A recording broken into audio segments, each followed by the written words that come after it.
Thank you. Yeah. Hey, how you doing? Good. How are you? All right. Monique. Monique. No, I didn't see you so much. But it's good to see you, Monique. Andre. The name, man, I know that name. What from where? I purchased land in I Okay. All right. I'm like, okay. All right. How you doing? See the name, I know. The face, I know. All right, guys. We're getting ready to get started here. Just getting set up. So y'all just bear with us.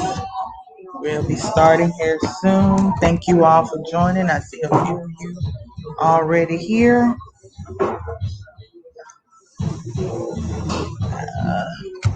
Let's see, I'm gonna point this one. Well, I'm sorry. Will all the speakers be here when it's their turn? Okay. Okay. All right, y'all know we on color people time. You know how we do, but we're gonna get started. So just relax and everybody come on in while we get everything set up. You see, I'll show y'all people are coming in for the town hall meeting. See, we're getting there. So just come on in. It's gonna be a lot of good information for our people who are looking to come back home. So let me get my other.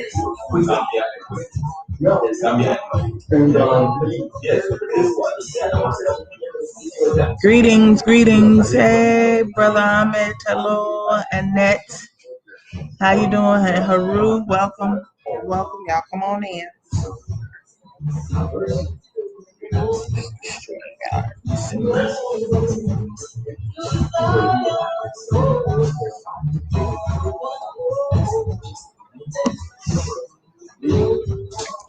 Okay. Yes. I'm streaming live. People are coming in, so just waiting for us to get started. I'm already live. Yeah. Yeah.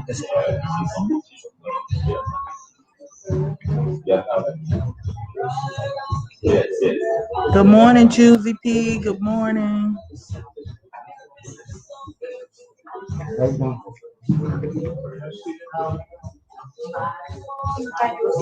Huh?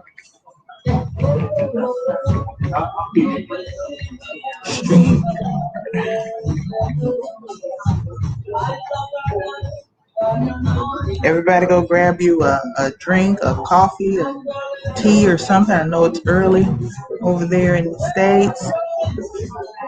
While we get ready to get started.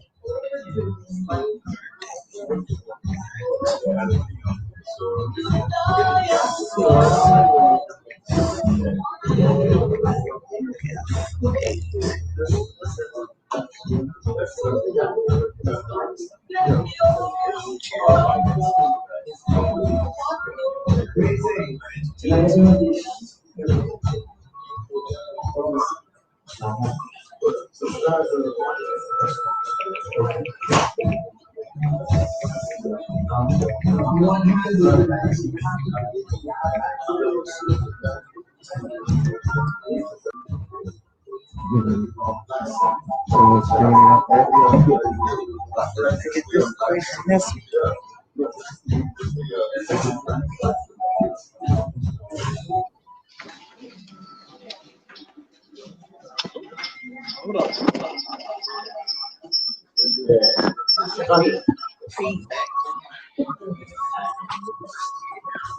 I'm listening, Dr. Maulana.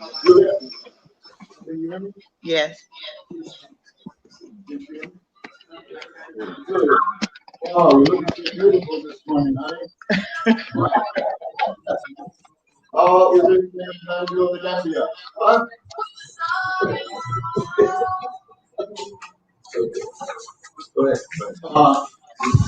Well, I guess what we need to do, ladies and gentlemen, I have this beautiful sister from the Gambia before me on the screen right now, and I'm going to give you the opportunity. Yeah, I would like Ladies and gentlemen, brothers and sisters, I welcome all of you here today to Ministry of the Future's Right to Return. Okay. Right to Return is going to be the foundational basis of the direction of where this particular program is going. It's very important that we understand the essence of the right to return.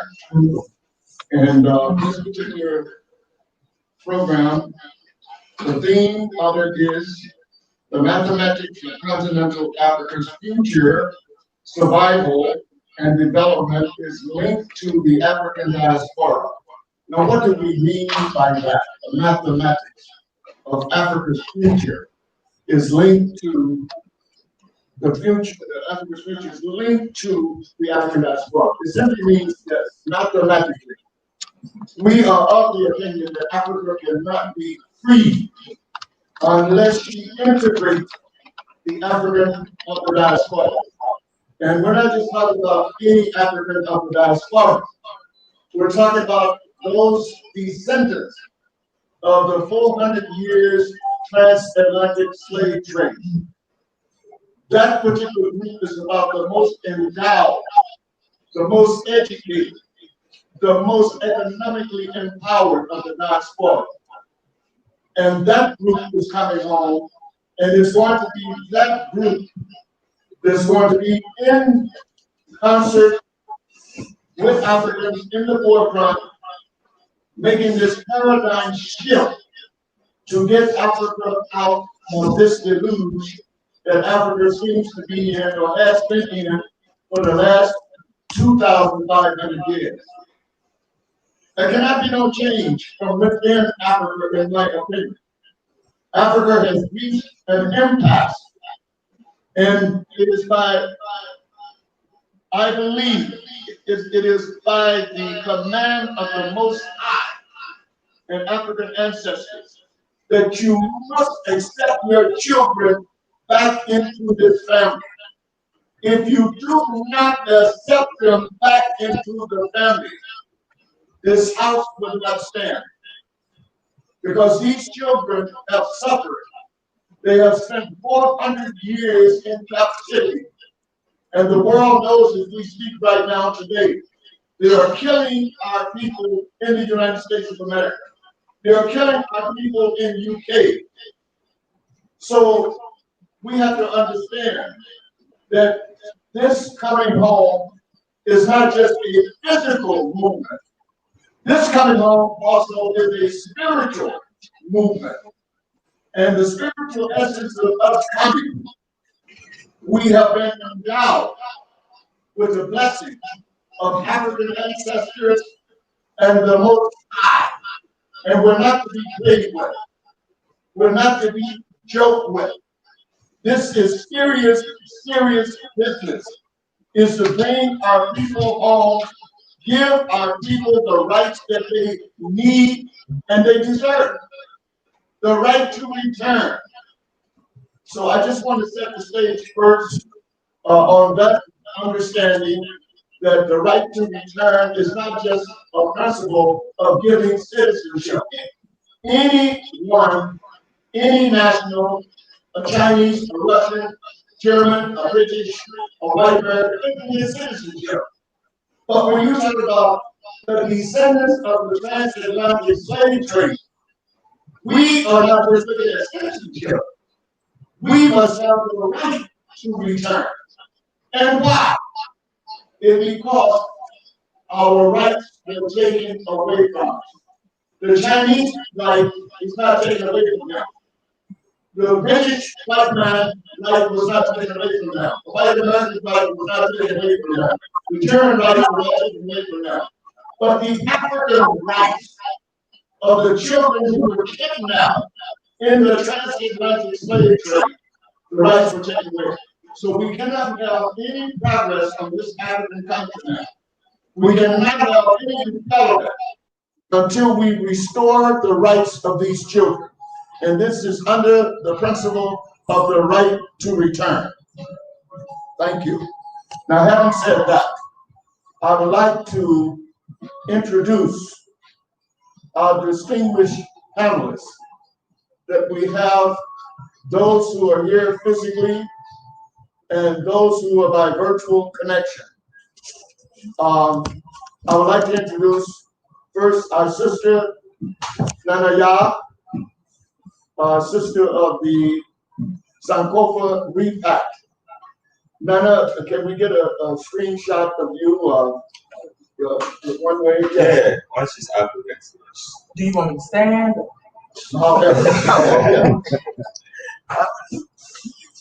Hello, everybody. Welcome. Thank y'all for coming.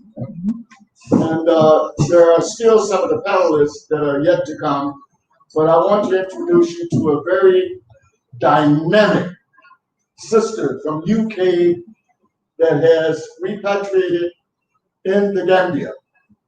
And sister, I'm going to give your English name, but I know you have a Mandingo or a Wolof name. I haven't gotten that one yet. You can explain it to the audience. But the name that I know you by, and the very dynamism of the work that you're doing in the Gambia is resonating all over the diaspora. We feel it even down here in Ghana. And I really want to compliment you and praise be to you and the ancestors that they continue to bless you and protect you. This is Sister Juliet Ryan. Can we have her on the screen? Juliet, do you want to wave and say hello to the audience? Sound. Can we get some sound?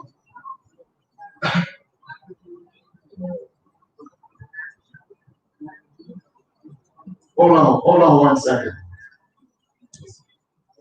Go ahead, please speak. Go ahead. Go ahead, Juliet. Yeah, you can speak. Go ahead.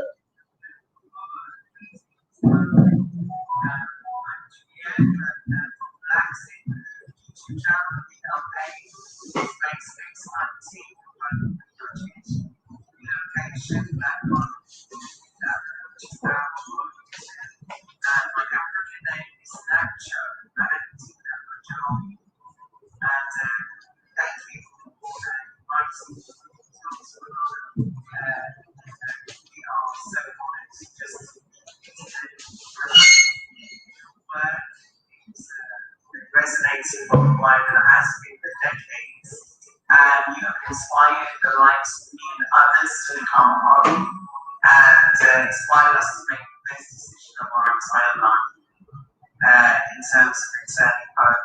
And we have the right to return, we have the right to be home, and we have the right to be free. So everything you say, I emanate, and we have a campaign which is to have automatic citizenship for African descendants globally. We have the right to return home. And you're right, we are relatives, we are family. And no mother or father should reject their family.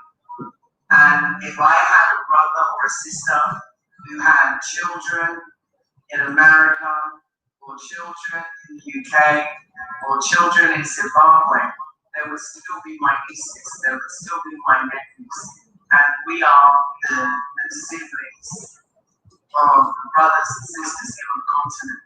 And so not only do we have the right to return, we have the right not to be rejected too.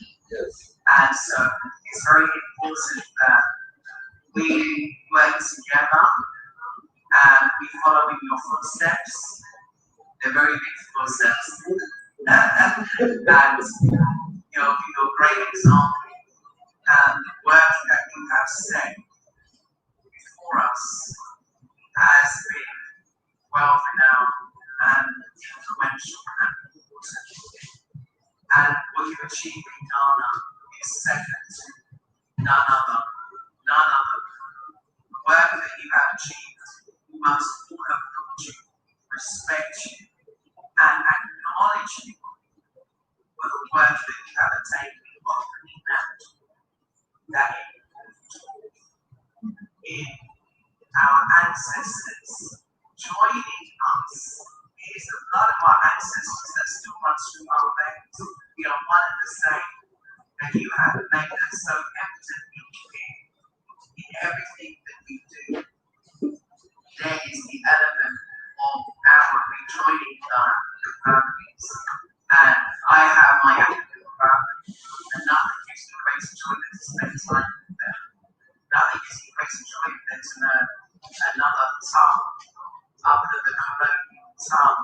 Nothing gives me greater joy than to know I have another home. I have a home. The importance of us being here is so essential. I won't say much because I know you've got to introduce, but I just wanted to say thank you in a very open way. Thank you very much. Thank you very much. Yes, let's give her an applause, Juliet. Yeah, thank you very much. Before we exit out of this subject, I wanted to make an intervention on top of this. Many of my people don't know this, but in African tradition, those of you who are indigenous, you may know, in African tradition, when there is a death in the village, when there is a catastrophe of death in the village, it is required that the deceased gets the rights, funerary rites of passage, and should be endowed with all the necessary elements so that they can make their voyage back to their deity, so they can reincarnate to come back to this earth. Now, there's a downside of that. When the deceased and a catastrophe happens, and you ignore and you do not give them the funerary rites, African ancestors say that the spirit of those deceased will hover over that village, they will hover over that nation, they will hover over that continent, and they will bring havoc, and chaos to that house, to that nation, to that continent, until you give them their funerary rites of passage. Now, do you know the transatlantic slave trade, according to the figures by the United Nations UNICEF, at a summary conference in Haiti in 1974, they guesstimated apologetically that 210 million Africans were murdered during the 400-year transatlantic slave trade. Be the case, 210 million. And we know during the 400 years of the transatlantic slave trade that our mother Ghana, which was called the Gold Coast, had a certain number of slave ports of the totality of slave ports all the way from Senegal down to Angola, that was designated by Europeans as the official slave coast. Senegal down to Angola, that's a humongous distance. And there were 66 slave ports. Ghana, the Gold Coast, had 46 of the 66. So you do your mathematics. If 210 million by the statistics of UNESCO were murdered during the 400 years, and we know it was more than 210 million at Paris. Sir Walter Rodney said it was over 360 million. You know how Europe, underdeveloped Africa, he pointed that out. But Ghana had almost 80% of the slave ports. She had 46 of the 66. And today we have 26 remaining and standing, all the way from Cape Town on the Togolese border, all the way to Axum in the western region, including Christiansborg, which was the seat of power of the government here up until about 20 years ago. Now let me come back to my point. My point is this. You know and I know that there has never been a recognition officially of giving funerary rites to the dead or those who were slaughtered in the hundreds of millions of the 400 years. No one has ever acknowledged and given the funerary rites. Now I come back to my point in African tradition. This has been going on since the days before Kambon, that if you do not give the funerary rites to those who were slaughtered,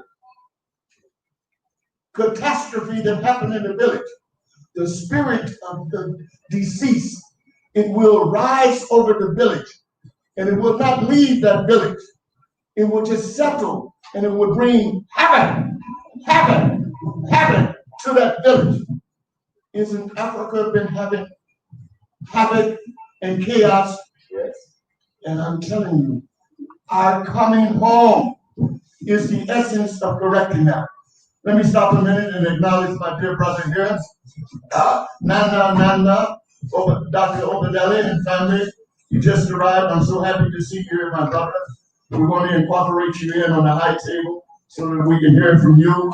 But I want to be very clear about this one point.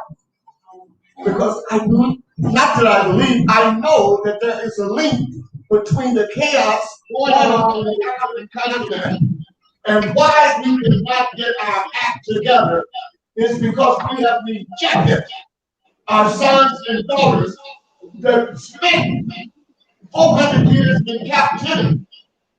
And we have rejected by not acknowledging and giving the funerary rights to the deceased and the hundreds of millions who were slaughtered. Their souls, their spirits are still hovering over this continent. And I believe that the only ones that can reconcile this are the children of the diaspora who are coming home. The descendants of the transatlantic slave trade are the only ones that I feel that can bring about the reconciliation of that.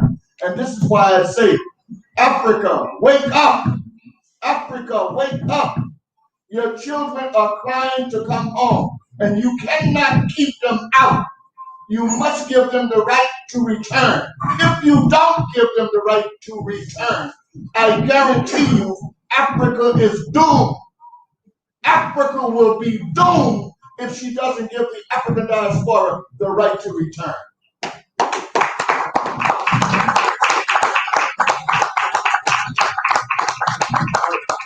At this stage right now, I would like to, Sister Yahya, introduce yourself. We have panelists, they are here, but my technical advisor is telling me that because we are going live streaming and Zooming, we cannot crowd the high table, that we're going to give the mic to the individuals who are in the panel so that they can make their submissions. But I would like to just give the mic right now to Dr. Kambon for an introductory statement. No, we'll bring it to you. Give him the mic. Well, he has to go like this.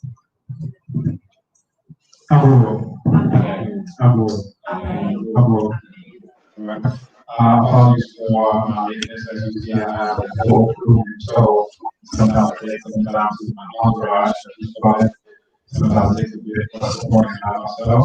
So I definitely appreciate being welcomed here. Sister Juliet, good to see you now again.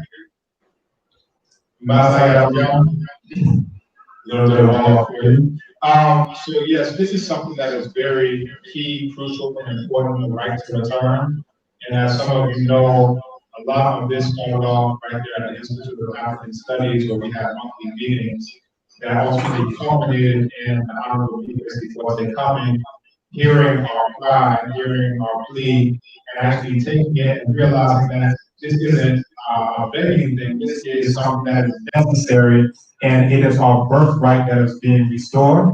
And true indeed, this is our birthright. So a lot of the work has been put in by Dr. Maulana. Some people don't want to give him his just due. Some people want to take his intellectual property and pretend like they were behind it. Some people want to get in front and lead a delegation to the Ministry of the Interior when they had absolutely nothing to do with it, and then put their son and buddies on the list when they had absolutely nothing to do with it. There's a proverb in Chia, which is, this is an innuendo knows its owner. So if we know who we're talking about, we know who we're talking about. But the real just due is to go to Dr. Maulana for really being the brainchild behind this. African Studies provided the space for a lot of those ideas to actually get fruition. And what they led to was the original 34 who got citizenship. And then just last year, over 100 got citizenship, 126 is the number I'm aware of got citizenship. We had a conference for a delegation out of Benin, where we went through how we got the citizenship in Ghana. Mayor John and Perja were able to go back to Benin, and on that, they got their citizenship there in Benin, and now this is something that's sweeping the entire continent. Before, people weren't talking about this. They were talking about festivals for us, Emancipation Day, and that's fine, Panafest, and that's fine. They were like, oh, we know you people, you want to come and discover your roots. We'll let you come here for a couple of weeks, discover your roots, and then bye-bye, right? And this is basically taxation without representation. You're taking our money without asking what do we want. Is that all that we want? You understand? We are coming here, we are bringing jobs, we are bringing wealth, we're bringing intellectual ability, we're bringing skills to the table. And, you know, if someone else is deciding that, oh, we're going to give you festivals for that, well, that's taxation without representation. What do we have to say about it? What do we say that we want out of it? If we build $1 million factory, do we want after 49 years for that factory to go into the hands of somebody who had no hand in building it? Or if I'm a citizen, can I then pass that on to my children and my children's children and my children's children? And this is the work that I've been working on, that Dr. Maulana has been working on now. Sister Juliet has been going hard on that in Gambia. And what we're doing here represents us all joining hands, right? This isn't a competition. Before, we would be giving lectures saying, yeah, y'all need to return to Africa. Well, guess what? Now we got people in Africa. We don't need to give that lecture. What we need to do is come together, all of us who are on one accord, who are putting in that work, and do just that. Come to trust each other, work together, and move this agenda forward. So I have no problem saying Dr. Maulana's contributions are stellar in this regard. That doesn't take anything away from me, right? To use a candle to light another candle doesn't take anything away from the light of another candle, right? So definitely give Dr. Maulana his just due. And we're going to move forward. As you know, this is a workshop, and this is about establishing now structures and infrastructures, sets of social relations that are ordered, processes, regulations, and all of these things to make sure that if Dr. Maulana passes away eventually and becomes an ancestor, we'll call his name in the libation. But if he does, there's a structure that he has left behind. So it's not just because he has a personal contact with the executive secretary to the president. That's why I can come in with, what about the next person? What about the next batch? After the 34, after the 126, what about the thousands of Africans who need the right to return? So there's a proverb that says that if your brother is on the mango tree, you need not go hungry. So if we got citizenship, I could sit at home and sip coconut water. Later for y'all, oh, you got, but that's not what it's about. It's that now that we got citizenship, and I know some people are jealous, oh, y'all got citizenship, well, I ain't getting it. But we're here for you. If we got citizenship, we're going to use our Ghanaian citizenship to help you get your business registered, to help you get land outright. Brother, I just got conveyance land, freehold land, which is something that Africans out of diaspora ain't supposed to be able to get. But if you have a brother on the mango tree, guess what? You're not going to go hungry, right? So that's into perpetuity. His great-great-great-great-grandchildren will be on that land. You understand? And this is the work. I'm going to close on this till I can't go. This is something I'm passionate about. So if you give me all day, I'll go all day on it. Yeah, just thank you very much.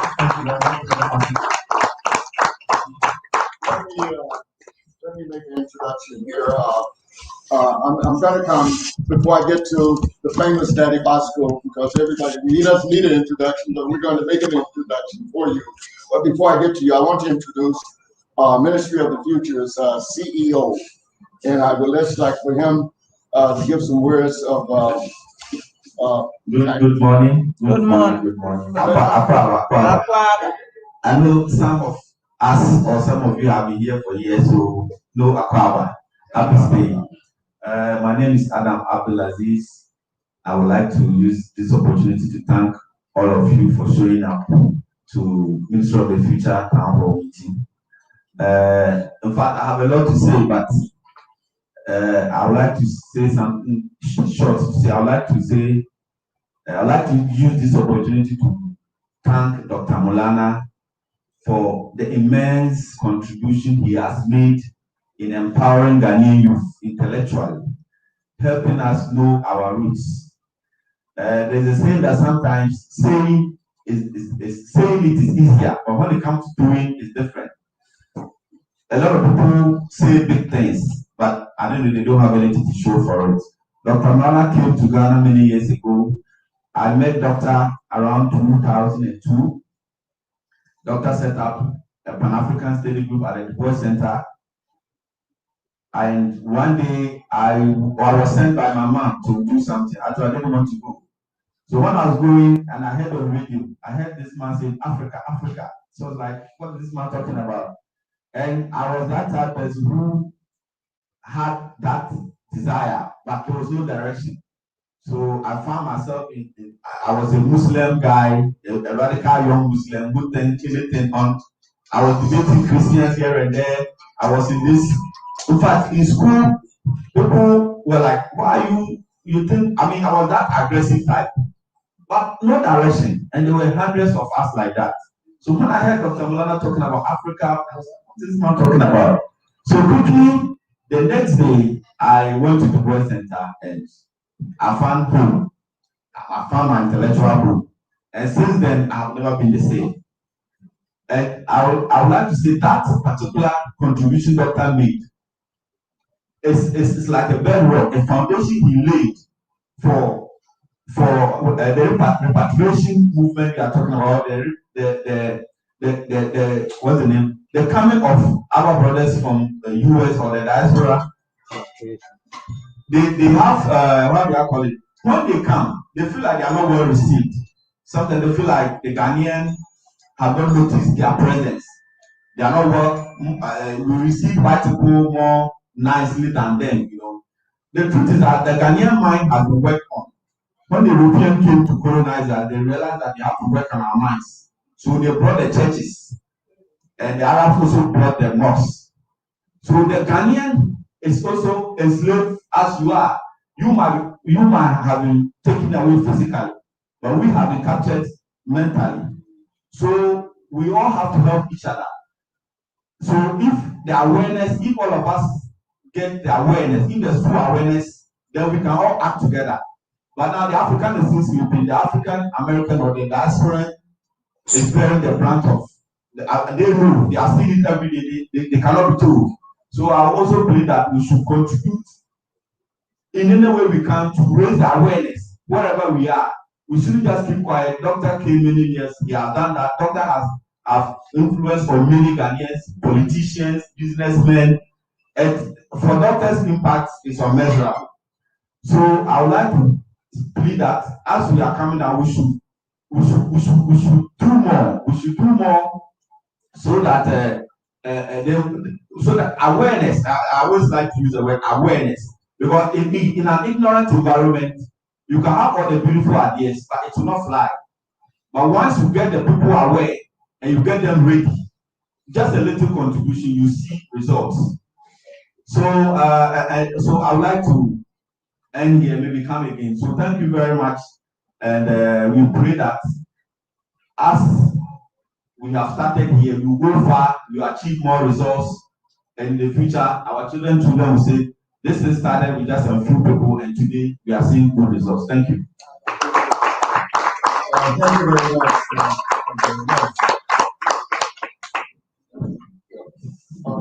I would like for Daddy Bosco. I've known Daddy Bosco. I don't know when we met. He used to be over there in Cuckoo Hill. What's the name of that group? Group, yes. And he invited us back in the early 90s. And we've just been brothers, I guess, since then. Daddy Bosco, introduce yourself. There's too much to say goodness about you.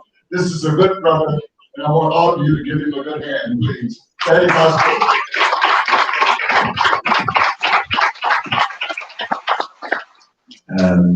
It's an honor to be here and to minister like-minded ones.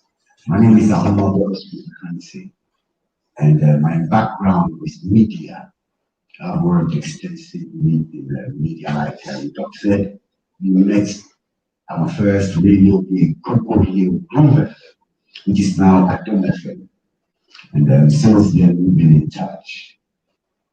I also listened to music back in the day. Basically, I describe myself as an African activist because when I was in high school, I found Rastafari, and this has been my life. At this moment, I'd like to pay tribute to my big brother, Raswanta, who passed away. And one time used to tell me that, Bosco, they will come, they will come, they will come. Here you are. I'm getting emotional, but bear with me, because for over 40 years, we've been waiting for days like this. I was in London last year when His Excellency Moulana entered the second batch of citizens. And after I'm bed with my wife, I started crying like tears started running down my eyes. I got emotional. I was the first one, President Maulana, and then the second one happened. My doc here said it should be institutionalized. So it's not like whimsical. It's not like Ronaldo tried to equalize what John Mahama did, but it becomes institutionalized.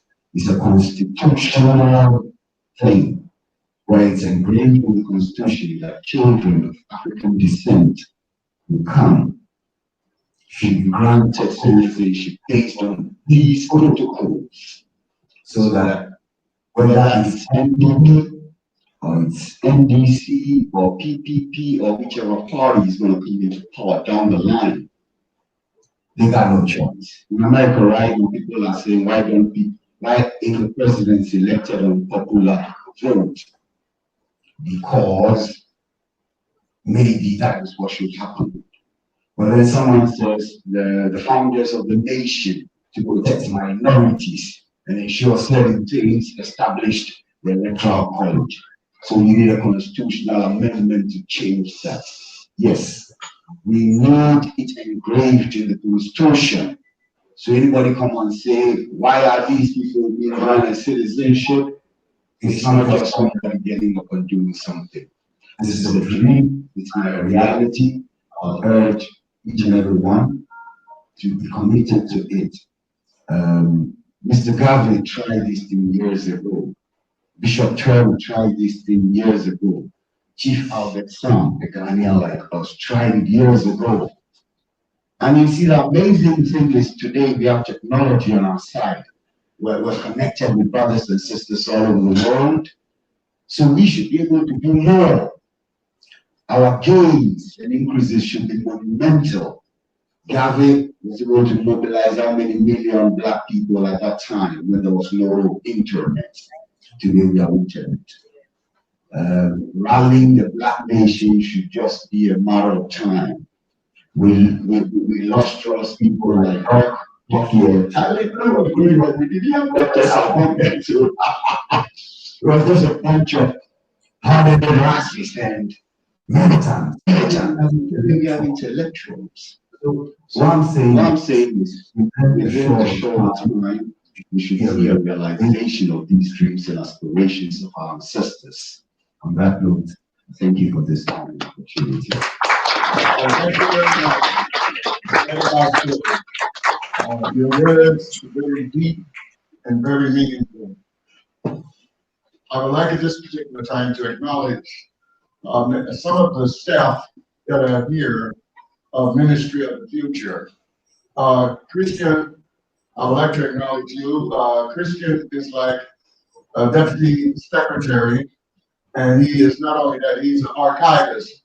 Christian was a part of the movement of getting the 34 Africans of the diaspora their citizenship in 2016. In fact, it was him who I had given the applications to carry up to the president's office at the moment that we knew the president was going to sign. But they needed the applications, so I said, Christian, you go over to, at that time, Flagstaff House, and you go up to the president's office and you end these applications.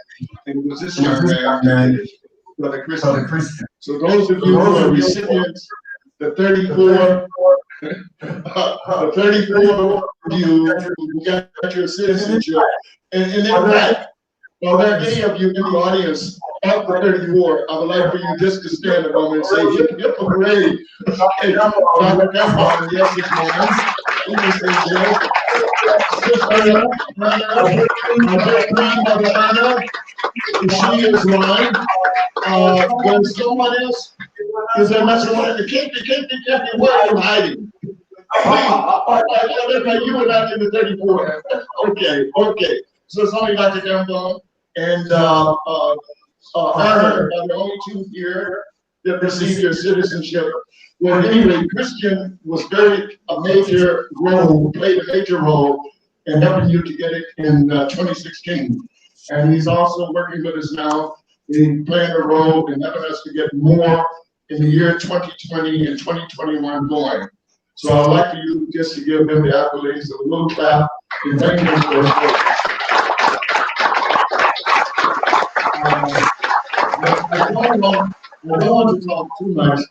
This particular program today is it really is an interaction workshop, which is the second part of this program. But the panelists, I want to give the mic to them, and I've not had a chance to really dialogue with the panelists to be specific about what's going to come out of their mouth on this particular program. I've set the topic in place, and the topic, as you know, is the right to return. Of course, like Daddy Bosco said, I think he gave a little genesis of how he felt in his youthful days, waiting for this moment to come. And even tears began to come to his eyes. And I believe it too, when you look up all of a sudden and you see your lost brothers and sisters who have been taken out of this continent, lost their language, lost their culture, but they never lost the love for their motherland. That is something that they never lost and never will lose. And then you see them coming home. And you can always be shedding tears of joy that they are back. But now the work has to be done. We have to do work to clean up the mess. Clean up the mess. So let us get with the panelists here, because I know you have quite a bit that you want to disseminate to the audience. The first panelist, I think it would be my sister, Maria, Tanya Safir, Sankoma. I would like to give the mic to you. I hope I witnessed, excuse me, so just one other recognition, just before I do that. I'm very sorry. I would like for the audience to recognize a couple of other Ministry of the Future people who are on the floor that have been very central in helping us to get to where we are today. Now, coming back again, hold on a moment, please. Coming back again to Brother Kempy. Kempy doesn't like to talk, he doesn't say much, but I want to say this. During the year, going from 2016, going to 2017, we have never stopped, and this is important to understand. Some of our people do not understand that. Is that you must have festivals. You must have a festival of identification of who you are as a people, particularly the Africans of the diaspora. Many of the people don't even know who we are. Many of the people here even thought that America had an indigenous grown African Americans when they saw us. Irrespective of the slavery and the transatlantic slave trade, they knew nothing about that. Even though we got the castle, not the castle, but the slave dungeon of the Cape Coast, but it's important that we know the genesis of this. And I'm saying, coming back to Kempy has been very important in helping us to move forward. He keeps the low key, but we could never have been able to have our festivals. We have a festival, and I'm going to enunciate a little bit more on that later, which is a very, very important festival. The festival at Asin Matso. Asin Matso is the bedrock that gave impetus to the calling of the right to return and coming home. It was in 1998 when the government of Ghana received 2 remains of African slave descendants, one from Jamaica, one from the United States of America, and allowed them to be reinterred and buried in Asin Matso, making it symbolic relating to the Bible of Genesis 15, chapter, 15, chapter 13 and 14, that my children shall be kidnapped, taken to a foreign land, spend 400 years in captivity, but after that they shall come out with great riches and great substance and come back to their motherland. That in Asin Manso was a fulfilling of that. And that's when Emancipation Day started. But I'm just giving you a scope of it. And Ministry of the Future has been able to resurrect the sister from Jamaica who played a major role in that. And so we organized, and I want you to put this in your diary. We have the right to return back, the baptism in the Slave River at Asin Manso on the 27th of December. Every year. It is celebrated every year.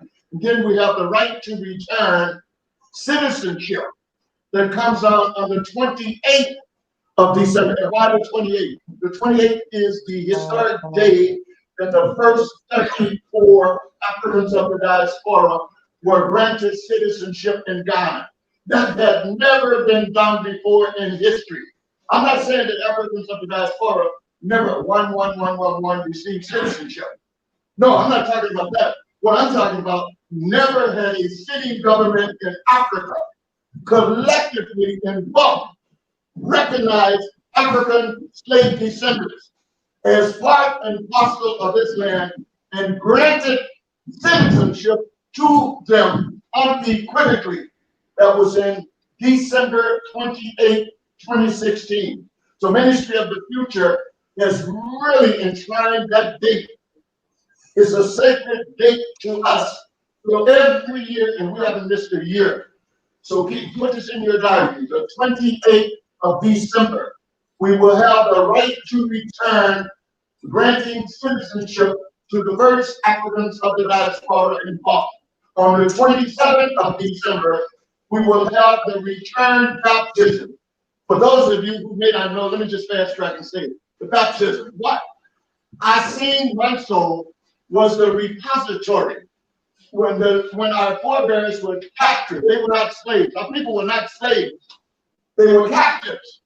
They were brutally captured in the north, and they were marched down like cattle all the way through the bush, over rivers, crocodiles killing them, leopards following the trail. It was hell. And they got to Asin Manso. There's a river there. They call it now in Tree, I think it's Domso and Suo.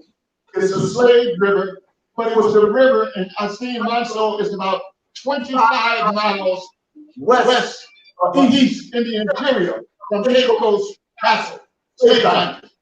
So the enslavers made that river the river for the last bout. The last bout of the captives before they would be taken and then put on the ships to be shipped over to the Americas. So that river now plays an important role in Asin Manso, and they call it the Slave River. So Ministry of the Future has created a festival for that area, and we call it not the last bout. We call it the return bout, meaning that the children are returning, and that is to remove the stigma. The last bout of slavery. Tens of thousands of bodies have been perished in that river. They even got a big pit where our forebears' remains are still today in parts of that river that I've seen myself. So I want you to put that in your diary. We have that festival every year. Now coming back to Kempi, Brother Kempi helped us to make that a fruitful and productive, very popular festival. Kempi, can you stand so we can give you your recognition, my brother? Brother Kempi, yes. Thank you. Now, last but not least, I just want to introduce our secretary in the back who's taking the sign-in sheet. That is Sister Patience, and she's extremely patient. Patient, will you stand up so that they can see you and give her a hand and cooperate with it? Patience, where are you, please? Is she there? Whoa, what? The sign-in sheet, where is she outside the door or what? Okay, well, anyway, we'll give her a clap as well, even though she's not here. All right, I think Neville is his old-time brother, and he's from the old days when we used to participate in manifest and emancipation. He has joined Ministry of the Future. Metal, stand so that people can see who you are. He's a good brother. He's from Faithful. Well, having said that, I would like just quickly here to give the microphone to our dear Queen Mother, Sister Sankofa, Repat, Nana, Ya, Sankofa. Go ahead, my sister, please.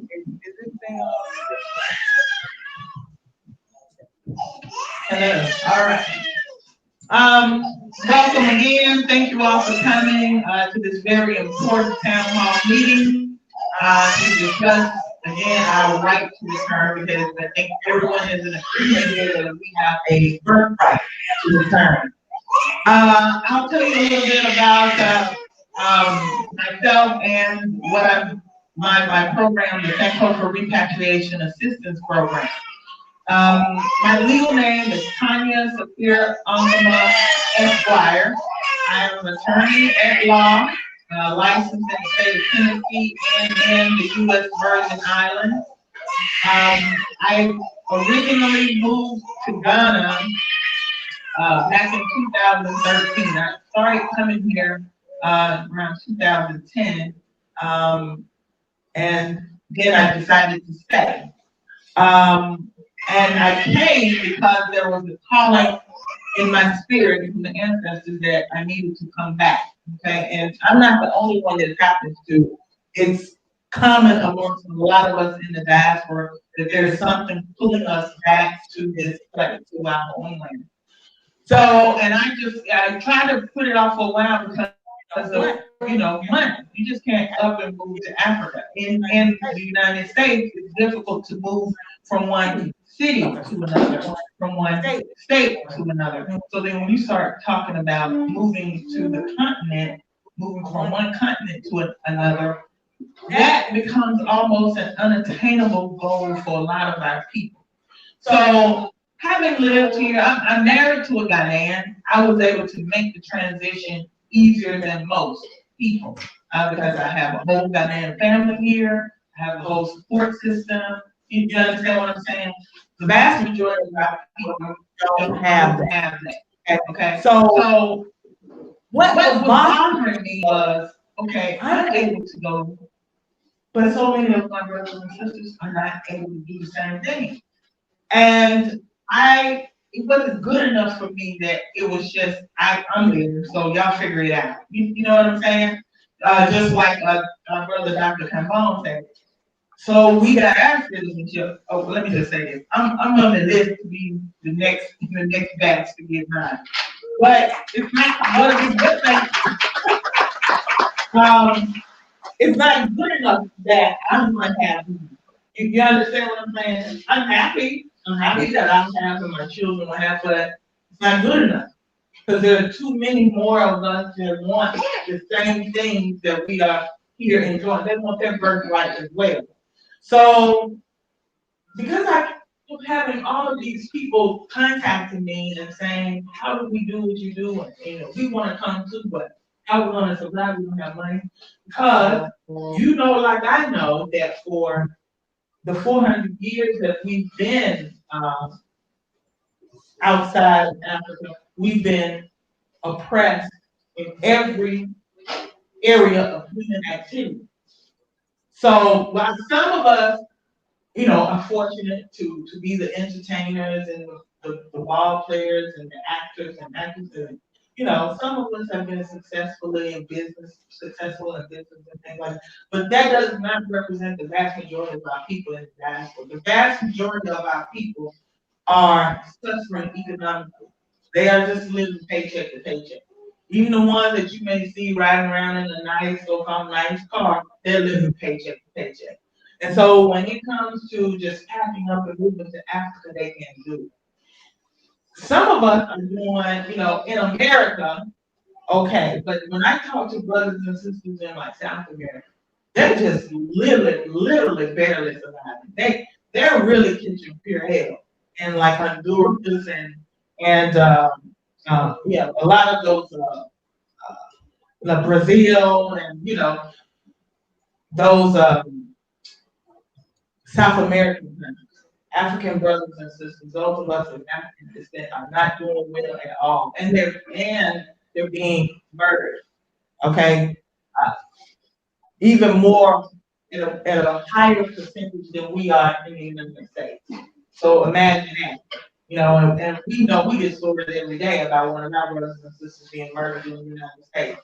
Well, our brothers and sisters in South America are catching hell even worse than we are.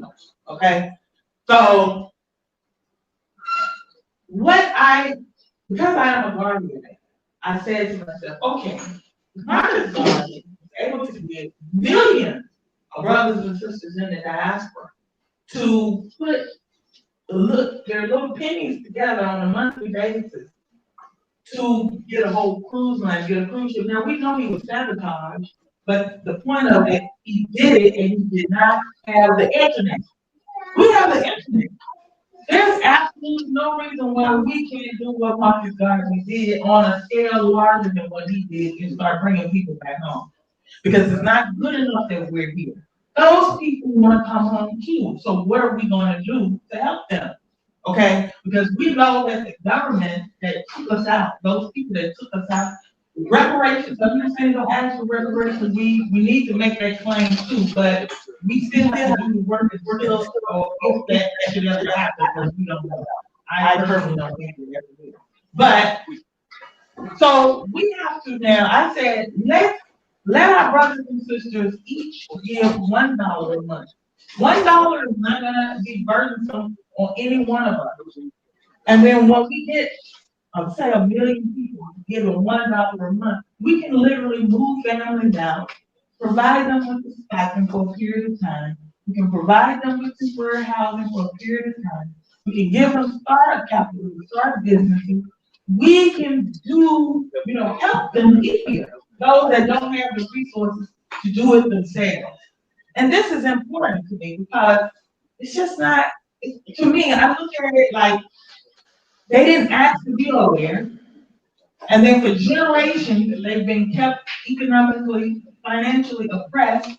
Now they want to come home and they can't because they don't have money, they don't have the resources to do it. So it's easier if we all pull out a little resources to help each other, So that is what the Sankofa Repatriation Assistance Program is about. It's about my desire to help those who want to come get the resources and the assistance that they need to be able to make the transition. And we hold their hand throughout that process until they can leave. You understand?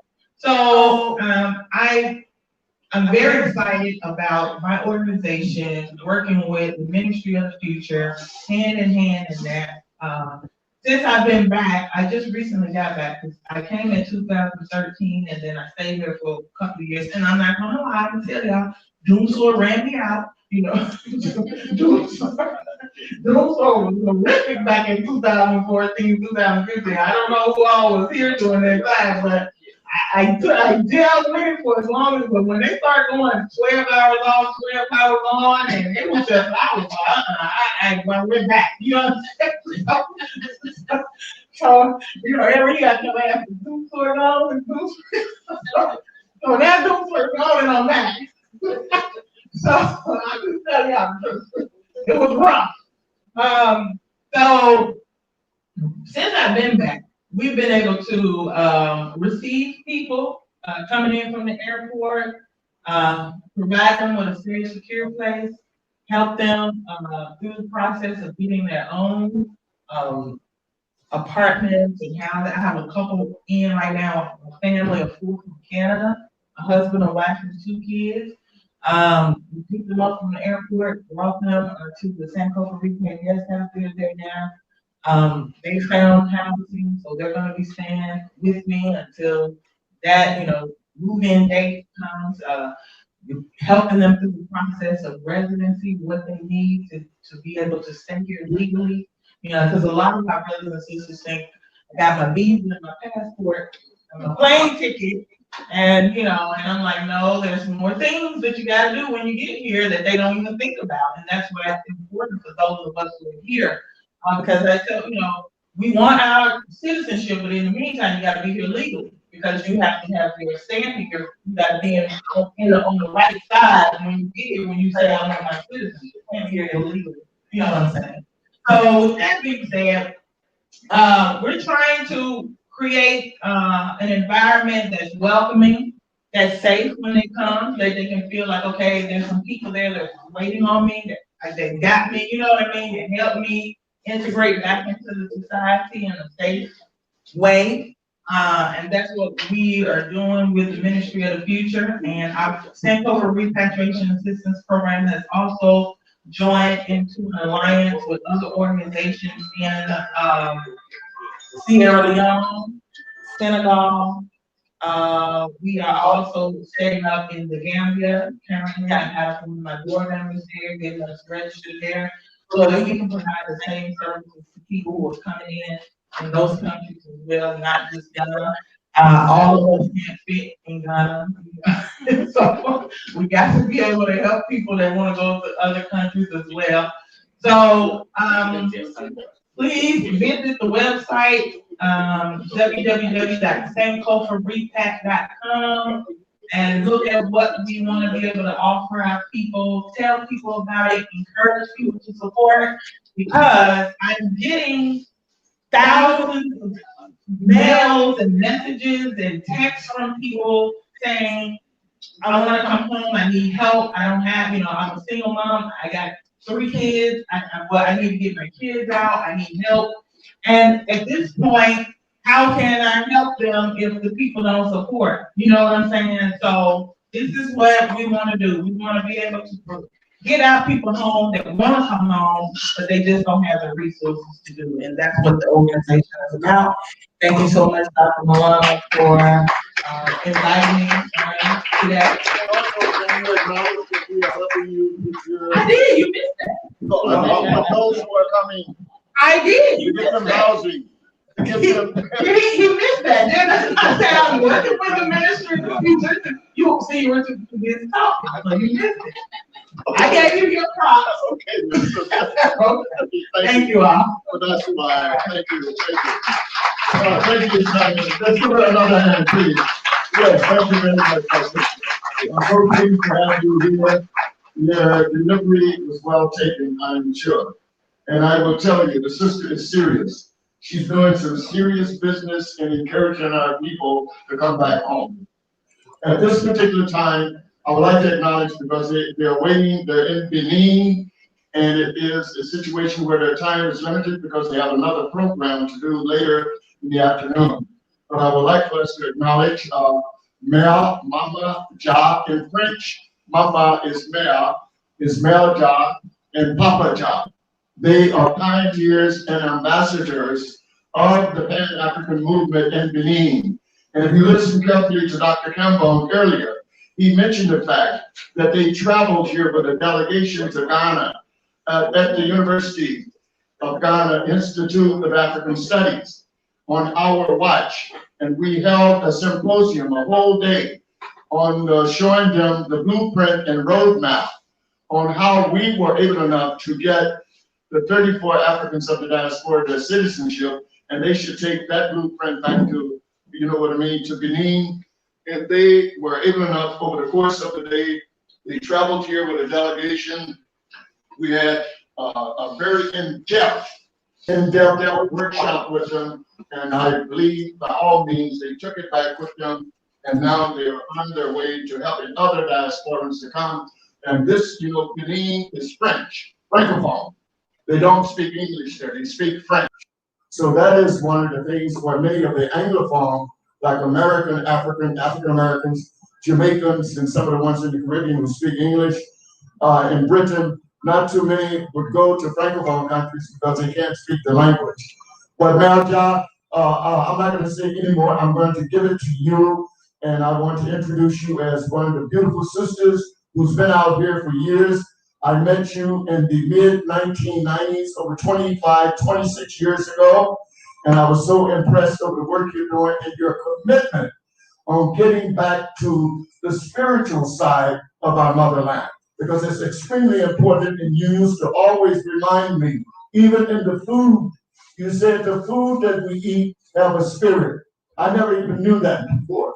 So Marja, I haven't said that. I would like to give the mic to you and Papa Jah. Let's give them a round of applause and welcome them, please.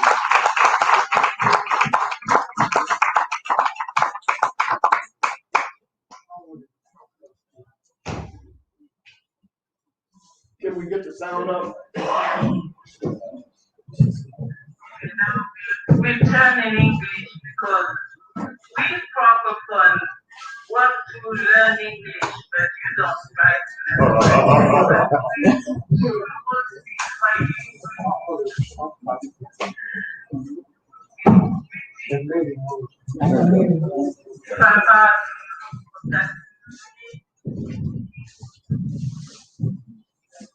And Dr. Maulana, thank you for the invitation, brother. You know, you're talking about our commitment, but what can we say about you? You've been on that road for so long, and we can all feel that we are getting closer to the big Ghana. Those 4 last years, uplifting the love of hope to any Pan-African, where the situation in Benin is changing because, as you know, we repatriated from Obadele to Benin in 1997. Ahead of date, I talked about repatriation and say we are pioneers and ambassadors of those who want to repatriate. And for 20 years, nobody came to repatriate. Some started coming to visit about 10 years ago, but to really settle in Africa, nobody was really ready.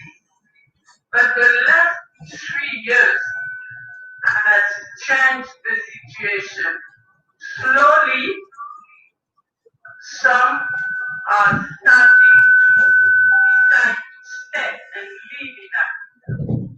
As you know, Martinique and Guadeloupe are colonies of France, because when you are there, you are still part of France.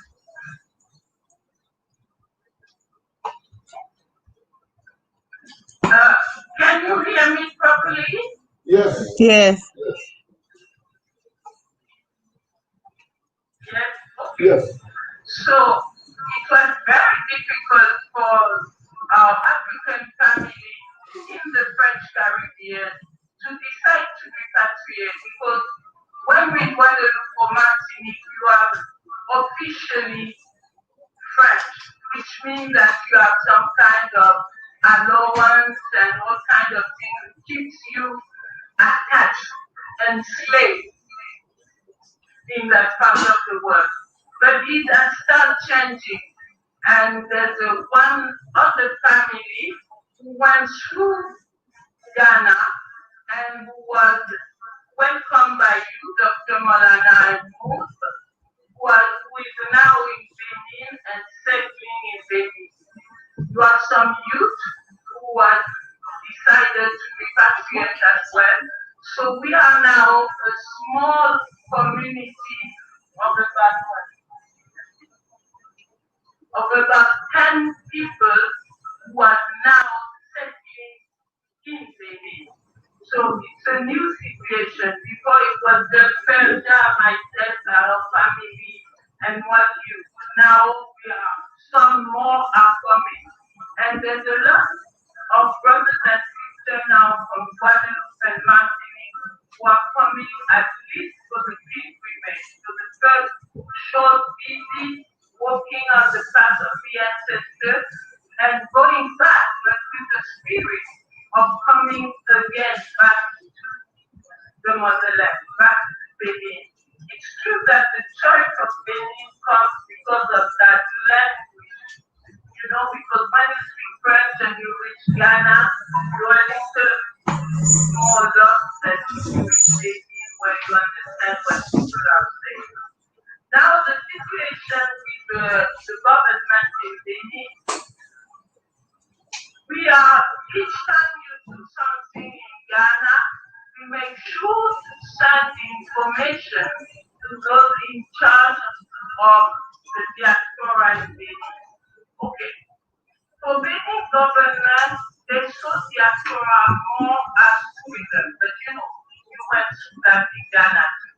Tourism, so we send all information, every success that with Ghana, we use it to show our government here what to do.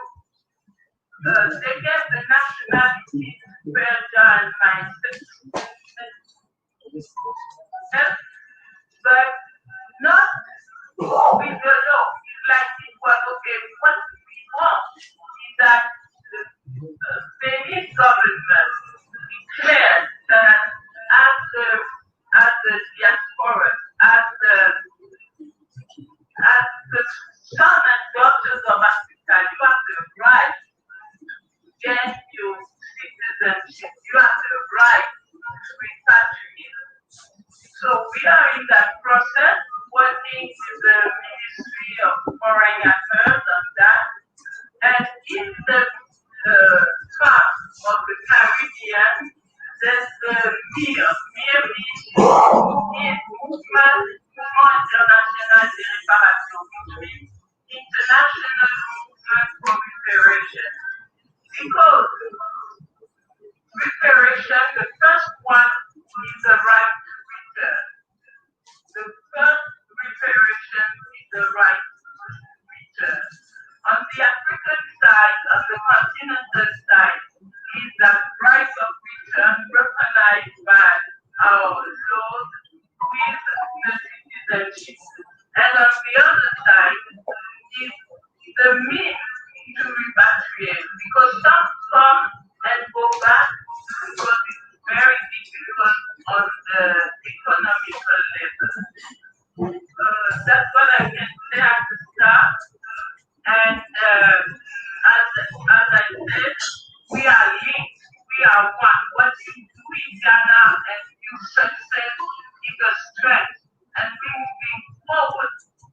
And we are sure that it's Benin will win the right of any daughters and sons and daughters of Africa wants to live in his homeland to have the right and the security to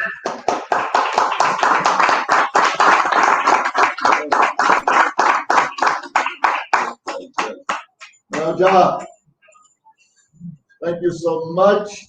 Does Papa Jah want to make a comment?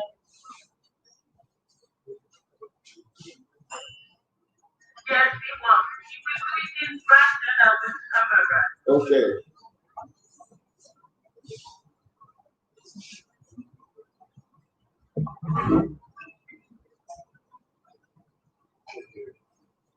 We can't hear him.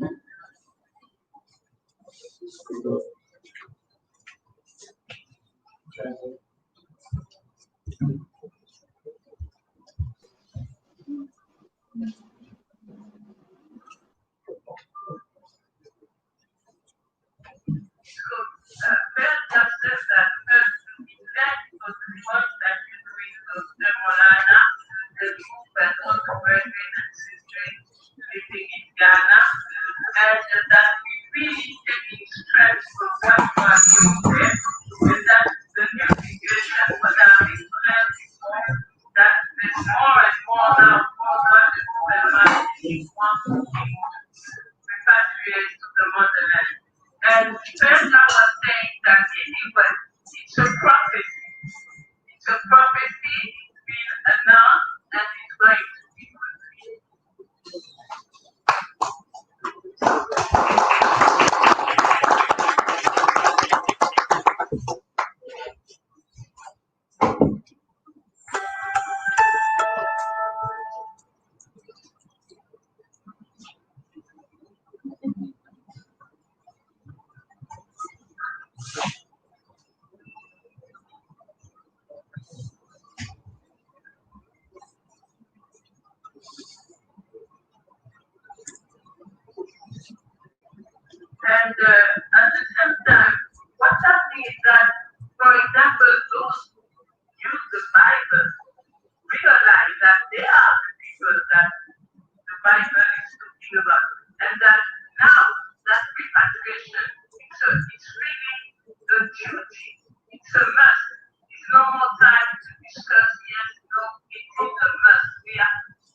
Okay. Yeah. Thank you so much. Let's give her a hand.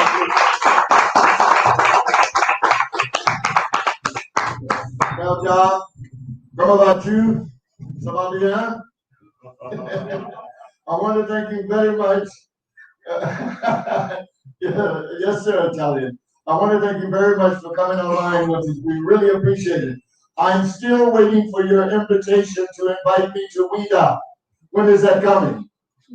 I don't know if you can hear me there. But at any rate, wait a minute, come again. Go ahead.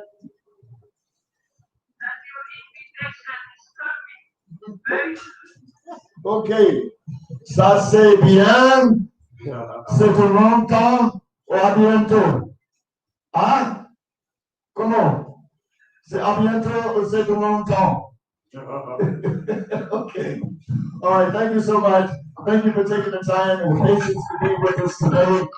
And what we're going to have later, our interaction workshop. I don't know if you will be around, but we intend to come out with a solution, a starting solution to many of the problems that all we've been doing is talking about. We don't want this to be a talking shop. We have some specific goals and targets that we want today to start working on. And I must say ahead of time, one of the major things that we are absent of, we need our own embassy, an embassy for the diaspora. I call it a business development cultural center or a mini embassy with a secretariat going 24/7. So we're going to be working on many of these particular projects, and this is what the interaction workshop is all about. We will be discussing the modalities on how to go about doing that. So, Melja, Papa Ja, once again, I want to thank you very much for taking the time and coming and being with us.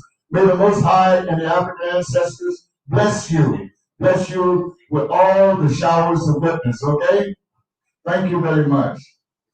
Let me move to the next here. Daddy Bosco, have you taken it? I think we've not given you your portion yet. No. Okay, then. So what we want to do at this particular moment is we're giving each of the speakers supposedly 15 minutes to dilate on their subject matter. Well, you know, when you say 15 minutes to African time, you know how that goes. But nevertheless, Daddy Bosco, I would like to give the mic to you, and I would like for you to get into your presentation and submissions, please. Would you furnish the mic to? Okay.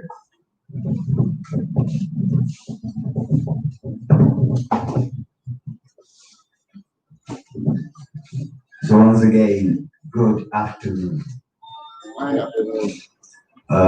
When Dr. Maulana said he was organizing another town hall meeting, and he said it's on the right to return, but he'll be looking at the mathematics of continental Africa's future survival and development, the fact that it's linked to the African diaspora.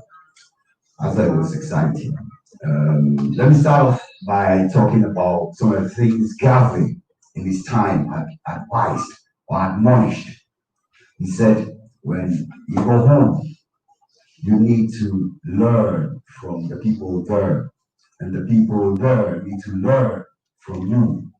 So first thing is mutual learning, because we all come from different cultures. The other day, a friend was saying, when you grow up in America, and racism is in your face every day, your reality is different. And like the CEO said, when you grow up in Africa, and racism is not in your face that way, particularly growing up in Ghana, your reality is also different.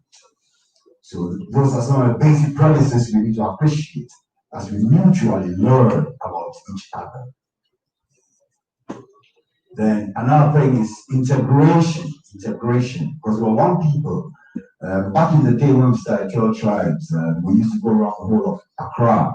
We used to tell a story that imagine your siblings and then your brother left In the 70s, we used to travel a lot. So I lived in Nigeria for 3 years, in my teenage year, from 17 to 20 or so. So we used to say, if your sibling goes away and doesn't come in his lifetime, but he gives birth to children and he tells the story of where his family houses and he describes 2, 3, 4 generations. You don't see him, but your dad also told you that his sibling traveled. So that story stays in your family as well. Then 5 generations down the line, your brother comes back, or in that case, your cousin or so, comes back to the family home. And then you look at him and say, oh, you, who are you? You should open your arms and welcome the person. So there's the need for integration, but we're basically the same people. If you study the history, you realize that you're either from the north, or you're from the south, or you're from somewhere. At least Michelle established a DNA that she came from some Cape Coast or so. So another thing, apart from the mutual learning, is integration. How do we integrate? And I'm excited by the ones who are intermarried. I remember Gatman Prophet used to tell us that marry each other, easiest way. Like the sister, she was saying that one of the things that facilitated a return was the extended African family that she could lean back on. So let's look at ways of integration. Language is another. This man always blows my mind, man. Because my tree is, I'm a Ghanaian, I speak Ghana. My tree is here and there. Man can pour libation. He can talk tree. He can teach tree. What can you hide from him?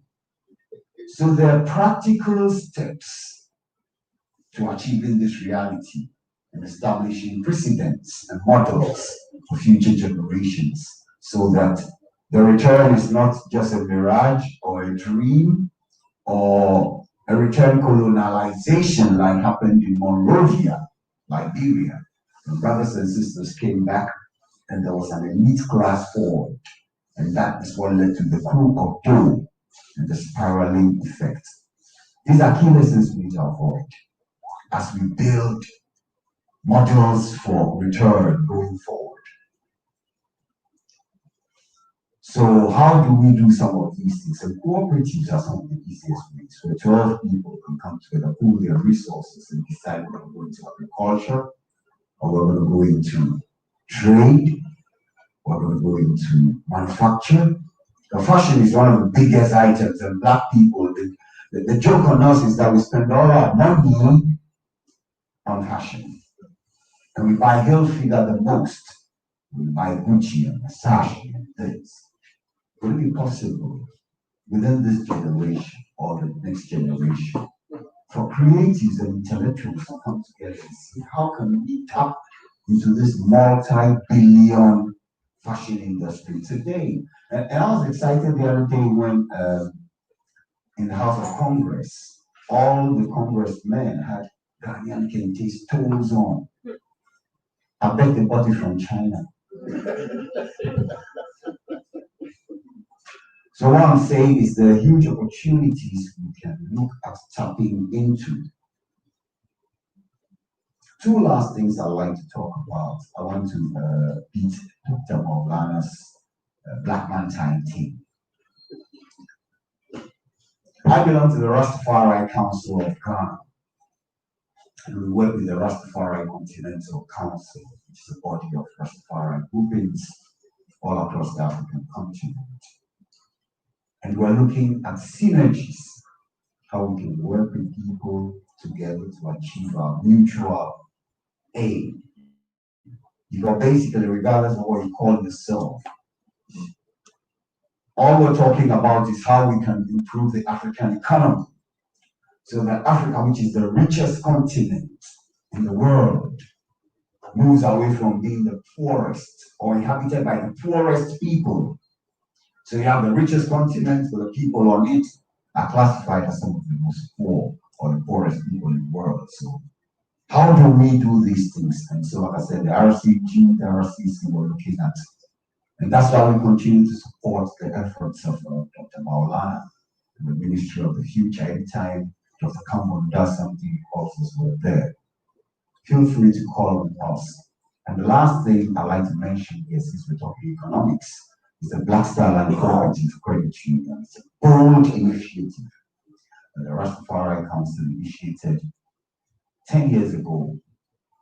And it's a huge opportunity for us to pool our resources and build a nation that we can be proud of. And I'm sure later, because of our conversation, I may dilate some more about what the credit union does. However, you can check out the website, www.bslccu.org.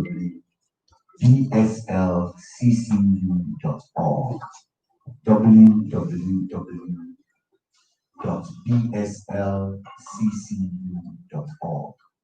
Once again, thank you for granting this opportunity to share a few nuggets. Bless you.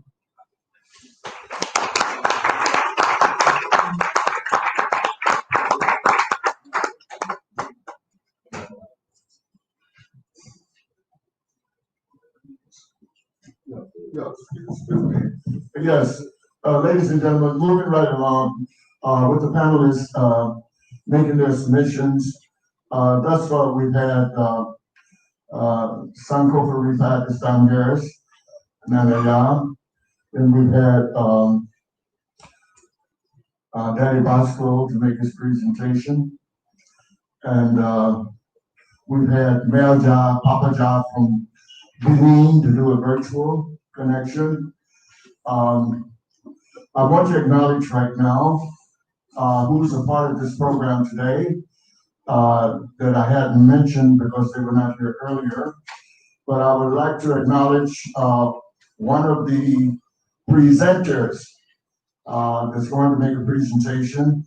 I would like to acknowledge Gosawa McGee from Academic City College University. And I would like you to let your entourage stand so we can see who they are. Give them a hand, please. From Academic City College. She will be speaking a little bit later about the dynamics of that university and what it has to offer for the Africans of the diaspora, as well as continental Africans as well. At this particular junction, we are going to call on the next speaker. We have the sister, a dear beloved sister in the Gambia who has been waiting. I ask humbly of you, Doc, can we give her the opportunity of Blackset, Sister Juliet, to make her dynamic presentation, because she's way in the Gambia and she's been waiting for some time. So ladies and gentlemen, without further ado, I would like to bring up the sister from the Gambia, Brother Juliet Ryan. And Juliet, excuse me again, I haven't got the Madika name yet, but I would say Megadeth Y, Jama Jama Jama Jama. How are you? Hey, Monkey Dang Dakar. I understand a little bit of water. Yes. My sister, the show is yours right now. Let's give her a hand, please.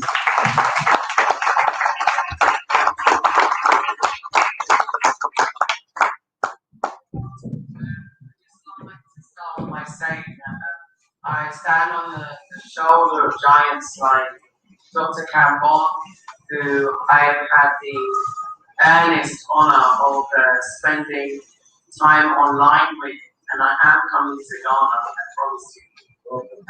So especially to me, Dr. Kambon and Dr. Maulana have been instrumental in supporting the progress that we have made here, and we have made a lot of progress. So I want to share with everybody just a little bit about my background. I'm almost 50, and I started to come to Africa when I was 22.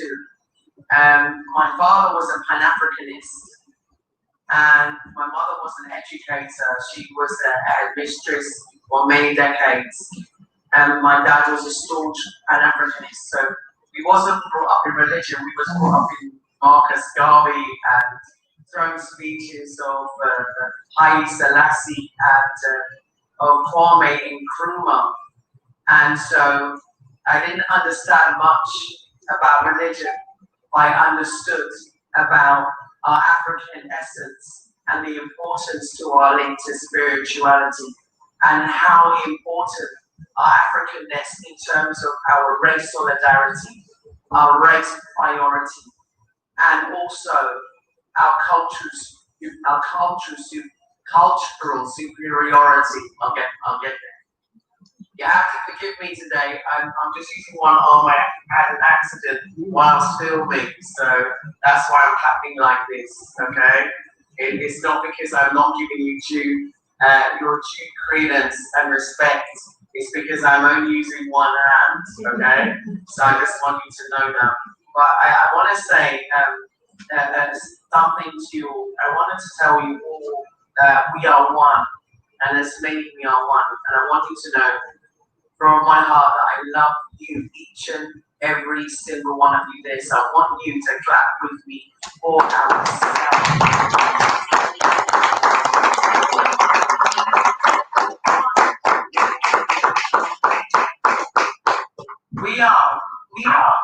We are doing this for our children coming forward. We are doing this for future generations. We are laying the foundations moving forward. We are the chosen people, and we mustn't ever forget that. Whether I'm in Gambia, you're in Ghana, you're in Benin, you're in Zimbabwe, whether you're in Mali, or whether you're in Chad, whether you're in Rwanda, we are all one. We just have different cultural differences, which encompass language and food and geographical locational differences. And our right to return is something that should be entrenched in the constitution of every African country, and every constitution needs to be rewritten. I once read a book by Chancellor D. Williams, and he said it's a destruction of African civilization, of the black civilization, and he said that once there was only one constitution for the whole of Africa. Can you imagine? One constitution. We can go back to that. And within that constitution, it should be enshrined that we have the right to return. It should be enshrined that we have automatic citizenship. And Black State has been working tirelessly, not only on the reparations front for the UK, but also in terms of us having the automatic right to return. I want to give you a bit of background as to what was happening here in Gambia. Now, in 1994, the previous president, Yahya Jammeh, and he is very much a controversial figure, as it would happen nowadays. But at the time, he was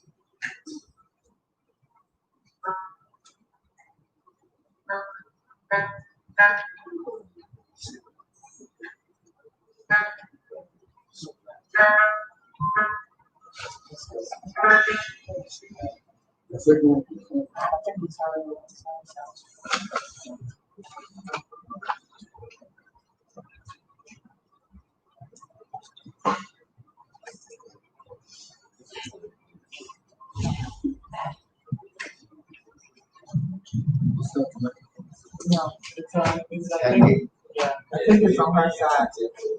being very instrumental Okay, in she's terms of how.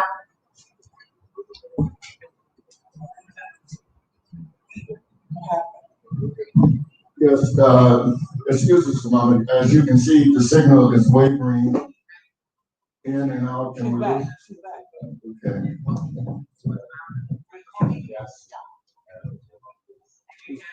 Can I speak to him? Yeah. Juliet, can you hear me? Hello, Juliet? What happened was there was a gap.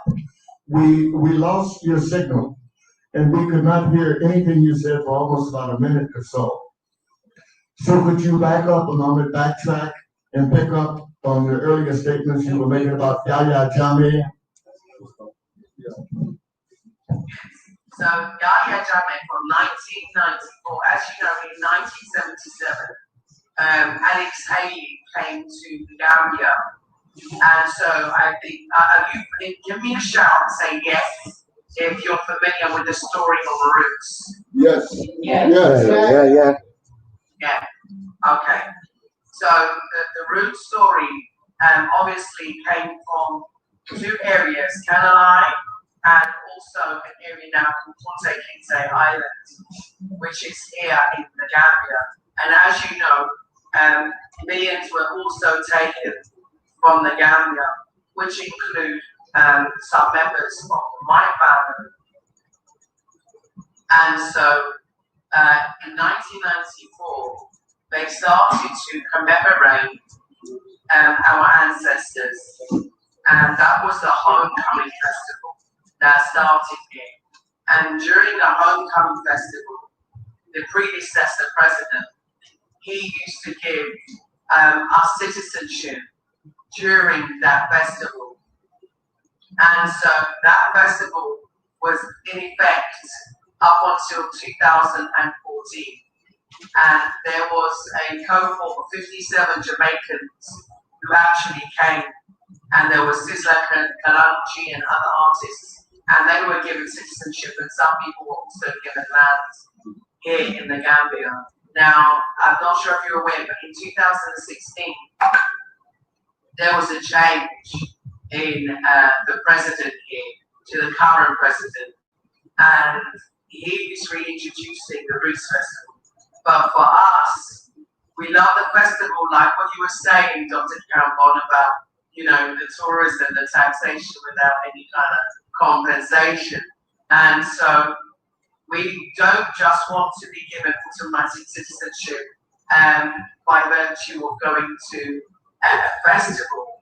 It needs to be something that is entrenched. So we have embarked with the spirit of Dr. Kambon and Dr. Maulana on a campaign for automatic citizenship for all Africans and African descendants. And that is us. That is all of us. And my husband has just become an MP in the state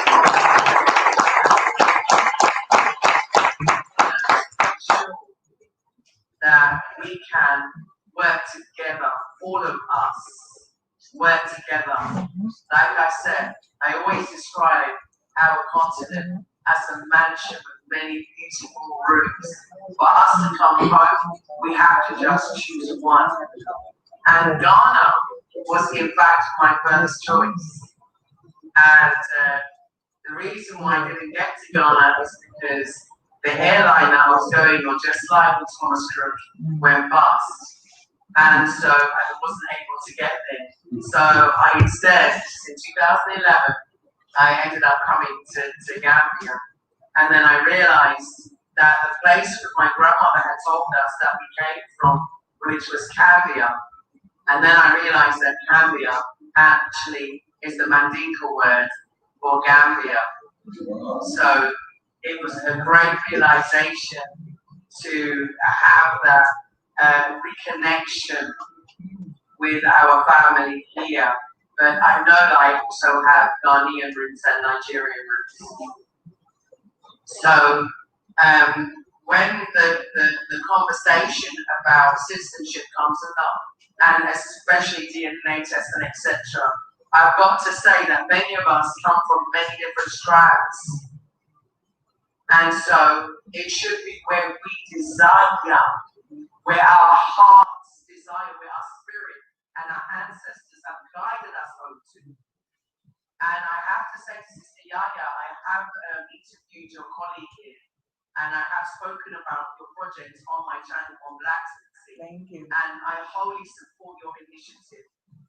And you know, anything that we can do here to support what you are doing in bringing people home, because this is our home. This is our home.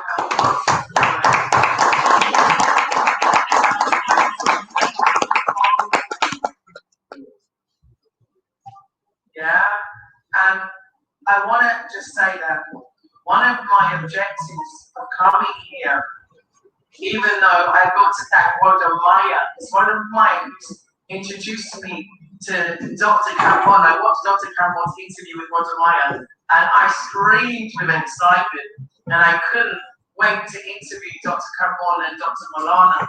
It was such a great honor to do a show with them because of the work, and we can't understate the work that they have done. And I took up the honor of then being able to show Africa in a positive light. And I use the YouTube channel, and I also have a lot of footage on Dr. Kambon's platform, which, if you're not aware, is Abitumi TV or abitumi.com.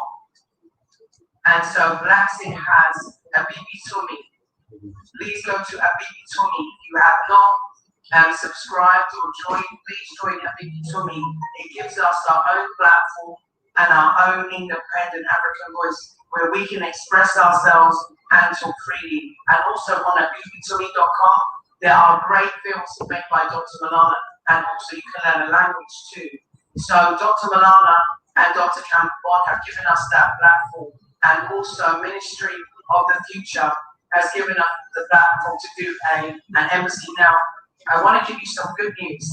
I've got some great news about here in Gambia. We have been liaising with many ministers here also, and also we're hoping to meet with the president to discuss about automatic citizenship.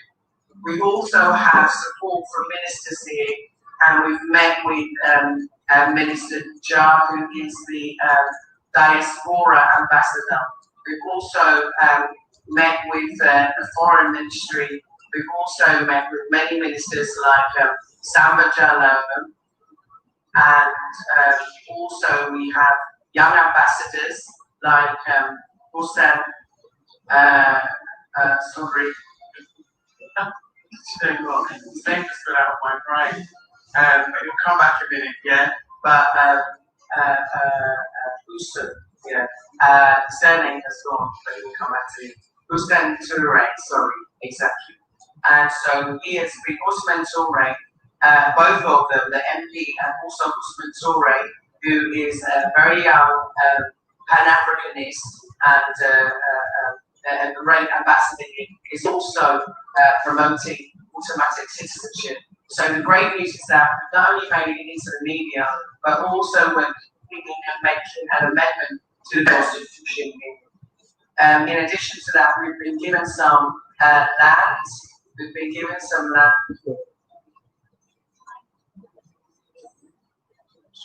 And on there is space for a Pan-African Institute, which I'm sure we could also have a small emphasis on. So in progression of our aims, we've also had almost 400 repatriates to the Gambia. So our community is growing, and there have been attempts to fool what we are doing, and there's smear campaigns on Black Sin, but please don't believe it. It's just smear campaigns made by usual agencies to stop the mass exodus of us coming home to Africa. So you will see lots of negative stories. Please ignore them and just keep coming home. There's too much good for us to do there. We're helping villages, we're helping people with Nema Kunkud flood disaster campaigns, we're putting boreholes in villages, we're doing building works, we're really supporting it, and that's why the mathematics of the diaspora is so important, because our influence and our contribution is the absolute link that is missing. And not only that, we have knowledge of the white man. We have knowledge of the white man. We know them. We went to nursery with them. We went to school with them. We went to university with them. We work with them. We know them inside and out, whether they sleep with their dogs, eat with their dogs, every dog.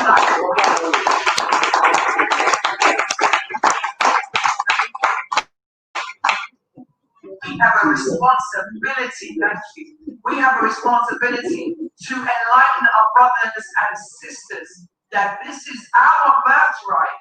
And they have to stop this white savior syndrome and stop letting these invaders take our resources and steal from us and rob us and fool us and miseducate us. We have a responsibility, every single one of us, our leaders in our own right, our teachers in our own right, and we know what they are, and we know they don't like us, and they've never had our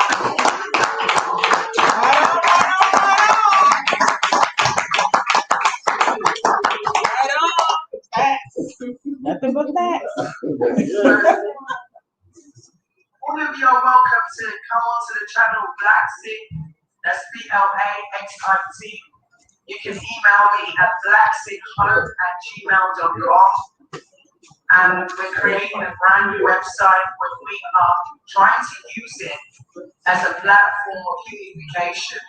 So links to every single Pan-African repatriation organization we want to have on this. So we're a conduit and also a base for all of us and a space for all of us, so that I can promote every single one, whether it's Abby to me or whether it's you, Sister Yaya Jame.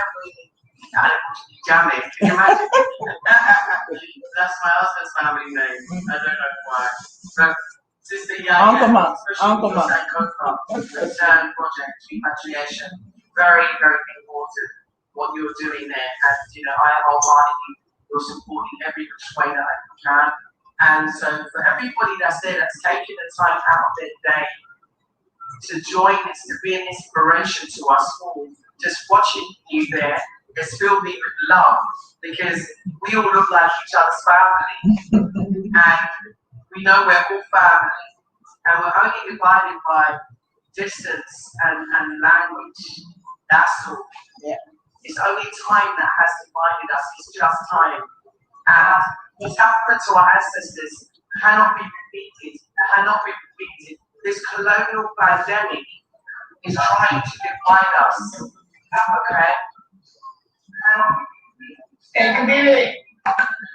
Look. You gotta mute something. I wanted to say thank you. And I want to say, you know, Jenna, Abaraka, and Jalama.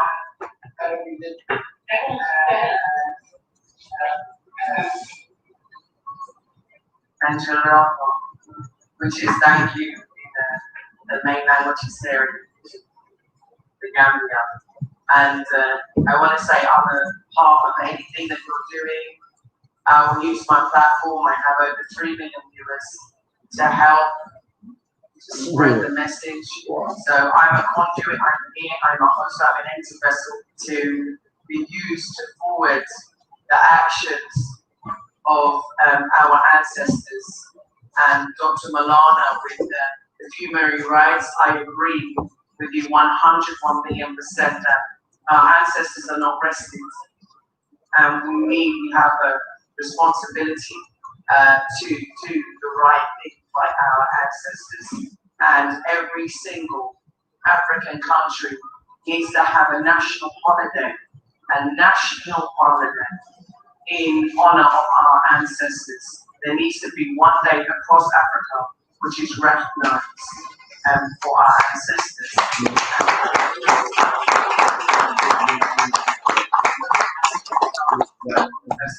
As you've guided us to do, and we're working on a model that you've guided us to use, and we set up the Council of African Descendants, and we registered it, and we meet every week, and we're progressing with everything that you said, and it's going fantastically well. So Council of African Descendants is now set up in the Gambia. That, you know, we have the power, we have it,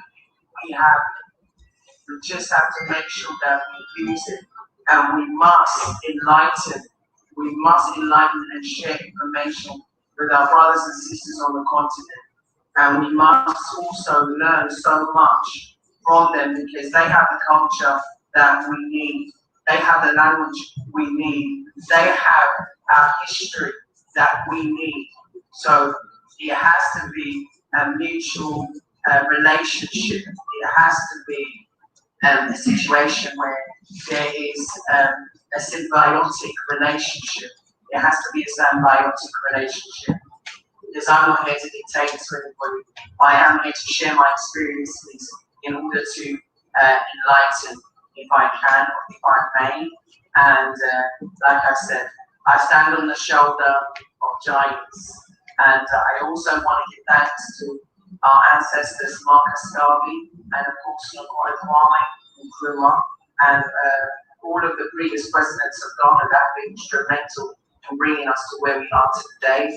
And of course, to you, Dr. Kambon and Dr. Maulana, for taking the baton and running with it so hard that we chased it behind you.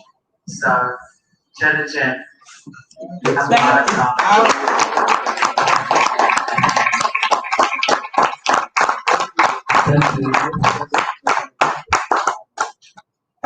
Sister, before you go, I wanted to make an appeal.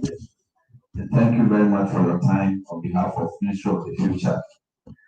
That you made a point which I can't let pass by. I think we've allowed the so-called white man to make the narrative. It's time for us also to change the narrative to, this is a psychological warfare, and sometimes certain words which we accept for ourselves, we have to also redesign or bring coin our own words or language. For example, we always keep on saying the white man, the white man. I would like to tell our sister, or all of us, or on all the Pan-African platforms, to Dr. Kambon and all, if we could start calling the white man the red man, because in all our languages, we don't have any word like the white man. All the words describe the European as a red man. But I hear our people keep on saying the white man. When we say white, we make it pure. When to us, he is our devil. All right. And secondly, also, I would like to pray that as we speak now, certain policies or certain giant steps are being taken place within ECOWAS or within Africa. If you look at Dr. Ericana, the African Union ambassador to the AU, she contributed so well within that short time or short opportunity she got. And the effect of her works is having so much effect across all the Francophone countries. She just got a small opportunity. You don't need to get so many years. Even a month or any opportunity you get. Now, if you take ECOWAS was trying to bring what we call eco currency and the ECOWAS central bank. Now, these things, if they're able to come into fruition, what it means is that ECOWAS will become part of most of the major economies in the world. What it means is that any big company can come establish here, you'll be rich all of a sudden, and probably all the diasporans will come. You don't even have to tell them to come. So, and these things, if you don't do them now, we'll do them tomorrow. Or if you don't do them, our children will do them. So, I would say that the diasporans, I believe, are more conscious than the continental African because of the exposure. So, when we get these opportunities, we should try and contribute to some of these policies our leaders are struggling to bring on board. Because we have a lot of attack from France and the West. So these works that our leaders are failing to do in a little way, we shouldn't just focus on our private endeavors. I mean, we want to be a Ghanaian. If things get better, then we will come, we will be glad to come. So even as we are there, or even as we are here and struggling to get a citizenship, these are major things. This year we were supposed to have the eco currency coming up and the central bank, and that would have been it. Once we have a central bank in ECOWAS, we have our own currency. That is it. It didn't come up. There are many ways France is making sure this thing don't come up. These are the major things we need to try and look at and contribute in our own small way. Because if your parents are rich, you really don't care whether you, but when the home you are struggling to go have serious problems and you get there, you'll not be happy. So as far as we want to get citizenship, I mean, these things like, I'm using Dr. Rekana as example, where she is and the impact she has had on Africa will last for many years to come. Thank you. Thank you very much. Thank you very much.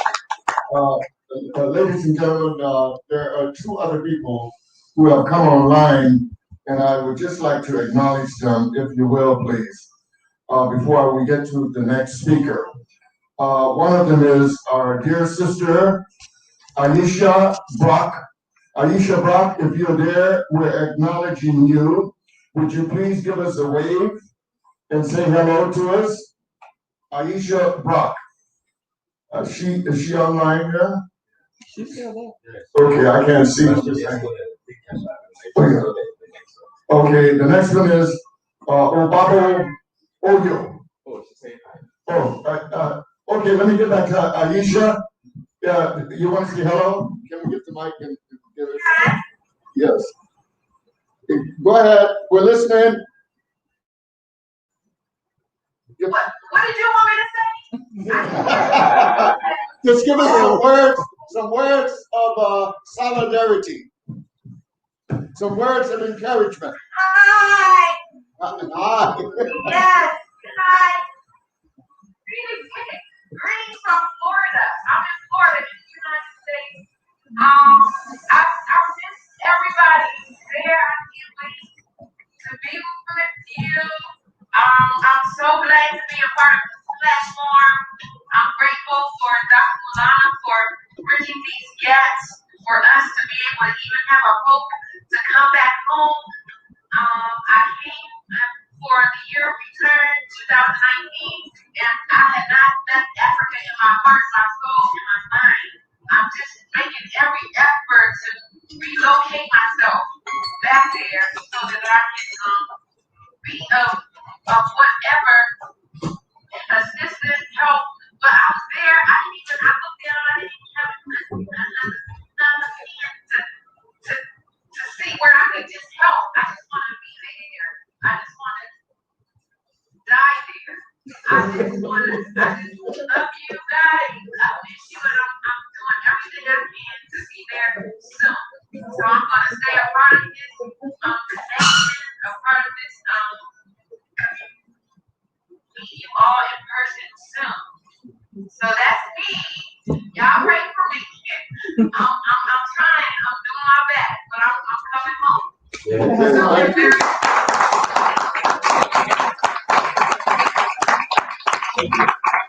Aisha, thank you so much for that introduction. And may God bless you. You will be coming home by the grace of the Most High. And you will be here on the soil of Africa within the next 12 months. I will assure you. And we will make a place and a home for you even before you arrive. So don't worry. Just get here. We're waiting, okay? Okay, my sister. Thank you so much. Let me acknowledge Obaba Oyo and his wife Obibi. I think it is the two of them, because you're online. Do you want to say hello just briefly to the audience, please? Oh, tell him to unmute himself. He got to unmute his mic. I had to mute him. Yes. Uh-oh.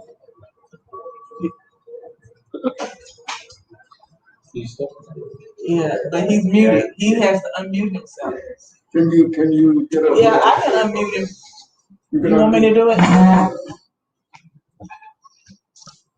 Somebody's coming to do it. Okay. Yes, go ahead. I want to thank Brother Maulana and he was very he saw into the future, so that it's saying out the show the future for sure. He's looking into the future. I spoke to him briefly. I just got about 2 weeks ago. I just came home. I'll be back on the data in about maybe 2 weeks. And I compliment the brother again, and I think for that, so thanks for that, like I said, we that you put the work, and I just want to thank all. Let me go ahead. Someone came to me and said, this brother is doing the work.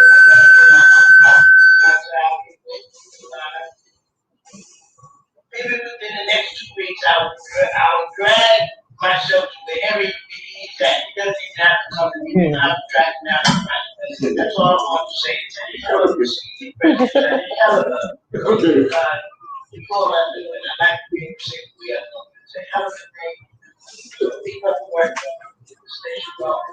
All right.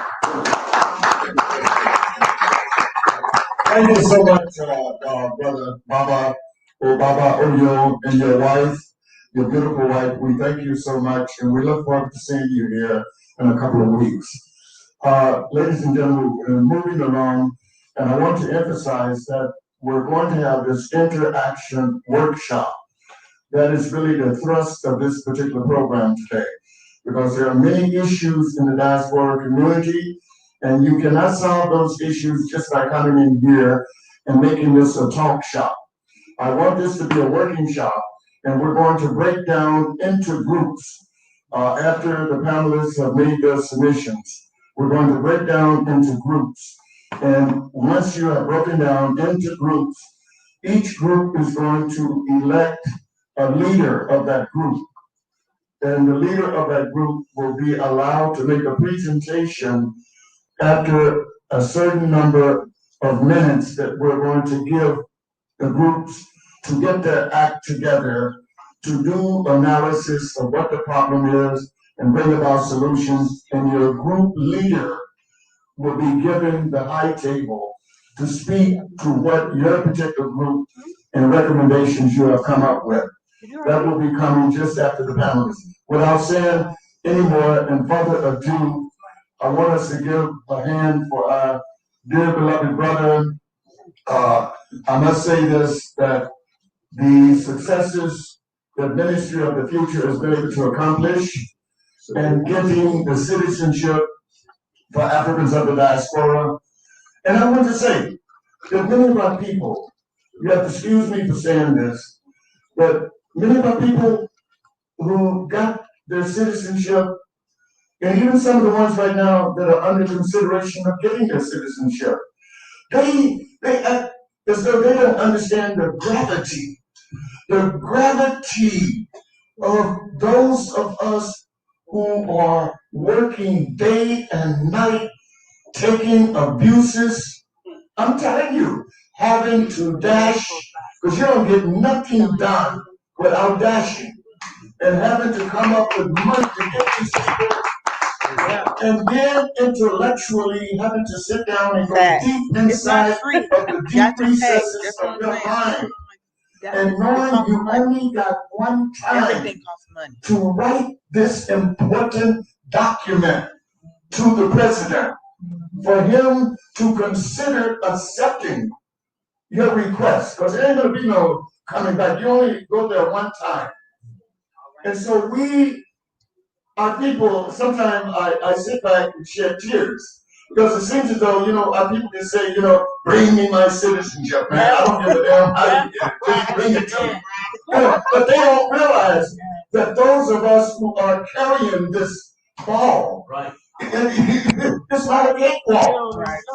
No, it's not a cakewalk. And then you have within our community, I'm sorry to say that, you have the Willie Lynch mentality that is prevalent in the African diaspora community. And I'm sorry to say it is more in the African American community than it is in the Caribbean community. Yes, it's a fact that we're always trying to backbite, always trying to pull a sister, pull a brother down. If I could tell you some of the abuses that have happened, but I'm not going to say it on this platform. But I can say this, brothers and sisters, Ghanaians are watching us. Ghanaians are watching us. And if they see that you are shucking and jiving They ain't going to give up a piece of land to you.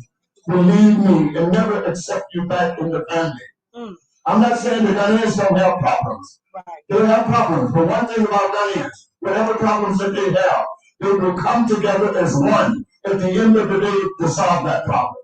But we have a problem where we say, no, Charlie, I don't give a damn what you say. I ain't going to have nothing to do with that man, that sister. No. We have to look for the generations of the children who are coming behind us. And we have to sometimes put that pride aside. Put your pride aside and say you're doing it for that child or children that are coming behind you.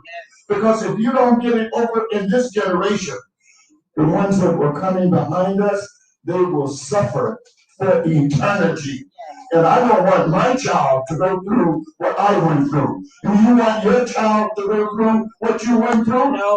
No. So let's get it together and bring about love and peace and harmony. I'm not just saying that to be playing with words, because there's a price to everything you do. And if we're going to come together, let's get the rules of engagement and respect the rules of engagement on coming together. And respect each other, irrespective of what your status is, irrespective of what your income is, irrespective of what class you are. Because like we said to brothers and sisters here that did not know, tribalism is a major factor. It was good at a time, and it also now could be bad. But when you leave the soil of Ghana and you go to the United States of America, when you arrive at Kennedy or any of the airports, Heathrow, and you may say, well, I'm coming in, I'm a Ashanti. They don't give a damn about whether you're an Ashanti. But you got a black face, brother. You understand what I'm saying? You are considered blah, blah, blah, blah, blah. So you got to understand that we are one. We're Africans of the diaspora that are coming back home. I want to say this again. I'm not preaching to the choir, but I'm just giving you a reminder. Remember, Ghanaians see us as another tribe. I don't care what you say. You're not going to get rid of that tribalism. They see the African diaspora as another tribe. And mind you, we got different African nationals within the African diaspora. We got Jamaicans, we got Guadeloupean, we got Trinidadian, we got African Americans, we got Canadian Americans, we got Black Brits. But if an African of the diaspora goes and tear his or her butt and do something bad here, the Ghanaians don't see you as an individual Jamaican. They see you as the tribe of the African diaspora. So it's a collective thing, and they will blanket all of us. So it simply means we must carry ourselves as ambassadors. And remember, whatever you do, it doesn't stop with you. Whatever you do, if you do something good, all of us are going to benefit of the African diaspora. If you tear your butt and you do something bad, we all are going to be condemned. So we got to understand that and start talking to each other. Oh my God. Please, can we get a clap for that, please? Ladies and gentlemen, let us give a loud round of applause. I don't need to go introducing this brother. He's already been introduced. And by virtue of his presence here and the works that he's doing, the good works that he's doing, he's already known worldwide.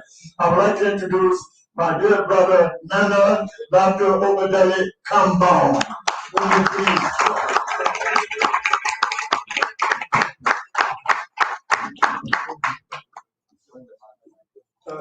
You have to get a mic. Yes. Mic, please.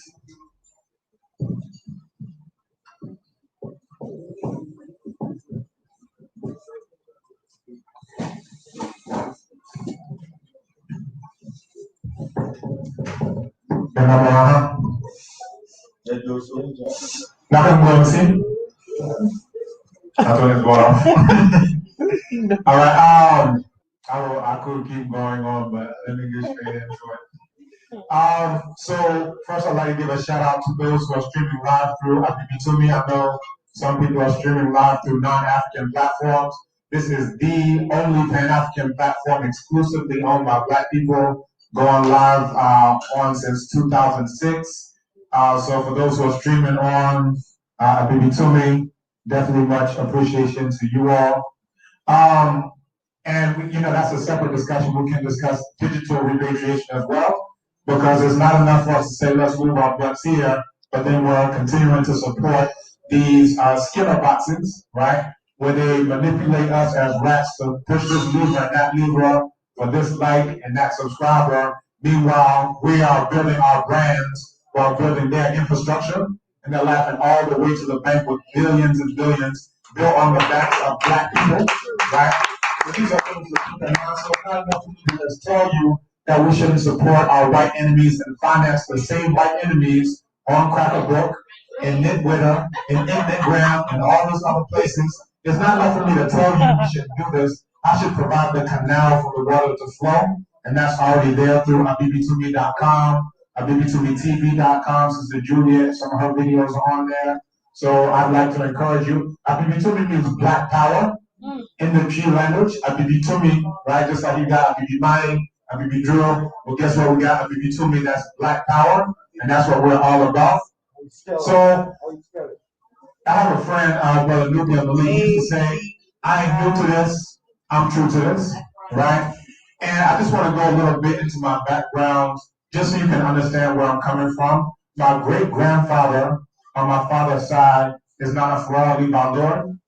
You'll see him named in a lawsuit on the side of Nana Marcus Garvey when there was a split in the UNIA because he was a Nana Garvey loyalist, right? He stayed with Nana Garvey through all the backbiting and other things. So his name is right there. And he was the Attorney General of the UNIA, right? He also received the Knights Commander's Cross of African Redemption in the UNIA. And for those who are not familiar, UNIA is about Black to Africa, right? This is the legacy. The red, black, and green that I'm wearing today was unfurled 100 years ago to this very year, right? So this is what we are representing. And that's the ancestor who I always think of because he himself didn't physically get here. He continued initiatives in the United States of America. He was one of the founders of Paradigm Credit Union, which was the largest credit union in the United States, period. Not the largest Black credit union in New York. In New York, that was the largest credit union in the entire United States of America, period, right? Because he was about Black power and Black empowerment. So when I see myself here in Ghana having repatriated, this is the circle being unbroken, right? This is a continuation of a legacy. And I have other personal ancestors. Now, William Bill Dunstan on my mother's side, he had to go up to the north because he had beat up a white boy who called him the N-word in North Carolina. And I said, this is a fighting spirit. No, we ain't going for this. Right? This is a fighting spirit. He ended up having to go to Connecticut because they were going to lynch him the very next day.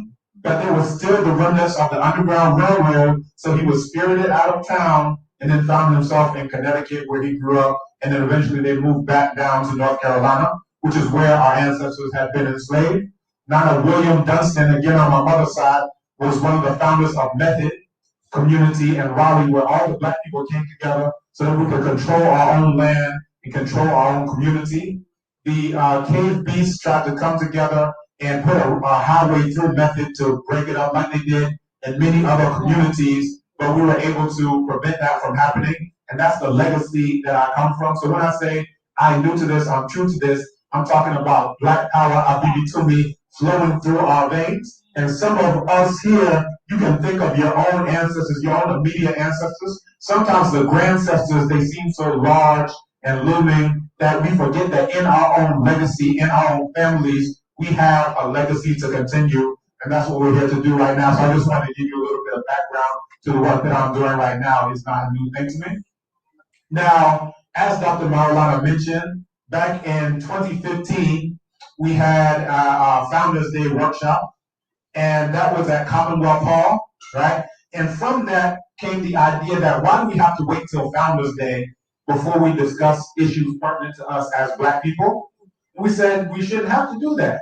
So what we did is, through my position, Senior Research Fellow at African Studies, we got the space in order to meet there every single month to discuss issues about re-Africanization, de-whitenization, or de-crackerization, as some may prefer to say, because in Wall we say, oh no, red ears. These are the red ear folks, right? So, we decided that we're going to come together on a monthly basis, and from that, in April of 2016, Kwesi Kwarteng, the executive secretary to then President John Mahama, he heard what we said. He came to that meeting, and he heard what we said, that we want citizenship. We're coming here, we're bringing in literally billions through the year of return. Some of you have heard what I've had to say about the so-called 400 years. But through the year of return, we brought, according to some estimates, 1.9 billion. And the year of return was listed in the government of Ghana's budget as the tourism promotion package, not the get solidarity with your brothers package, not the return to your roots and understand who you are package, not bring your skills package. This is the tourism promotion package. And what tourism means is come, spend your money, and then go back. But that's not what we are interested in. That's what some folks are interested in. But there are Ghanaians here on the ground who are interested in something deeper than that. They're interested in something more than that. And don't just see us as ATM machines that are walking around. Come, distribute your bills, and then we send you back to where you were manufactured. And that's where we have solidarity with those Ghanaians. So Kwesi Kwarteng was one of those Ghanaians who saw something deeper. President Mahama was one of those Ghanaians who saw something deeper, where he said, I'm not granting you anything. I'm restoring your birthright to you. So this is a little bit of the background of how the citizenship came about. It didn't drop down from the sky. It didn't pop up out of the ground. It was the work of being there, driving to African Studies, Dr. Maulana taking however many photos from Kaswana to African Studies. He comes in sweating, whoa. I tell you, but this is work that he put in. Inviting Kwesi Kwarteng was work that he put in. I know for a fact that he took Kwesi Kwarteng to eat, whining and dining him at Golden Tulip, which is not free. Right. But nobody sees any of that work. Right? People see folks walking down the stage and they got their, passports and whatever, but they don't see the work that went into it. They didn't see all the beef I got at African Studies for putting down that initiative, because some folks at African Studies, they didn't like some of that stuff that we were doing in terms of bringing the diaspora together with continent, right? And I won't go into all of that, but that is there as well. But there is work through that. The slander that Dr. Maulana, hears. Me, I'm not on right social media whatsoever, so I don't hear it. So if y'all saying whatever y'all saying, but we know the work that we're actually putting in order to do this. So I just wanted to give people that. From the Benin delegation that was mentioned earlier, I was able to forge a relationship with a brother named Uncle Sude who came with that Benin delegation. And from that, we were able to take a good 20 Africans from Ghana. We did a Ghana, Togo, Benin, Sankofa journey. My mother has been doing that since 1998, and that's what brought me to Ghana, right? 1998. She first came in 1972 to Ghana, and then she started bringing Africans since 1998, every single year since then. The first year that we've missed has been 2020, and you know why, coronavirus. We plan on doing Ghana, Senegal, and the Gambia, but the coronavirus, we were going to work with brother RJ on that. He was going to have the festival, conference, all these other things.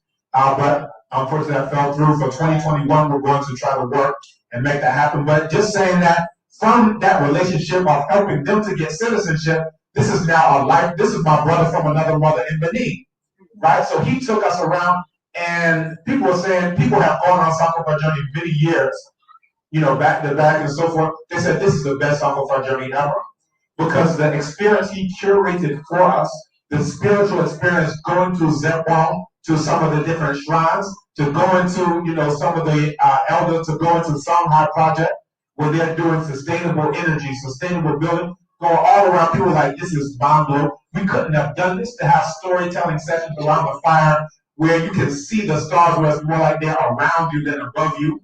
This is an experience that every African should have. and these are, some of the works that we're doing here, on the ground.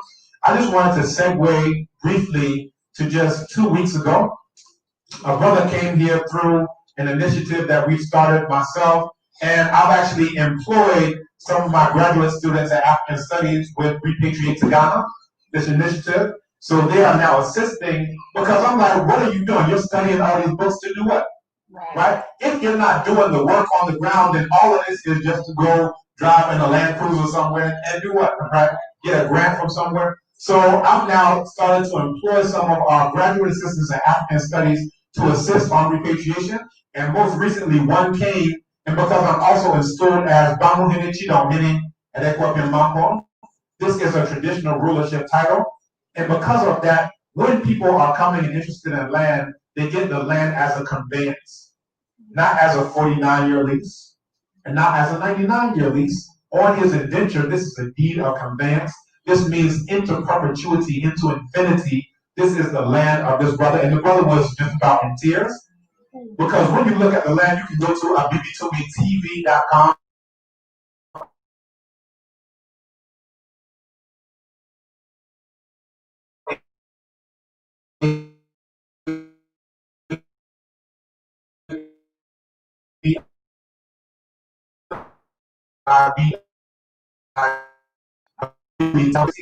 And the Pizza Hut and the Kit Kat ads and I forget that I'm even in Africa.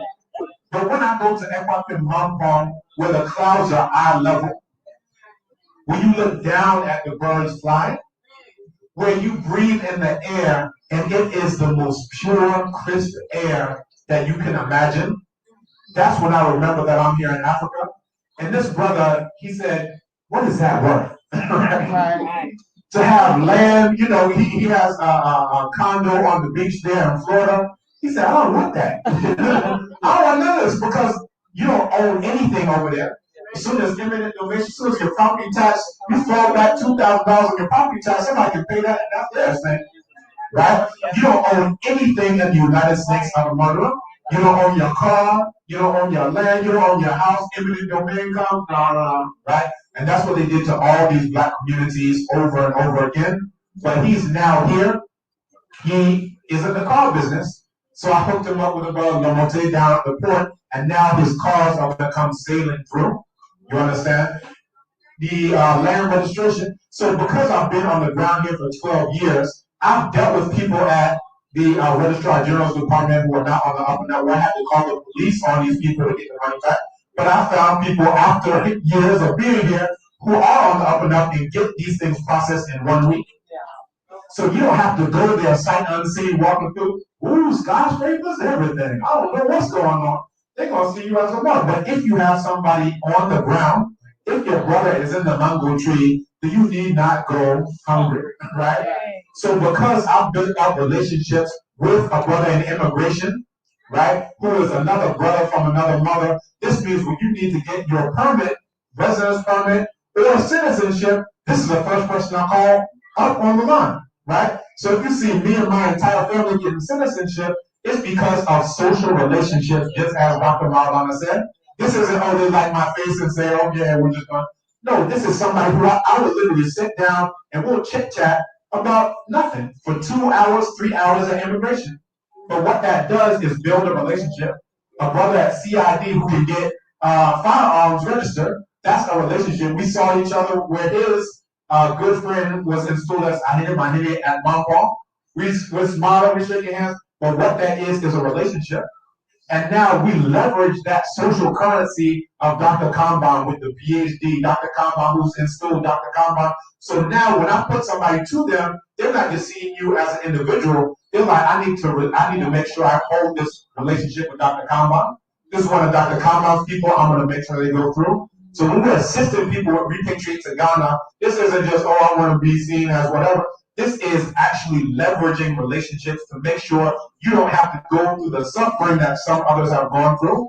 I know everybody's on YouTube and saying, yeah, I'm doing this, I'm doing that.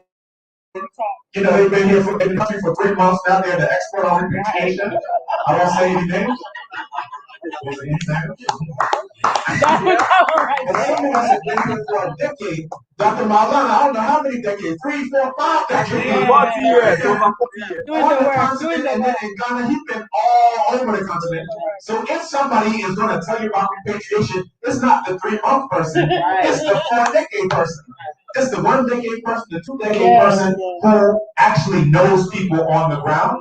And I'm going to give you the phone number, and I'm going to walk you through to the Registrar General. I'm going to walk you through the Lands Commission. I'm going to walk you through whatever you need to do to make sure you have repatriation success and not repatriation failure. And the reason why I did repatriate to Ghana is that I have a good friend who's also very big on YouTube who was not successful at repatriation. He made every mistake you could possibly make in repatriation. He did a video about all the mistakes he made. And you shouldn't have to do that. Because if you fail to plan, then you plan to fail. And for some of us who know how to repatriate successfully, I'm a pretty successful repatriate. I should be able to assist you so you don't have to fall. There's a proverb in Yoruba, which is someone who falls into a pit, teaches everybody else wisdom. But why should every repatriate have to fall into that pit? Right? We can tell you, no, going this way.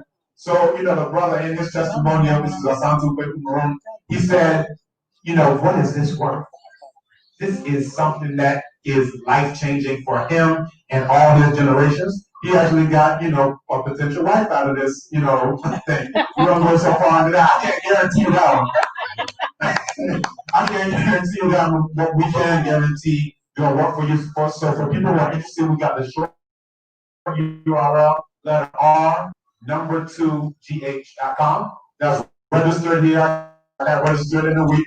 Because if we're going to talk about I can help you register a business, can I register my own? Right. So that is register r2gh.com for people who are interested. You can see the packages. And then coming up on the 27th, we have over 24 people who have either done consultations with us or signed up for packages or have joined the Global Repatriation Group. And all of them are meeting online so they can realize that they're not alone in this, right?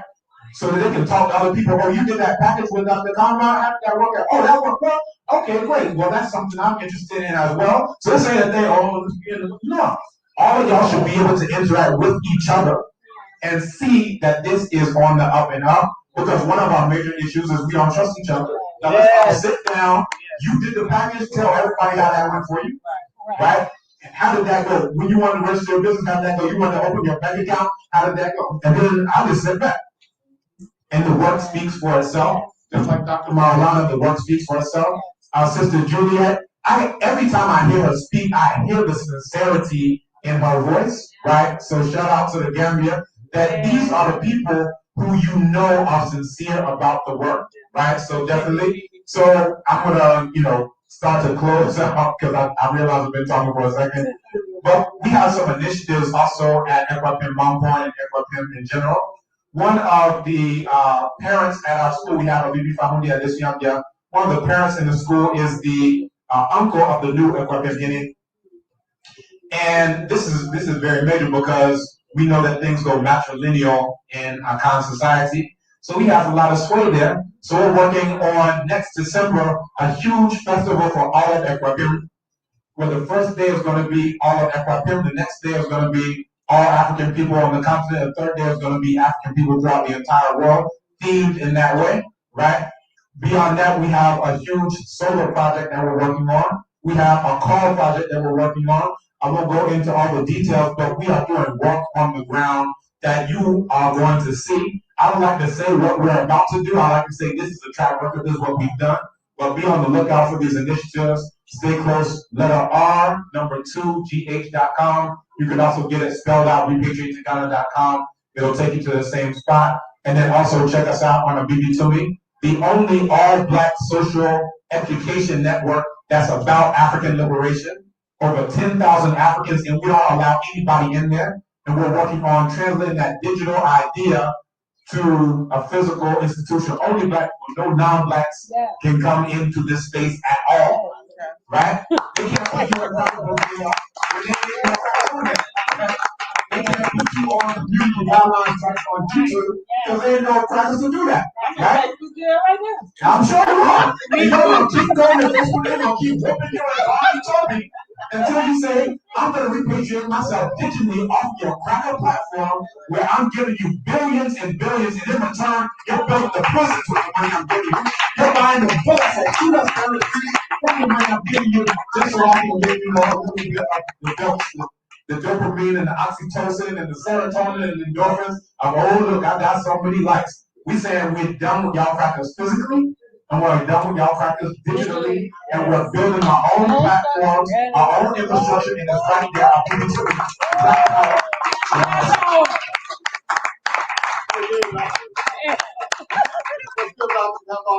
All right.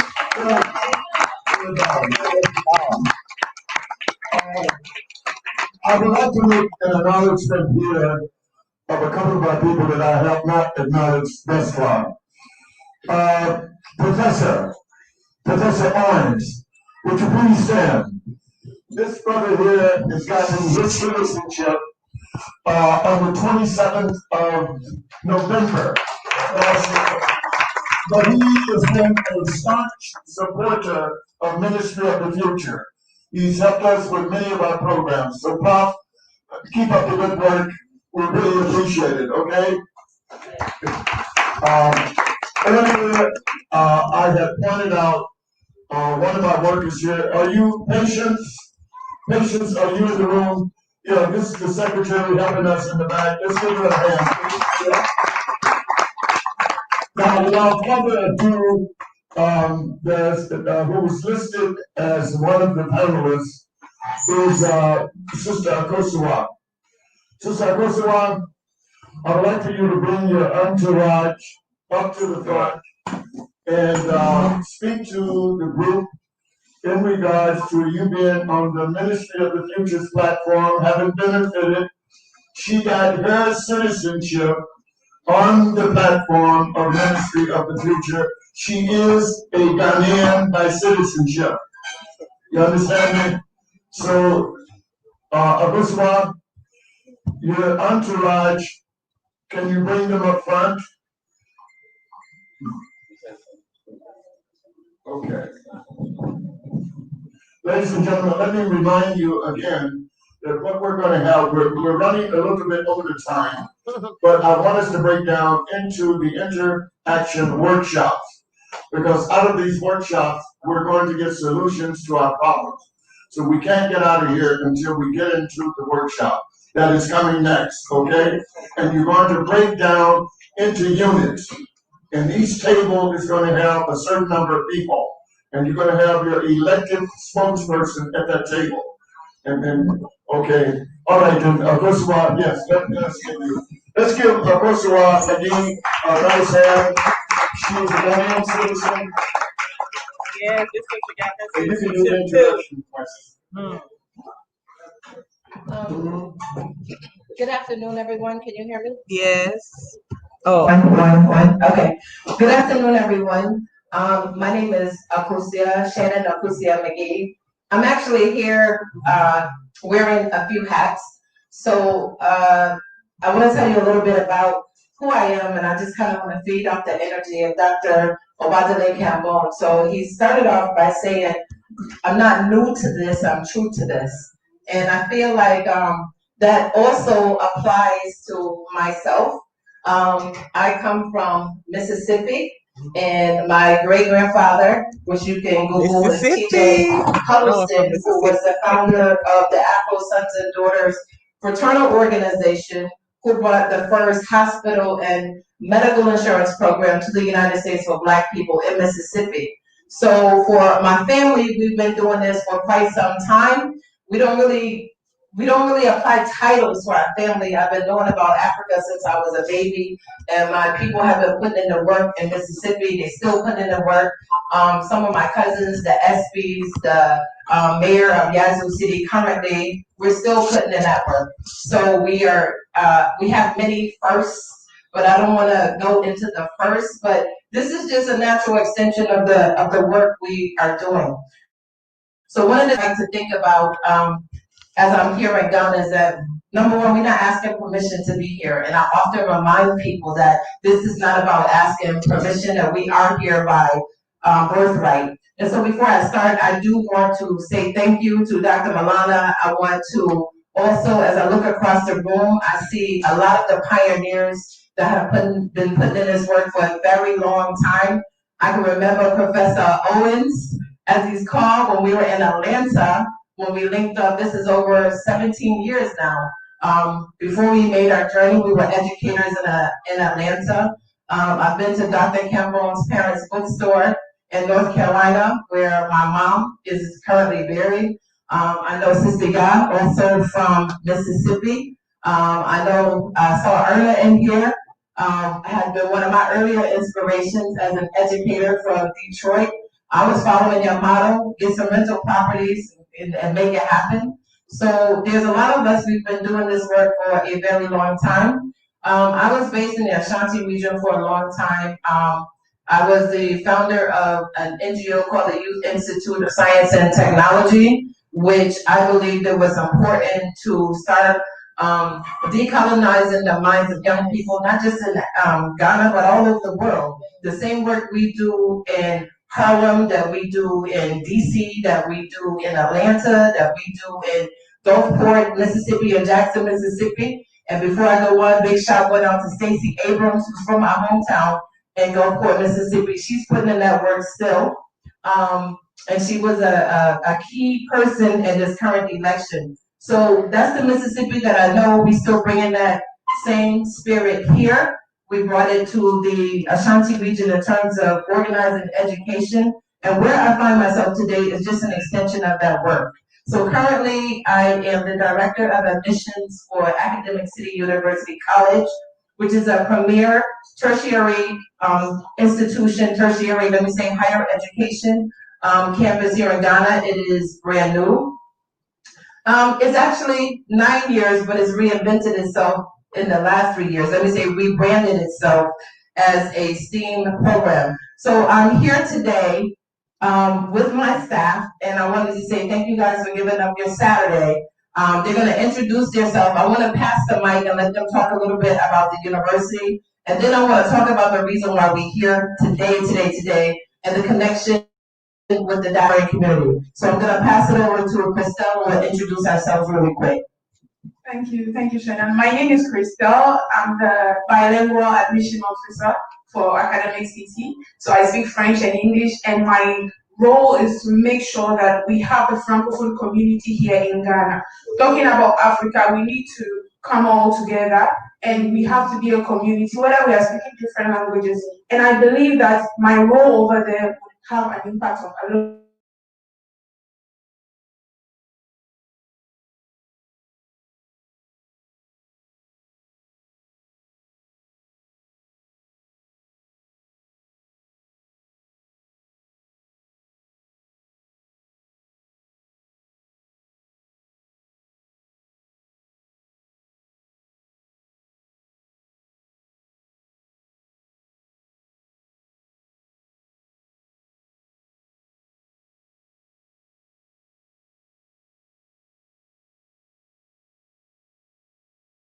Country. So it has to start with a country, and it started with Ghana, and we believe that we'll go all over Africa. We have about 14 courses that we offer, and we strategically chose those courses because we believe those courses will have an impact in the society. For example, I'll mention a few of them, but we have them in the Department of Engineering, Communication, Business, and Technology. When we take engineering, one thing we believe in is that we need to change the way we do our industrialization. So we introduce industrial and systems engineering, and we need to know how to bring more things on board. For example, the mechanical engineer or the computer engineer will create something marvelous, but how do we make it big? How do we expand it throughout Africa? Industrial and systems engineering is gonna be the key program that will help us bring more of our product out there. And for example, I'll go down to our business program, which is entrepreneurship. And entrepreneurship is, most kids think, okay, I want to be an entrepreneur, but it comes with a mindset, it comes with a way of thinking. It comes with actions. So we groom them to change their mindset about how to make business in Africa. And we just make sure that they know how the society, the culture, and the technology will all mesh together to make it viable for us in Africa over here. And one thing is that having to speak a lot of languages, mainly French, is also a plus for the kids. So when Academic City called on me, because I'm an alumna of CAF University College, I was so glad to actually have a say in the Francophone community. So they are able to speak 2 languages and they can migrate from Benin, Togo, Gambia, they can go all over the world. And we had some time where we went across West Africa, Togo, Mali, Senegal, the Gambia. There were beautiful people. The kids welcomed us and they had so much interest in ACT.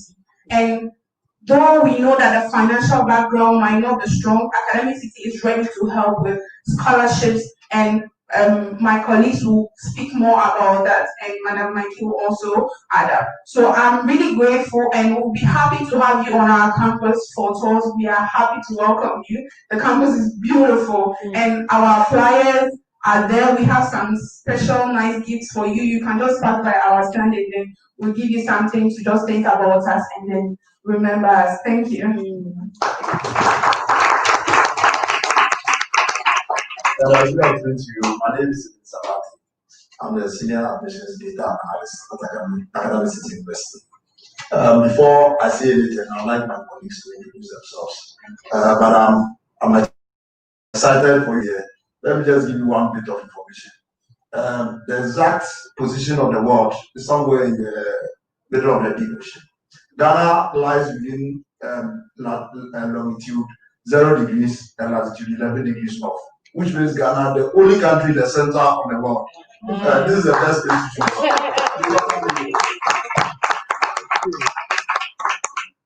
Hello, you all. Hello. My name is Okwe Ariel, and I'm actually an admissions at Academic City University. And I really appreciate you all inviting us over to have this platform to talk to you about Academic City. And I really like the vibes in here. And what I would have to tell you all is, self-realization is the true encounter to reality. And since you all have the mindset in bringing out and bringing in your brothers and sisters back home, I think that's the true thing to do, and I really appreciate it. Thank you very much. Hello everyone, my name is Bernadine and I'm a Ghanaian. The reason why I said I'm a Ghanaian is I always get asked, are you Ghanaian? Because of the way I do my hair or I carry myself, I really hear people asking me that question. Hello, Dr. I worked with New York University, Accra, and found myself also at Ashesi University. I don't know if you've heard anything about these 2 universities, but reason why I left New York University was because I really wanted to work with African students. And so finding myself here at Academic City, it's just a complete thing I really want to do with my journey in my career path. Thank you, and thank you for listening to us. Hello everyone. My name is Dr. Stemtu. I am a student of Academic City University College. I am studying business administration. Although I'm studying business administration for one, I like to diversify and then poke my nose in all of the subjects, learn more things, explore, because the world is an exciting place. And we are welcoming you to Africa, and we are happy to have you all here. Thank you. Okay, now I'm going to briefly discuss in just about 2 or 3 minutes the impact of STEM education in Africa.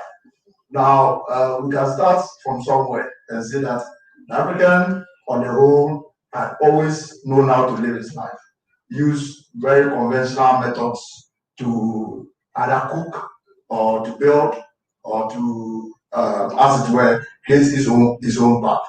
Now, what do we see? over time, a lot of things were changing. And as things began to change, we were not at par with the change. And we're not at par with the change because of the way we thought. Now, what has happened? What has happened is that we have had the rest of the world determine our fate. How did they determine our fate? We have 60% of the world population probably found in Africa between age 15 and 25 are supposed to come from Africa. And the next, by 2035, we'll have Africa having the most youngest population in the world. Now, what is happening? What is happening is that we have not, as it were, invested heavily in STEM education. And because we have not invested in STEM education, we are still lagging behind. That is the true state of Africa. Now we have no disrespect to other some companies in Ghana, but there are some people who looked at the data and said that, oh, why don't we buy the beer company in Africa? So now go to Kenya, come to Ghana, and you want to do a bit of research, find out who owns the beer companies in Ghana that we drink. You know that the Ghanaian population is very useful, not just Ghanaian population, African population is very useful. And of course, that is why COVID is about us. So now, for those countries that are aging, of course, and that's why they are suffering from COVID, they are aging. And they realize that, so now, health becomes a concern for them. If health becomes a concern for them, then what do they do? Then they stop drinking. So who are the people who are going to be drinking? The youthful population. Now, what we are saying is that, so now, what do? They buy our beer companies so that we continue to drink. Is that what we want? No. So what we are saying is that going forward, what we need to do is to invest in STEM. It's the only way.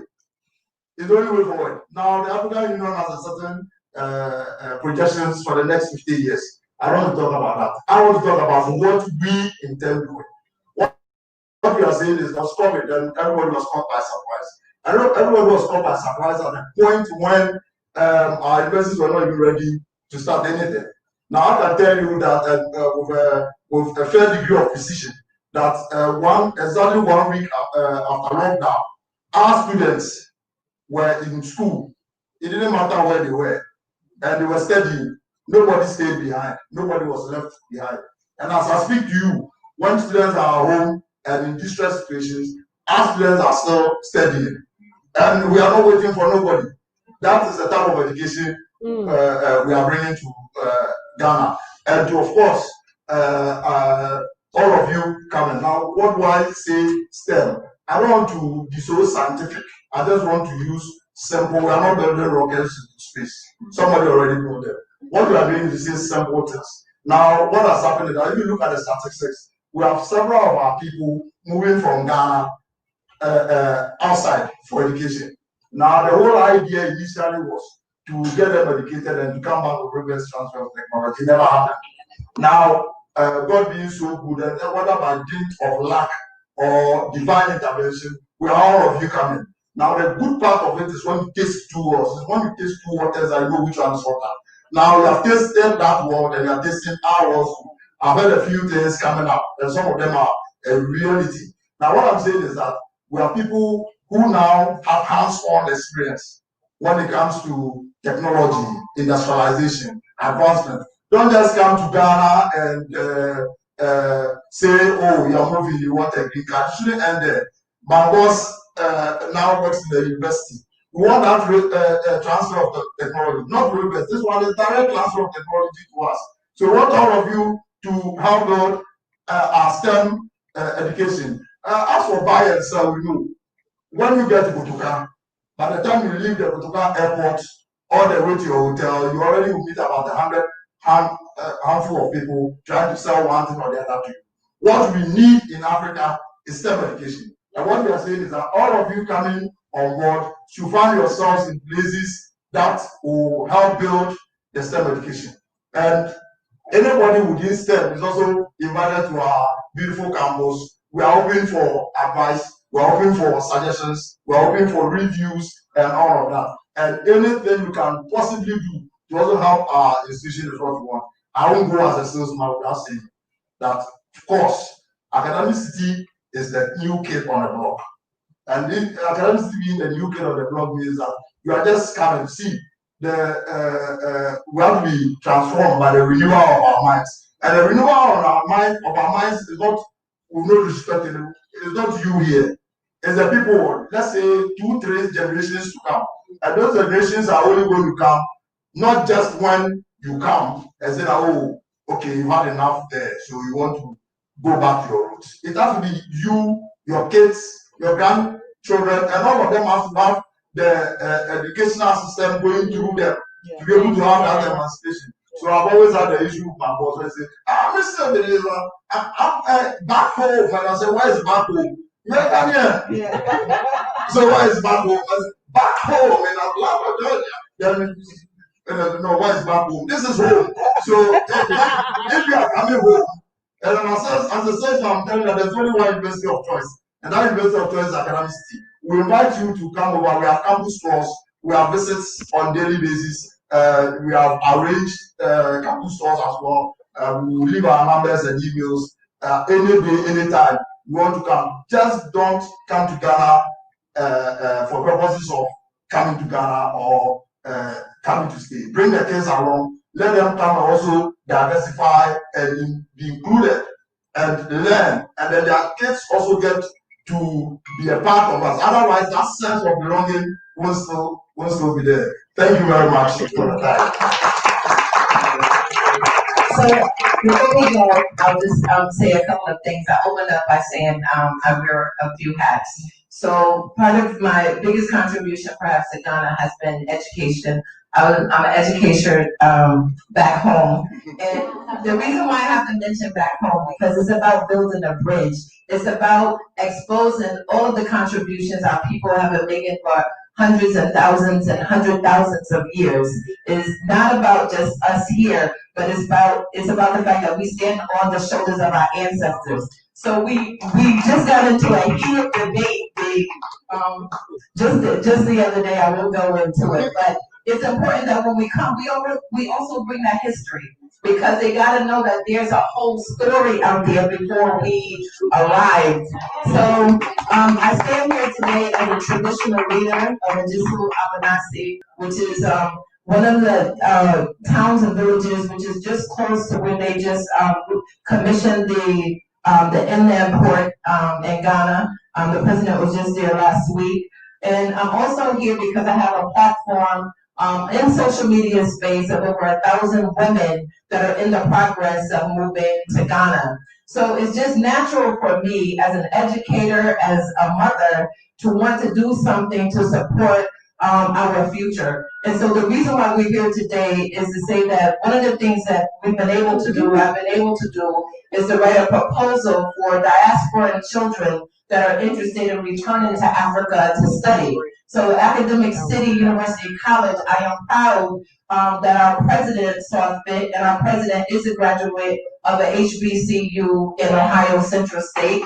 He also is an engineer by trade. He understood the importance of supporting our return. So Academic City this year has launched a presidential diasporan scholarship where we awarded a full 4-year scholarship to a young person that's a descendant of the Middle Passage. It doesn't matter if you come from the Caribbean, an Afro-Latina, or an African-American, or if you find yourself in London.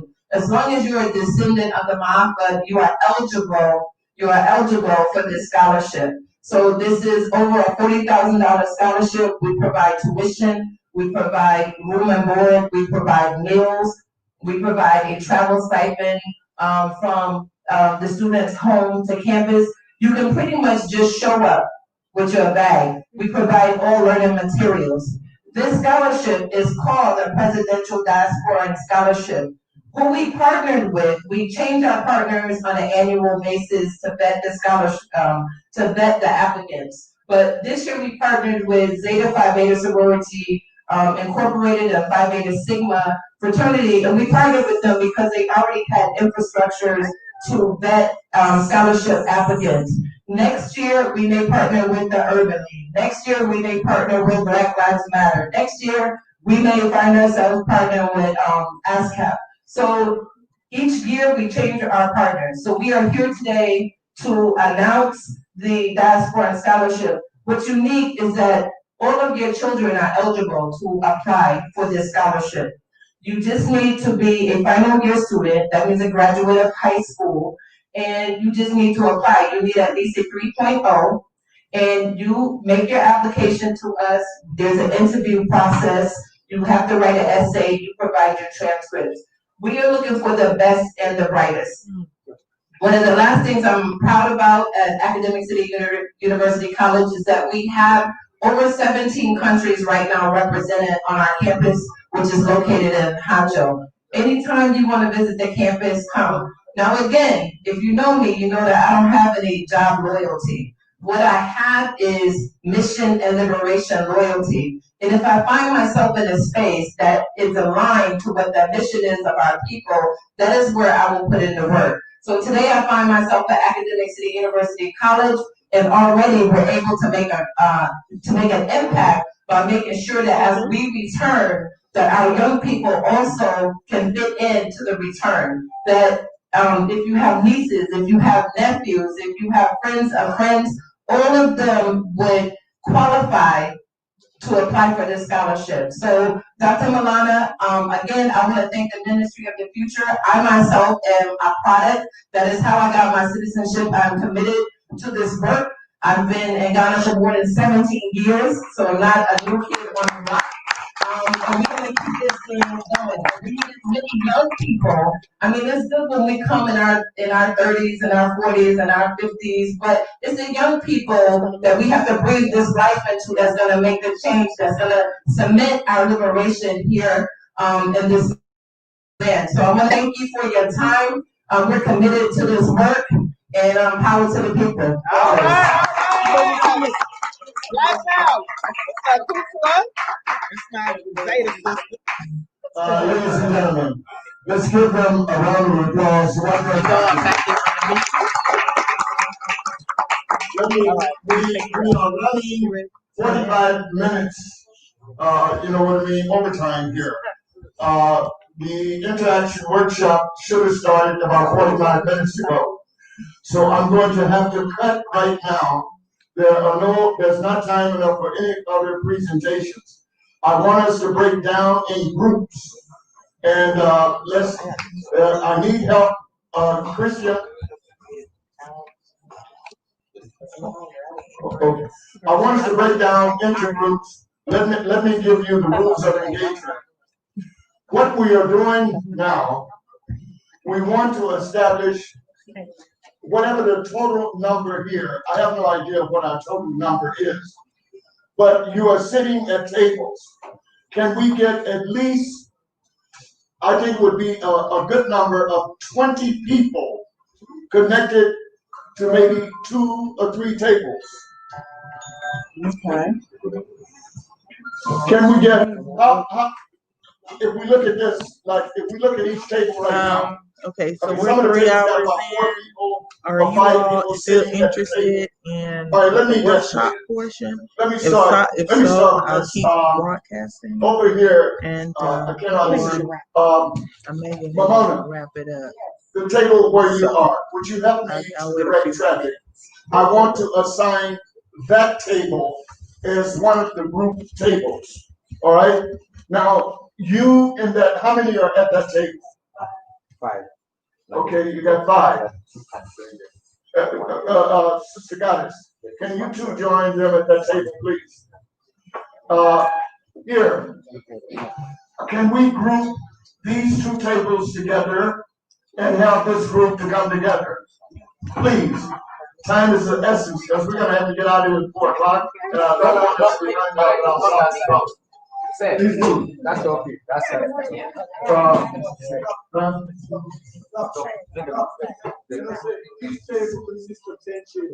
yeah. All right, will you help me to direct traffic?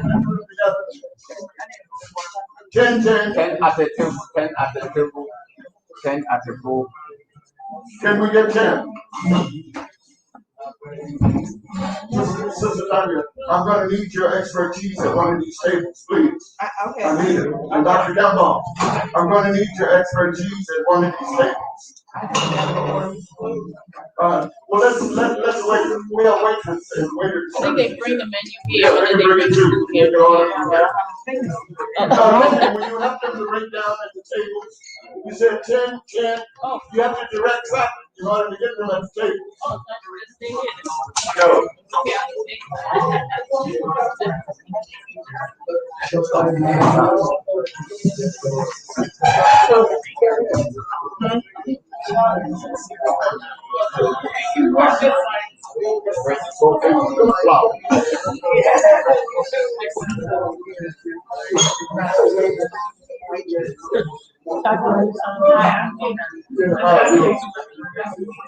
Oh yes, I think I've seen you. So you're in Ghana? Oh, can you give me a contact? Yeah, I did it. Yeah, I got it. Yeah, yeah.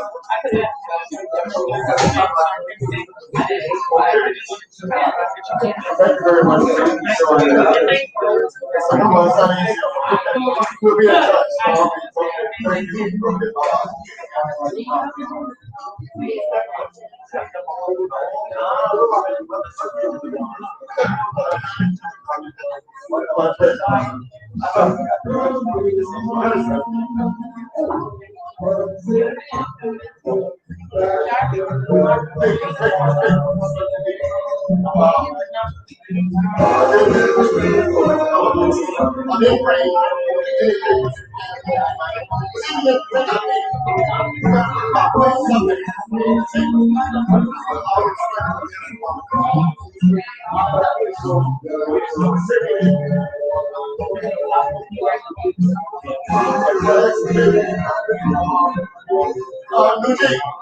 Good job. Cut the music. Cut the music. All right. All right. First of all, you're going to participate on this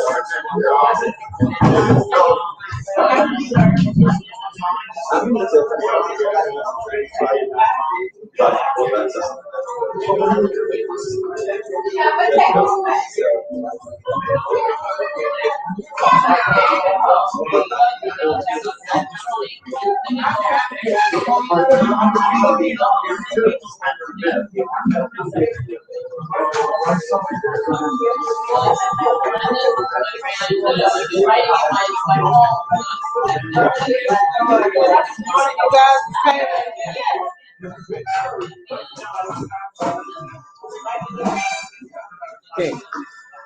Where's the other?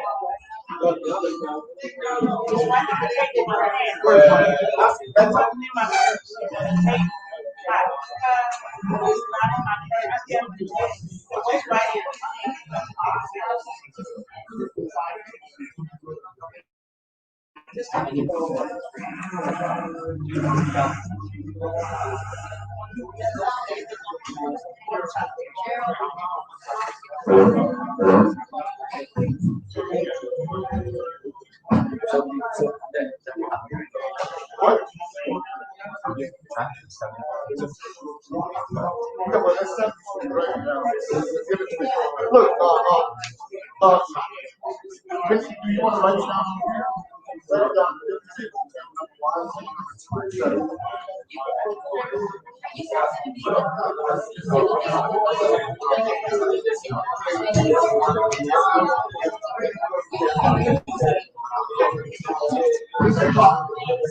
All right.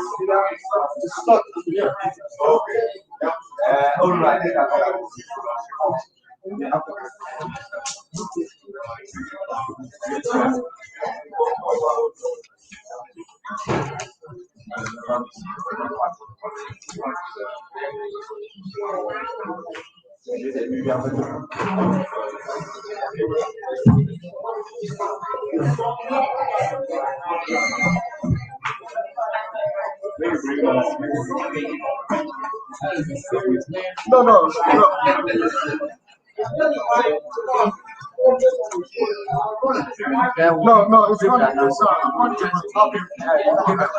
Oh, yeah. All right. Well, we want to settle this one. We'll give general announcement. So, that will give the numbers. Yeah. Okay. Yeah. But let me give you something right now.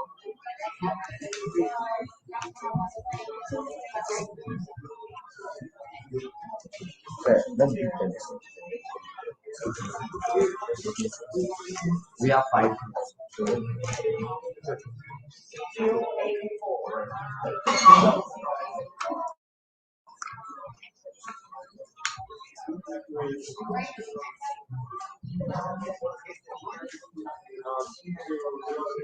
Christian, let me please hear me on this. To give you the rules of engagement. The topics that I want all of the tables to take charge of. The first one is the African diaspora must come together in unity. And I feel the only way that we can come together in unity, we must have a nucleus business development cultural center where we can meet in what I call an embassy, a mini embassy. And we need to look into that. And I want that to be one of your topics right now. How do you think we should go about acquisitioning property or leasing a compound so that we can establish a secretariat for the Africans of the diaspora? Well, wait a minute. And that particular compound, one of the things that we should have transient guest rooms or apartments, because our people are coming. And some of our people are coming, they're getting into the wrong hands. They're coming, wasting money in hotels, 4-star, 5-star hotels, spending over $100, $200 a night. What we should have a reception center. We should be able to pick our people up at the airport, bring them to the secretariat at the Business Development Cultural Center, house them there temporarily with their family, some with children, house them there for about 1 week or 2 weeks to go through an orientation classes before they branch out into the country. Now that is what we need, and what the subject matter before the table right now is this. We need a spearhead committee to take charge of this. So when we leave here today, we know we have a consensus of a spearhead committee that's going to work toward raising funds, because money is going to be needed. You will never get this unless we have a means and a way of getting money. If any of you here have any background in financing, business administration, yeah. So look, inject your skills into your particular group and select a group leader. Each one of your tables must have a spokesperson. You decide that. We were going to give you 30 minutes to dilate on this, but we don't have the time now. You're going to have 15 minutes, 15 to 20 minutes at the most. Get a group leader, and whatever the group comes up with, the group leader will have the right to come up to the high table and enunciate what was your group analysis of the problem, what is the solution that you feel, and how we should go about solving. Am I being clear on this? If not, let me go over it again. And then there's another, wait, that's only one. Another one is, how do you think we can bring about unity? My recommendations is the reason we are divided is because we do not meet and greet often enough collectively as a group. And I am recommending, even if we have to come here temporarily once a month, that we hold a greet meeting and a greet session of the diaspora community to discuss and solve our problems. We need to do that on a regular monthly basis. The Lebanese, how can white Lebanese come here and get into Ghanaian society and be successful? How can Indians from East India, and they don't have nothing to do with the black folks, but they're organized. And they get respect from the government. And they get respect because they're organized on the basis of what I'm telling you we need to do right now. We need to set up a business development cultural center. That's two topics. Now, I need to know, listen to this. What do you think, or what do you know? How much money are you spending in Ghana on a monthly basis? And I want you to multiply that by 12 months. Because I know the average diaspora, I know because I've been here long enough, living on the ground, you're spending somewhere. Yes. Don't say it. Yes. Well, I mean, look, we did a financial flow chart projection in 2016 that enabled us to get our citizenship. I took charge of that. We came up with $1.5 billion a year that the African diaspora community in Ghana, with a population estimation at that time of 10,000. And of the 10,000, 80% are over the age of 40. And they're on pensions. And the average pension is about $1,000 a month. Some even get up to $6,000 a month. Now that money is going into Ghana's economy.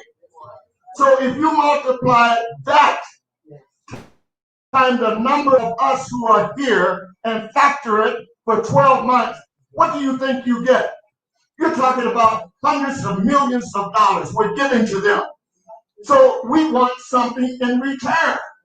And we want to get, as Dr. Kambon has said, we want to get institutionalized a parliamentarian act that we get citizenship regardless of what political party is in power, that is enshrined in the Constitution. But they're not going to listen to you until you bring the money.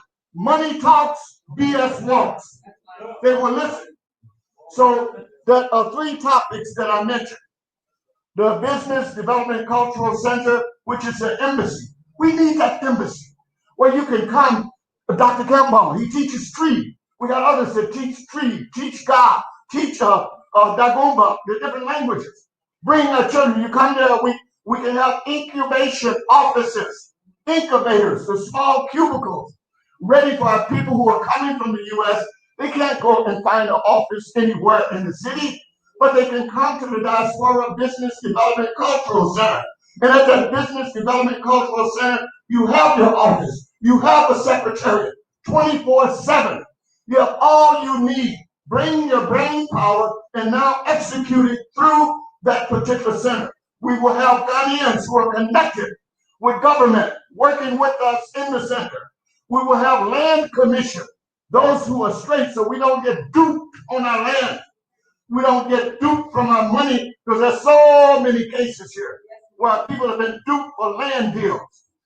And we will also be registered with this particular Business Development Cultural Center. We will be registered with the State House.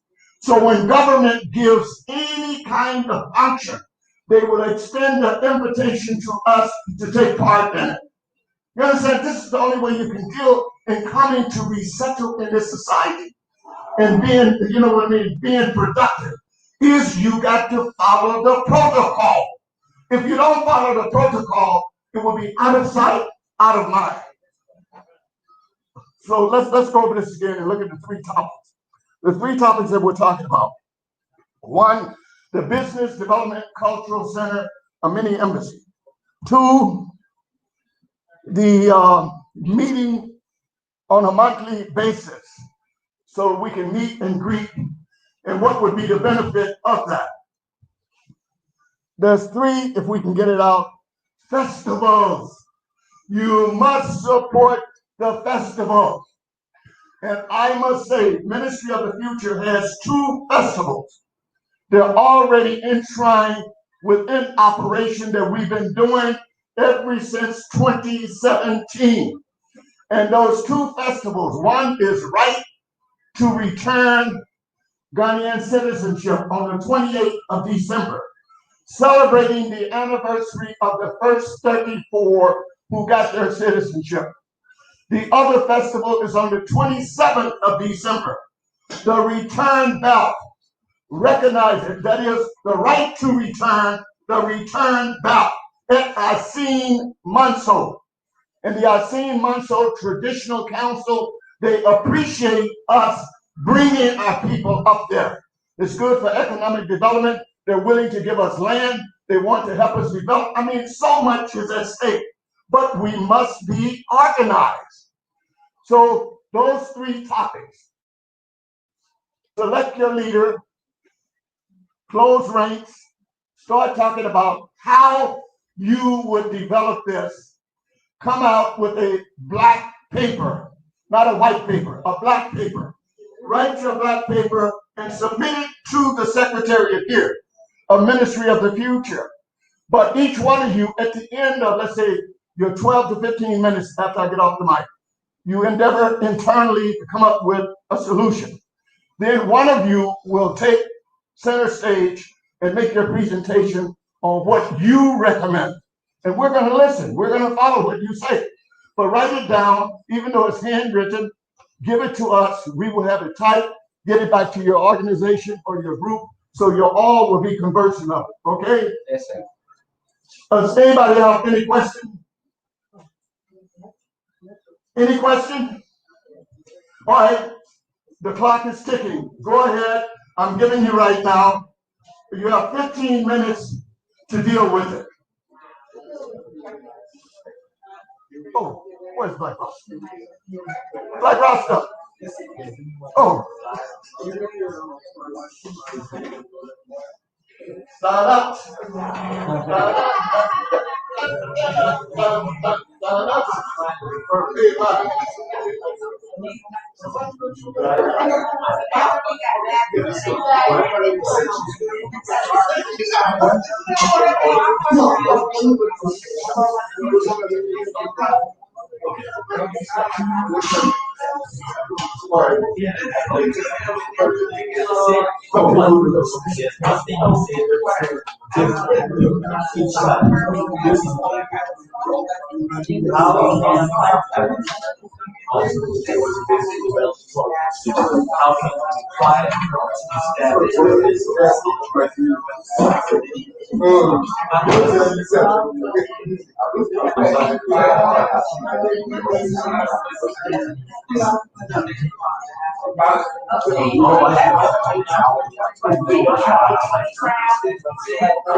Look at your watch.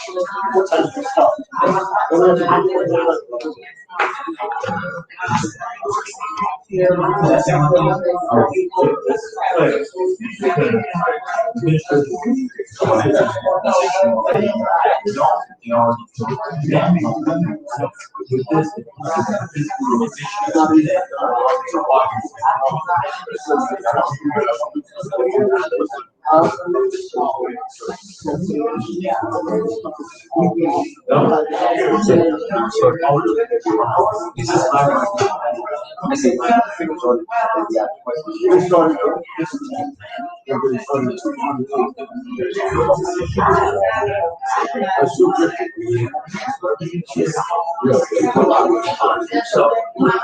Number two, what I heard about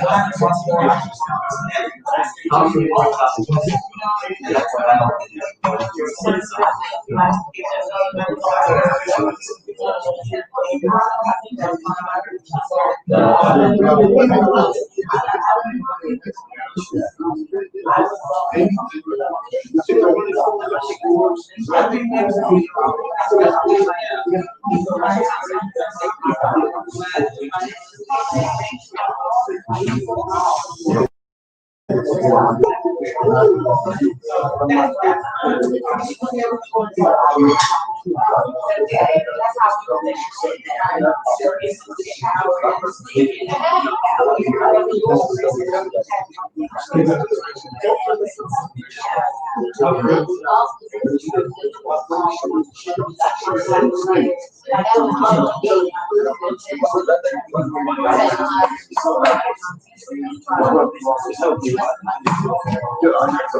It's mine, you know?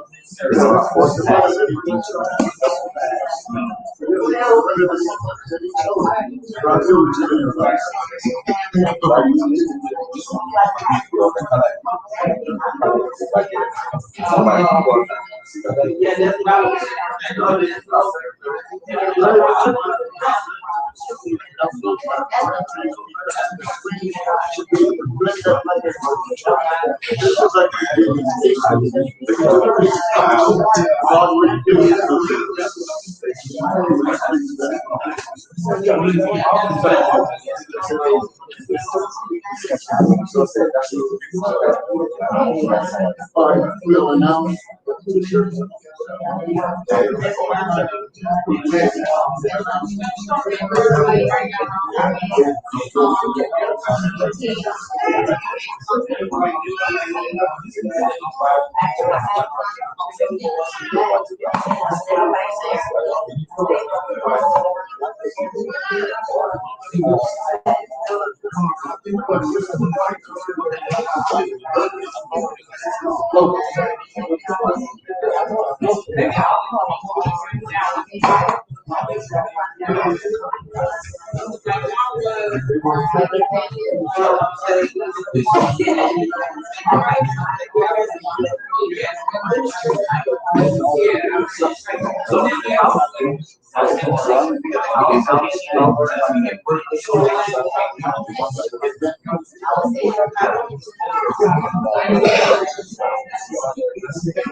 Well, let's just do this time.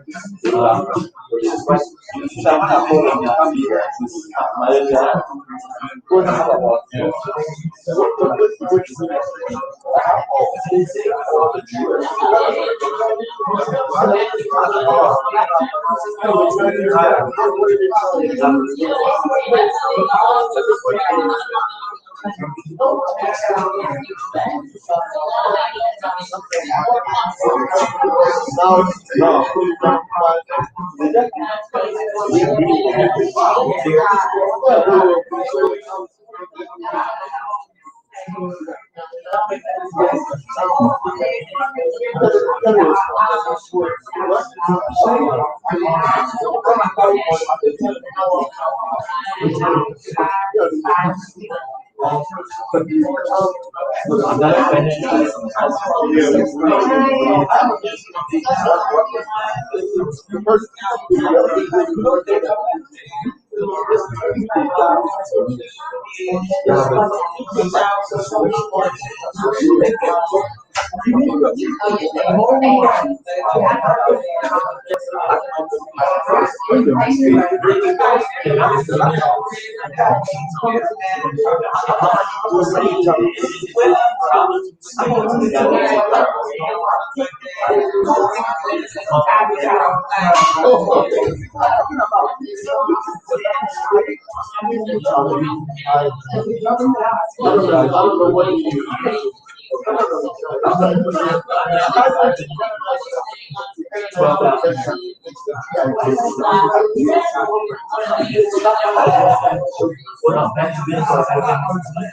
other words,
You have 7 minutes to go to wrap up.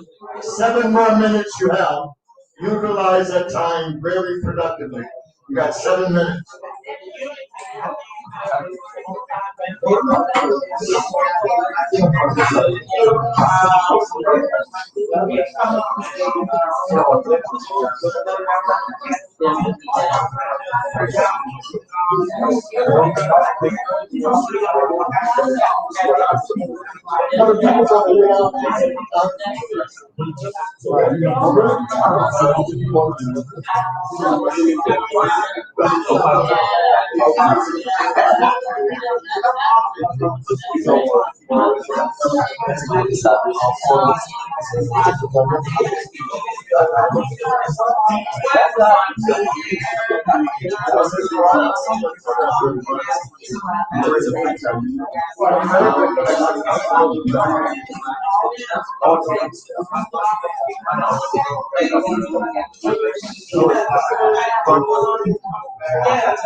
Time is up on that.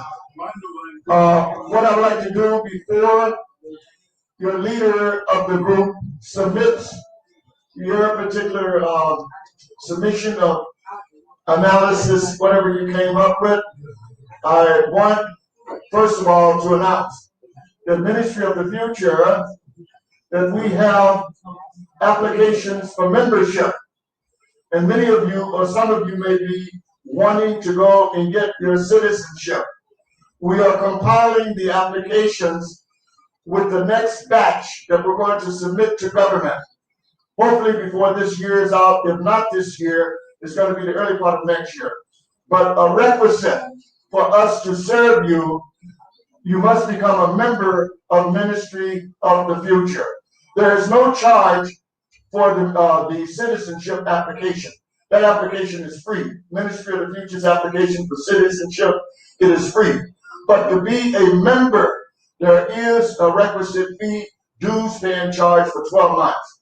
So I want to tell you, we have applications here for those of you who want to become members of Ministry of the Future to pursue getting your Ghanaian citizenship. Let us know. Our secretary in the back has the applications, okay? The other thing is this. Before you make your submissions, Christian, I would like for them to come to the floor. Like every program that we give, you cannot have anything meaningful and functional unless there is money involved. I would like, ladies and gentlemen, brothers and sisters, I would like for you to give a donation so we can continue to move this kind of work forward. Patient, would you get Christian, and they have the calabash jar, and to come bring him in and to manage that while we're here.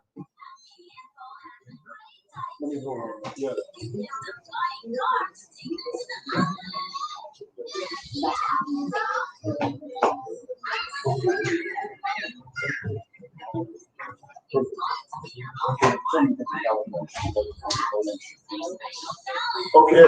as I said once again, Ministry of the Future is asking for you to give a donation to the organization. It takes money to put on these type programs. We're only asking of you to make a very small donation, if you will. And I would like for two of the individuals that is with the organization to pass it around, and you make donations into the calabash. Because at the end of the day, what you're doing, you're helping us to continue these kinds of programs. And we intend to have this on a monthly basis, if you will, where you'll be able to come out, meet and greet, and to share our problems so we can bring about solutions to our problems. So there's a third factor. Each of the groups have been numbered. I think we have a group table number 1, table number 2, table number 3. So I'd like for you to give, please, you're giving for yourself.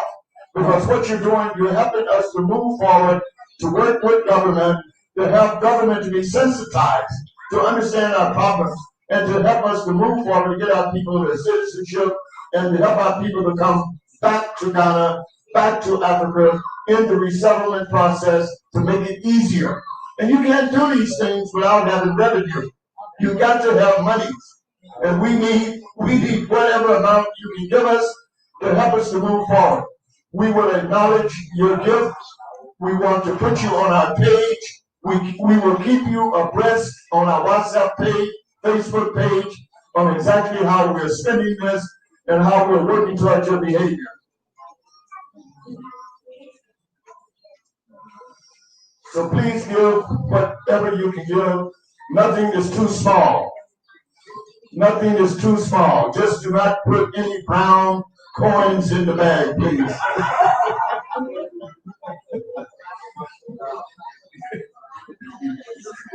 We don't take the brown coins. Please give from your hearts. Please.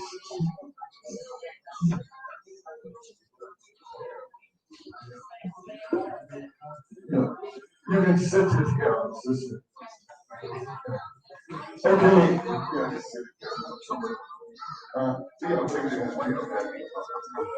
For those who still want to make a secondary effort to go deeper into their pockets, to give deep down to your subterranean area of your pocket, you can give, please.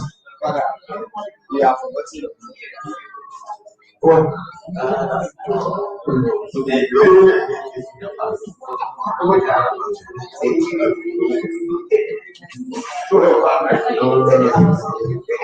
Sankofa.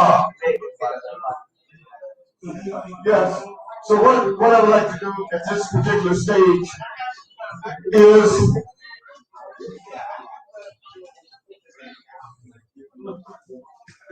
Chris, I need you to manage the table, which is table number 1. I would like for the group leader of table number 1 to come and take front center of the stage. Yes, thank you. And also, let me point out to you before you speak, ladies and gentlemen, I said it a third time, Amen. We have Ministry of the Future t-shirts with the logo on it. They are available for your picking. They are on the table. Christian is handling that. Any of you that need a Ministry of the Future t-shirt with the logo on it, please patronize it. It will help us. Thank you. My brother and you will take the mic, introduce yourself, and just explain what you are going to do.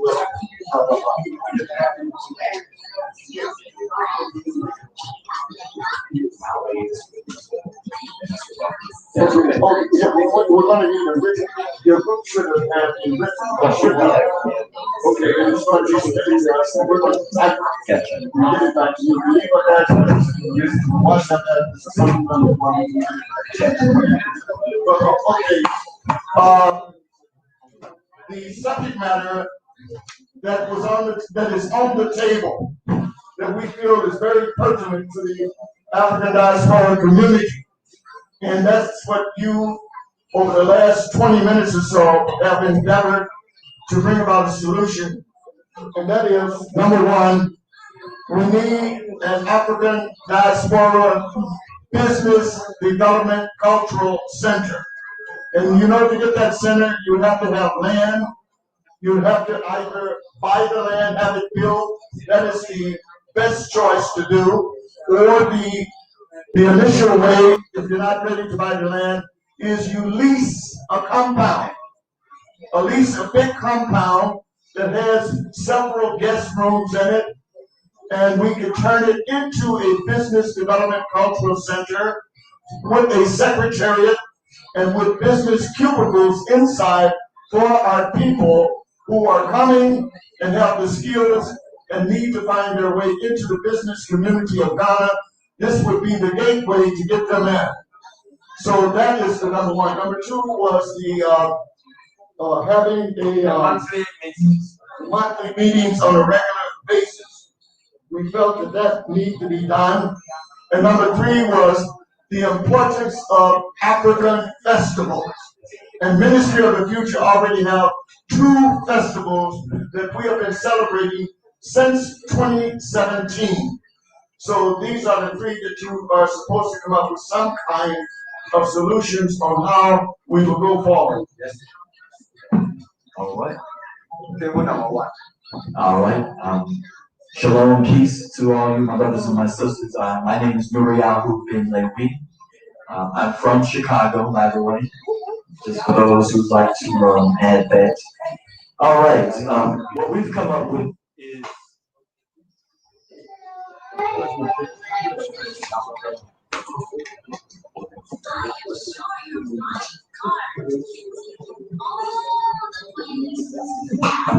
sorry about that. All right. This is what we came up with at table number 1. All right. Crowdfunding. Using crowdfunding as an apparatus to raise monthly in the form of monthly dues. That's one of the suggestions that we have. Crowdfunding. Secure, find a location, what's the amount, and then towards securing a location, collectively putting our monies together via the crowdfunding vehicle. All right, number 2, along with what Dr. mentioned about the monthly meetings, we came up with meeting at the beginning of each month and also having secondary meetings of smaller internal groups. And we'd like to make a suggestion. My sister at the table has a location in East Legon that has a 500-person capacity, and it's $0 to use it. Come again, please. Yes. Yes. Yes, my sister, you can stand up just so everyone can see you. All right. Again, for my sister, it's in East Legon. It has a 500-person capacity, and it doesn't cost anything. It will be through her, but again, it can support 500 people for that once a month, or maybe I guess we could also talk about those secondary smaller meetings if it came to that as well. All right. We were a bit, or maybe I was a bit confused on number 3. I thought Dr. Maulana had mentioned, he talked about what was our monthly budget. I also heard in terms of the festivals. I'm not really sure how we want to address that. You all have any ideas how we would address that, Doctor, in terms of the festivals? Are you asking, should we participate in it, support it? What I'm asking is, we don't have to reinvent the wheel. Ministry of the Future already have 2 festivals, and it's nothing new. We've been doing it for the last 4 years. This would be the 4th year to do it.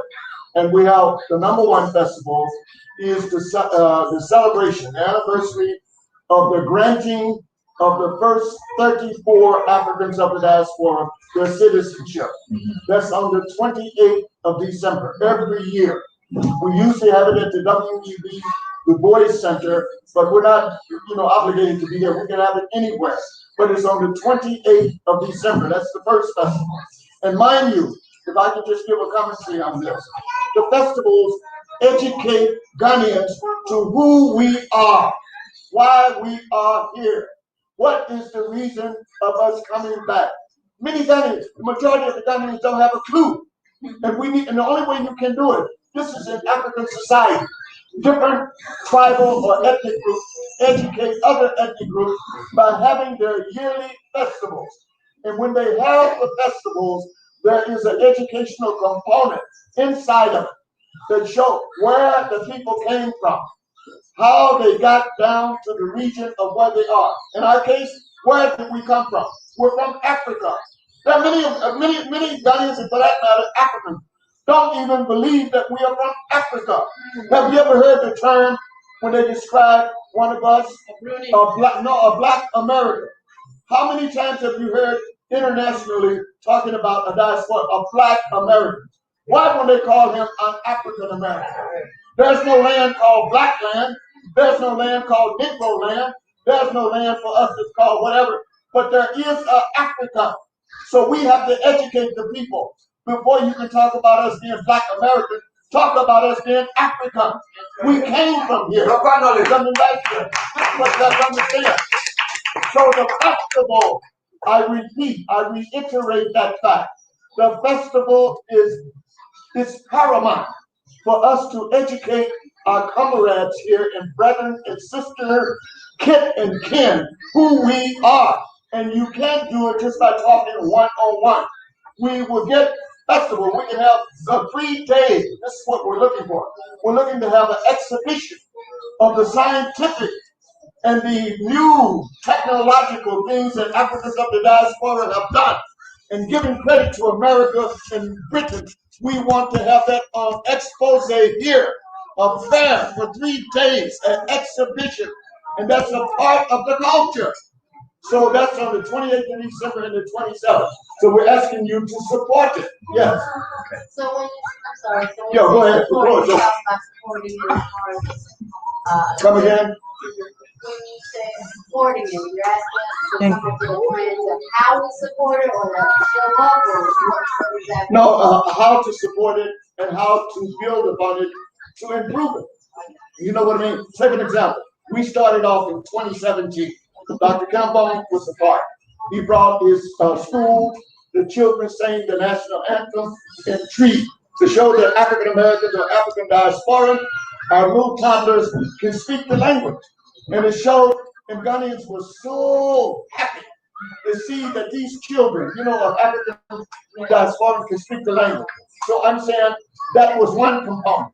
Then I began to think, or we began to think collectively in 2018, why don't we have, let's say, an exhibition of the arts and the scientific know-how that Africans of the diaspora have? I mean, we have many Africans of the diaspora. I can speak for America and UK that America has been benefiting in the trillions of dollars from our knowledge. Why can't we bring that and expose it like an expose for 3 days at the trade fair? Have a trade fair here to show that we have agronomists, agriculturalists that have new techniques on how we can grow not GMO, but organic food, and bring medical technicians here who are sick and tired. I know because my organization has a list of what they call Black Medical Association doctors who want to come to Africa. So that can be a part of the festival, on the exhibition, to let them know that we have medical staff that are willing to come in with their knowledge and hire it out or lend it to the country to improve the country. We got to come back and help to rebuild Africa. And the only way we can do that, we must be integrated into Africa. We can't be outside the family. And every ethnic group, Ghanaians know what I'm talking about is true. Any Ghanaian in here that says contrary, they don't know what they're talking about. Any Ghanaians know that every Ghanaian in Ghana, they have a paramountcy, and they have festivals that reflect the culture of that ethnic group. And so this is why all the ethnic groups say, well, oh, he's a God down there. They know God down there. They know through the festival. He's a Shanti. They have their place he died. You understand what I mean? So he's an Efe. They have the Obe Choti. No, Obe Choti. You're a God. You have the Homolo. And the Homo tells about the many God people who migrated from Egypt and Israel. And on the way out of Israel through Egypt, they died in the hundreds of thousands. So Homo means hoot against hunger. We learned that. But now the Africans of the diaspora, what are you here from? Who are you? What are you people? Did you fall from the sky? No, we got to educate the people. The only way you can do that is through the festivals. And this is what I'm saying. So, sister, to answer your question, what has to happen is you build on top of what is already there. We already have the chassis. The chassis is laid out. Let's put the cosmetics on top of it. You understand what I'm saying? So we'll just include that in our black paper in terms of our answers. Yes. Yes. Okay. All right. So that would be okay. So I need a copy of that. Oh, absolutely. Absolutely. Okay. I want you to submit it to us, our secretary. We're going to type it up, leave a WhatsApp number, address, email. We'll get it back to you. Not a problem. Okay. Thank you very much. Let's thank you, brother. Okay.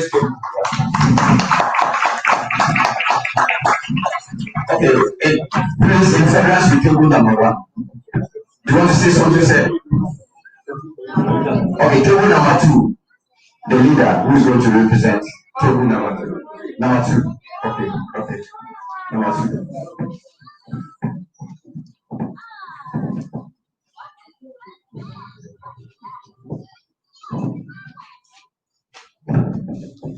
Welcome to Saint. Your friend is Saint Alicia.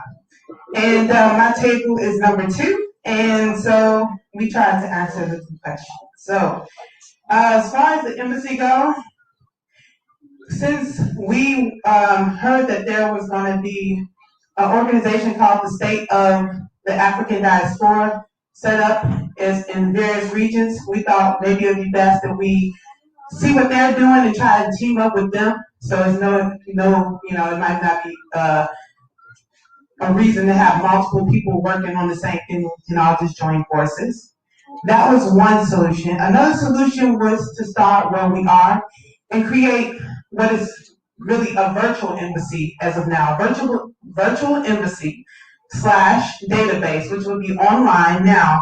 And it will serve sort of like Airbnb, where everyone who within this community has a space that they're willing to allow us to use for temporary housing for diasporans who come in and to use. You put that on in the database so we will know, as well as if you have a living room or something, you would allow us to have classes there or meetings. That would go on the database.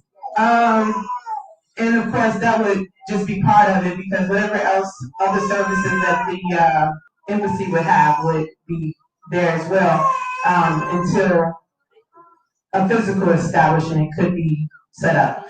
As far as unity go and the meeting, we thought about having a code of conduct. This is how it could, work. We having mediators involved.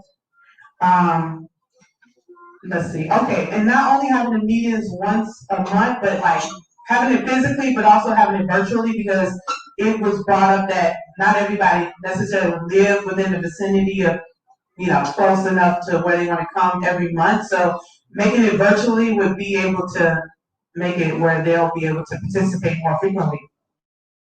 Another thing it was something mentioned at our table, and at the last minute I ended up putting it in because I thought it would be great to make the meetings more productive. Is what I call a diaspora story / alert portion of the meeting, where you tell some stories or some things that you experience, whereas you can make other diasporans aware of it so that they won't fall into those same pitfalls.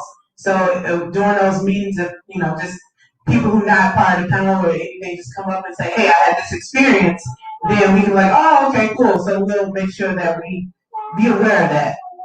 And as far as how much you spend in 12 months, well, we couldn't figure that out because we haven't been counting. So from this point forward, we will count, and we thought about keeping a journal.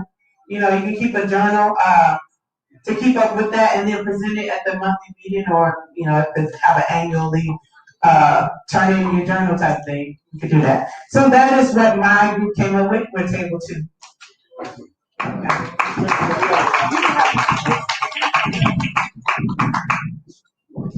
Please, you can do better for our sister in table number 2 and number 1 as well. But I look as if someone wants to interact. It's a protocol. We have finished table number 1, but I've seen your hand up. I got to say that we realize that we spend like $91,000 a month amongst this table. A year, excuse me, a year amongst this table. $91,000 a year.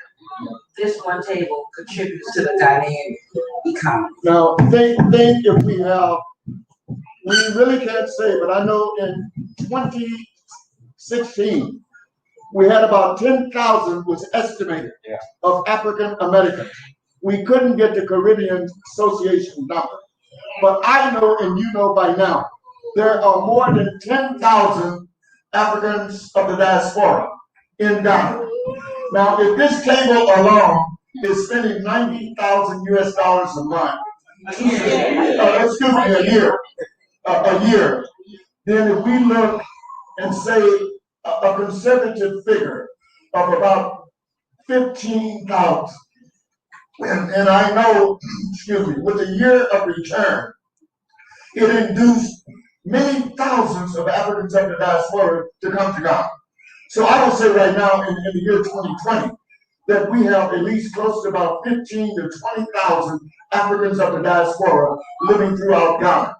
So the point that I'm driving at is this: if they're spending $90,000 a year, and you factor this across the board with the population of Africans of the diaspora, and that we know that the median age of Africans of the diaspora here, and I think Tanya, you know that better than I do because you and I talked about it. Young people are not coming because they can't afford to come. It mostly are those women that have married Ghanaians or men who have married Ghanaian women, or those who are on pensions, who have retired, and you know they're up to about 40 years old or above.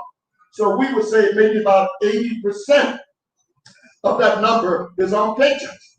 And you know if you're on a pension, you know you're getting your Social Security, your pension, you're getting thousands of dollars a month. That money is going into the economy. So I want us to get serious here because we need to correlate and bring these figures together and let government know that, hey, this 15,000 Africans of the diaspora on here are injecting in your GDP yearly close to $2 billion. And then there's another dimension of that. The Africans of the diaspora who are here spending their money, they are also promoting Ghana tourism to their brethren and sisters outside. You're telling them to make Ghana your #1 destination on traveling in Africa. And so Dr. Kambon just said a moment ago, but it wasn't 1.9, I heard it was 2 billion plus of what government received on the year of return. So if they receive that, and we know the lion's share of the faces that were coming to Ghana were black faces. There weren't white people coming here for a year of return. They were predominantly black. So we have to get serious now and follow the international protocol. As a group that is repatriating back home, you have to be able to show that you are adding added value to the economy. That it is beneficial for the government to give you citizenship. Not to reject you, but to give it to you. Then you put your money in the banks. Your money, your pension money goes in the bank. You're spending money for this and that. So I'm very happy for you to say that on that tape. Let's go to the next one. All right. So before we go to table number 3, I'm not supposed to talk, but Doc, I remember in 2016, 2 issues that Doc raised in the office of the president, that's the former president, and his government understood us. It's unfortunate that they were off, and then the year of return came for this 2 things. They said, we are from the land, we were taken away, and we are coming back. But that didn't sink them, because what is the impact are they bringing? And this is what the doctor did.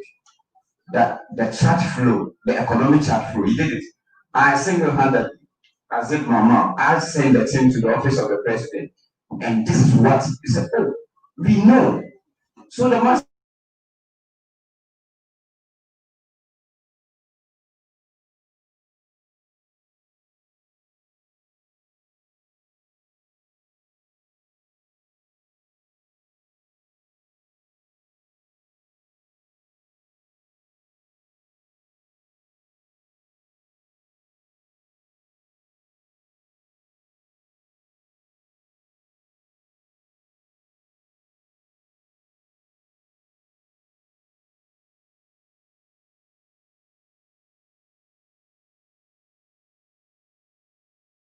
I got stuff up of the light. My eyes are very sensitive these days. As you know, great minds think alike. Went to table 1, table 2. Everything they said, we have already.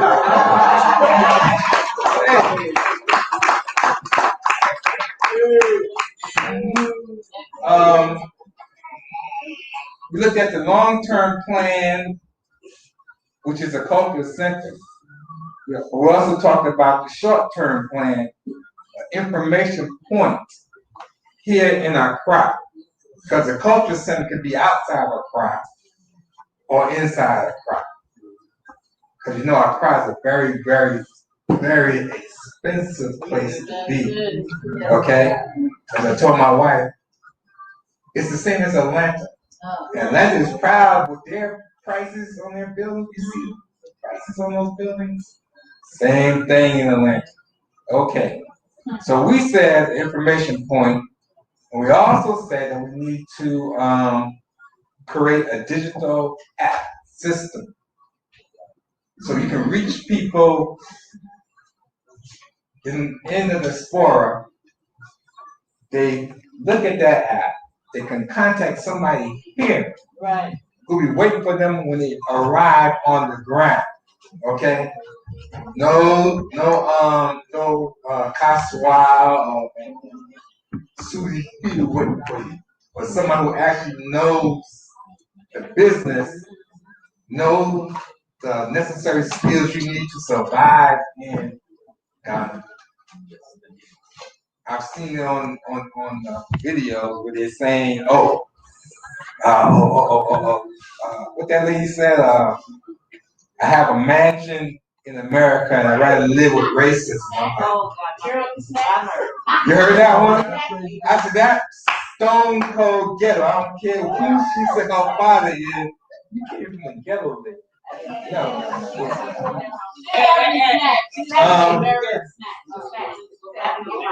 She's from the ghetto. Please. I know ghetto people when I see them. When I hear them. We said pensioners should volunteer to work on the apps. Either volunteer or we get somebody who can be paid to work that app so they can contact whoever's in Ghana to help that person. We also talked about Asusu funding. Everybody else do it but us. Okay? The Indians do it. Syrians do it. White folks do it. For us, we always like, God, I just trust you. We gotta start learning to trust ourselves. Okay? That's the only way we're gonna get through this. Not just anywhere, but through this. Because now it's become that. It's through this. COVID-19 or whatever.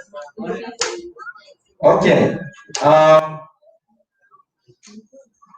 Pensioners, existing building or kiosk at the airport. There should be somebody there to help. Somebody there to help. Existing kiosk or building near the airport city. There's plenty of empty buildings there that we can rent. I don't know how much it costs. Okay, the last one was the festival. Get involved with traditional festivals wherever you're staying in Ghana. Get involved with your festival, know the history. So when somebody arrives, you can tell them why you're having these festivals, why the Paramount Chief is there, why this, why that. Because folks are gonna have this. You have to have answers for it. We need to create festival for artistic learning. We have artists in the sport, artists, and entertainers. They need to come over here and start doing some artistic for us, for our people. So we can start seeing each other more and more. The more we see each other, the more we get used to each other.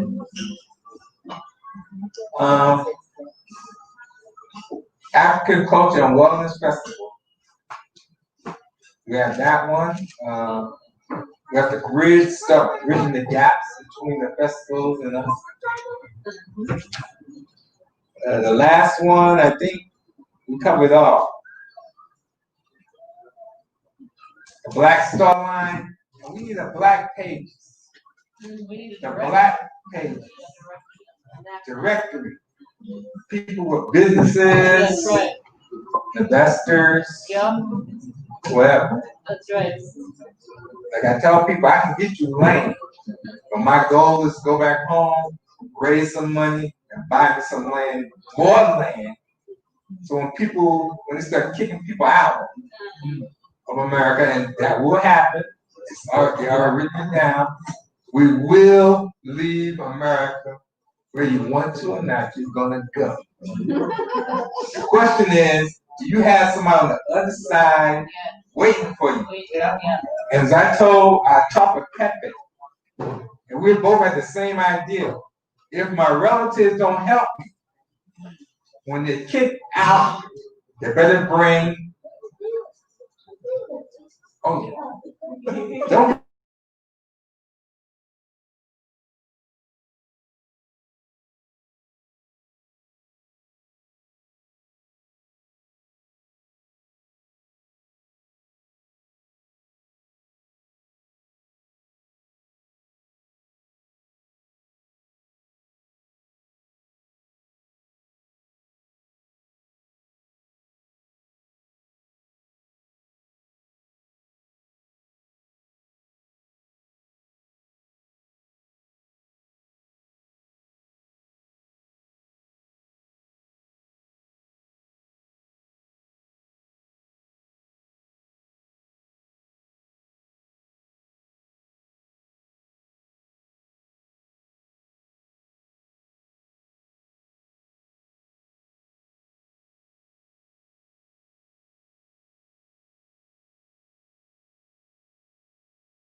6 region as diasporas, that is where our power stands.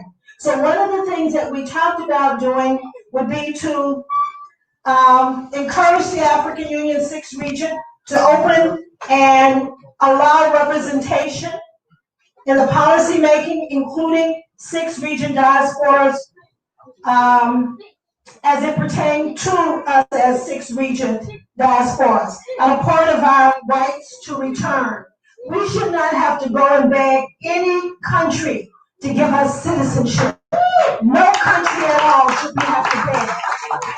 And if we are going and pushing the African Union, who made the decision to accept us as diasporas, there would be no need for us to go and sit down and beg any little country or any big country, because we would let them know exactly what it is that we want from them. And what it is that we want from them as an African people, we want them to realize that no African should be a stranger in Africa. No African. If we are Africans, and we know that we are, the African Union has said, this is what we want from you. Brazil has the largest population of people outside of the continent of Africa. America has the 2nd largest. Guess who has the largest GPD? Guess? Speak up. America. And if all of us pull together as members of the African Union 6 region and let them know exactly what it is we want from them, then Dr. Maulana would not have to work so hard.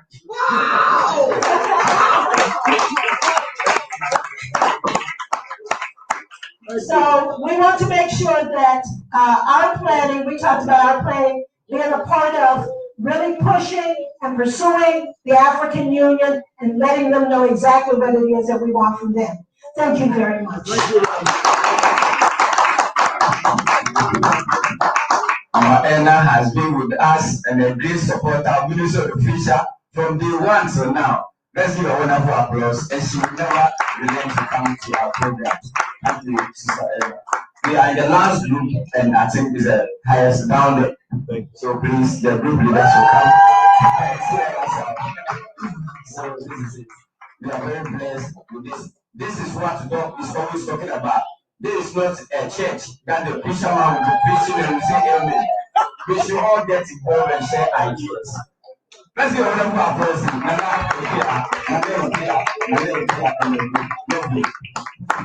All right, you know they saved the best group for last, right? Before we get started, I want to shout out Black Rasta. You came a little late, but I need for you to notice that I'm here with our whole team from Academic City University College, and we've committed to a diasporan scholarship where we're giving a diasporan, we're reversing. It's time for people to come home, and we're putting our money where our mouth is. For 4 years, our young people can come and they can study right here in Africa, right here in Accra and Hacho on our campus. So you're invited to our campus, and I need you to help spread the word on the media, all right? Because this is about the diasporan scholarship, all right? And it's historic because no other university in Africa has ever done this, all right? So this is the work that we're doing right here in Ghana and Accra. And Dr. Maulana, again, thank you. Thank you to everybody. And I really believe that young people are the key to our future. So I'm supposed to be presenting, but I'm going to hand it over to Dorcas, and she's going to tell you about our group. But before I do that, if you have an Airbnb or if you provide lodging for diasporans or visitors, please stand up so that we know who you are. If you have a home and you open up your home to visitors, just stand up now, because we can start this networking thing just right now. Because I know on my platform, I get more than about 50 requests per day, and I'm sure everybody does. So if you look around and you have visitors coming and you know your home is private, but you want your people to be safe, so look around so that, okay, now I see these are the people that I need to talk to, so thank you, because we can start there right today. Okay, so I'm going to hand it over to Dorcas. Did I tell y'all that they serve the best for last, that group 5 is? Yeah, make some noise for group 5. All right? This is the first meeting I've been to where we're coming up with the solutions. It's not just about getting up here and talking. So Dr. Maulana, you're doing your thing. I appreciate you. It's time for us to get to the real work.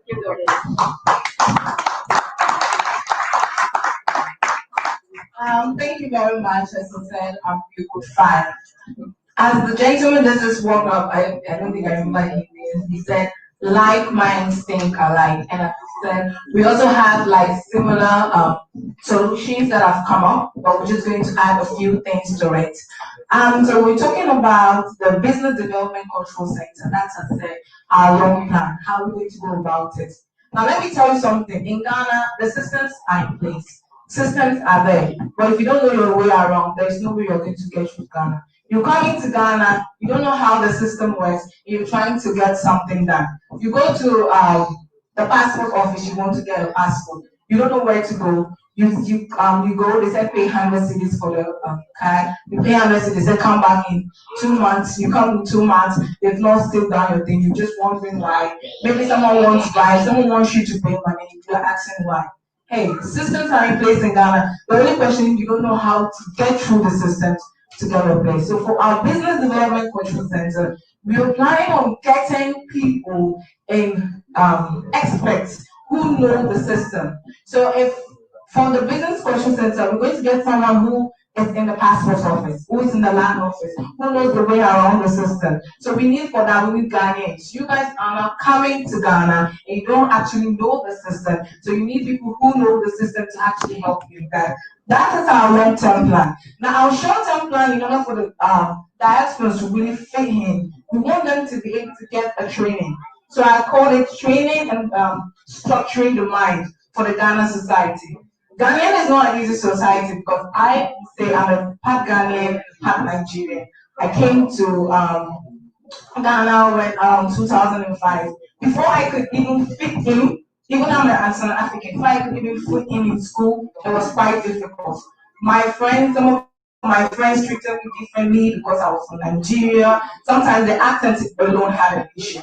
But I was able to actually fit in and go as time goes on, and I had to learn how the society worked before I was able to come out. So when the diasporas are coming, it's best for you to get them at a place.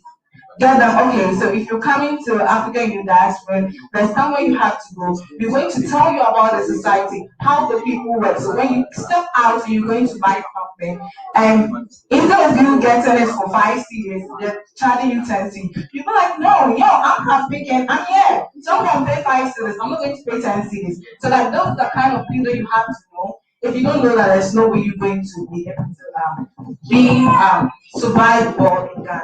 So we're talking about the monthly meetings and how it benefits us. I think it's best for us to get a membership card. And the membership card, you don't need to pay anything too much. If you were to pay, let's say, $5, and if 50 people attend, you get $250.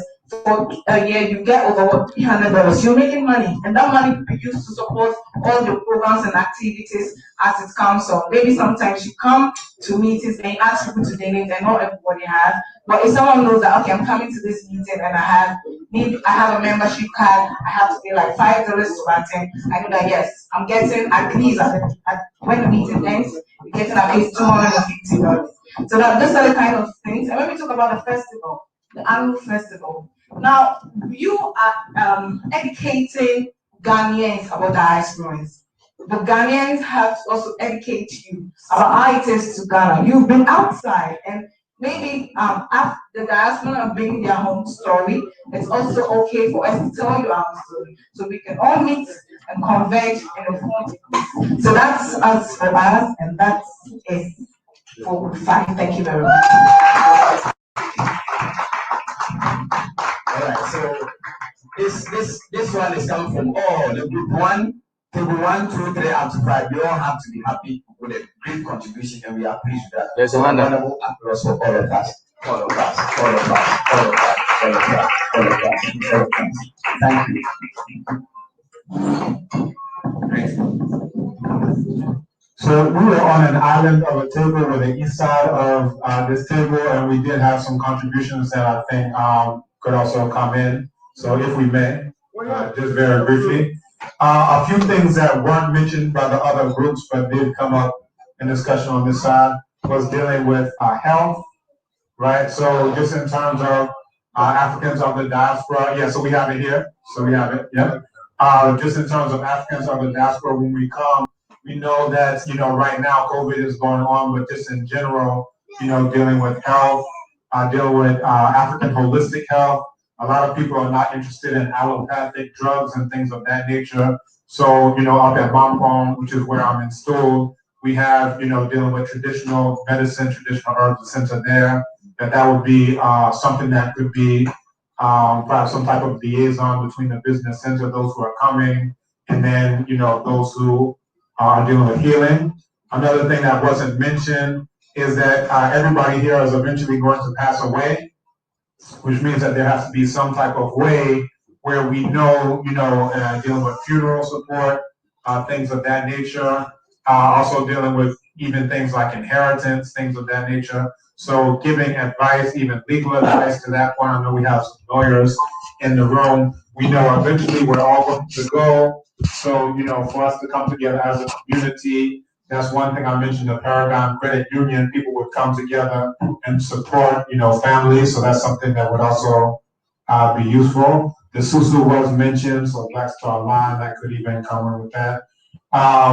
Another thing that was mentioned was for people who have children, some of the younger people are starting to come now.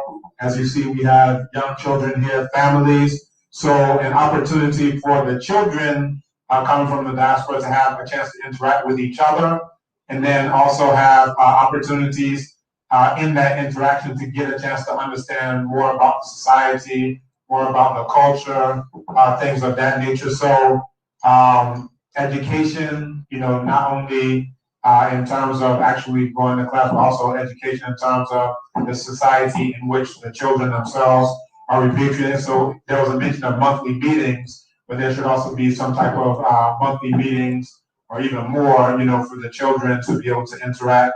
And then also interacting with Ghanaian children so that they aren't, just off in the cut doing their own thing and feeling like they're separate from everybody else. That part of integrating into the society is learning with other Ghanaians, starting to learn the language and being able to interact on those. So I think the directory was mentioned. So some of the ideas, great minds think alike, but those were some additional elements that weren't mentioned that I think are necessary. All right. So we are all blessed for this great gathering, and having a town hall meeting like that, we all don't just come for gathering. Okay. Small thing with all these great minds in the room. Since we were in different groups, if we could meet even just quarterly with all the groups, if every person can't make it, it's okay, but it could be set up so that quarterly we could come together and not just only be with whatever group you're working with for today. I think that would uplift all of us. If I may say so, real quick.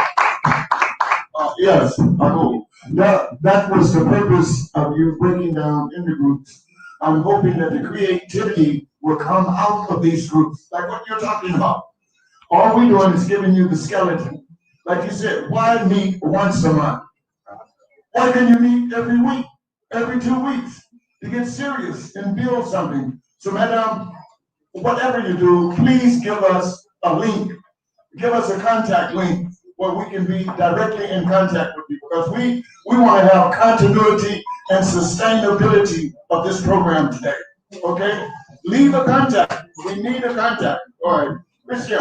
Sir, and in further to that, I think we all have to appreciate each other as we are here. The monthly meeting wasn't just, as mommy is saying, we can do it even every day. But remember, we are all from different geographical locations where we come from. Outside from Brown and Havo, somebody from Central Region, someone even in Accra here, from Andenka to Kaswa. It's not easy. The traffic is so. We say that monthly meeting, so that the whole month you have put yourself together. You know that we're making a progress. What we do today, we won't do that next month. Making a progress. And when the race time and activities are moving, you know that every day you have to be in the office, and then we'll pick up from there. As a matter of fact, I'm sorry, y'all. I have to come in right now because we're on a time span, and I don't want to squeeze Black Rasta out. Yeah, so I want you to introduce Black Rasta to give him the closing remarks on this before we close the program. All right. So on that notice, let us welcome our guest artist, our guest historian, our guest radio presenter, and our guest musician. And Maulana is an innovationist, a man who is also a traveler and an in-depth knowledge of Rastafari. Thank you very much. Black Rasta! Let's get Black Rasta!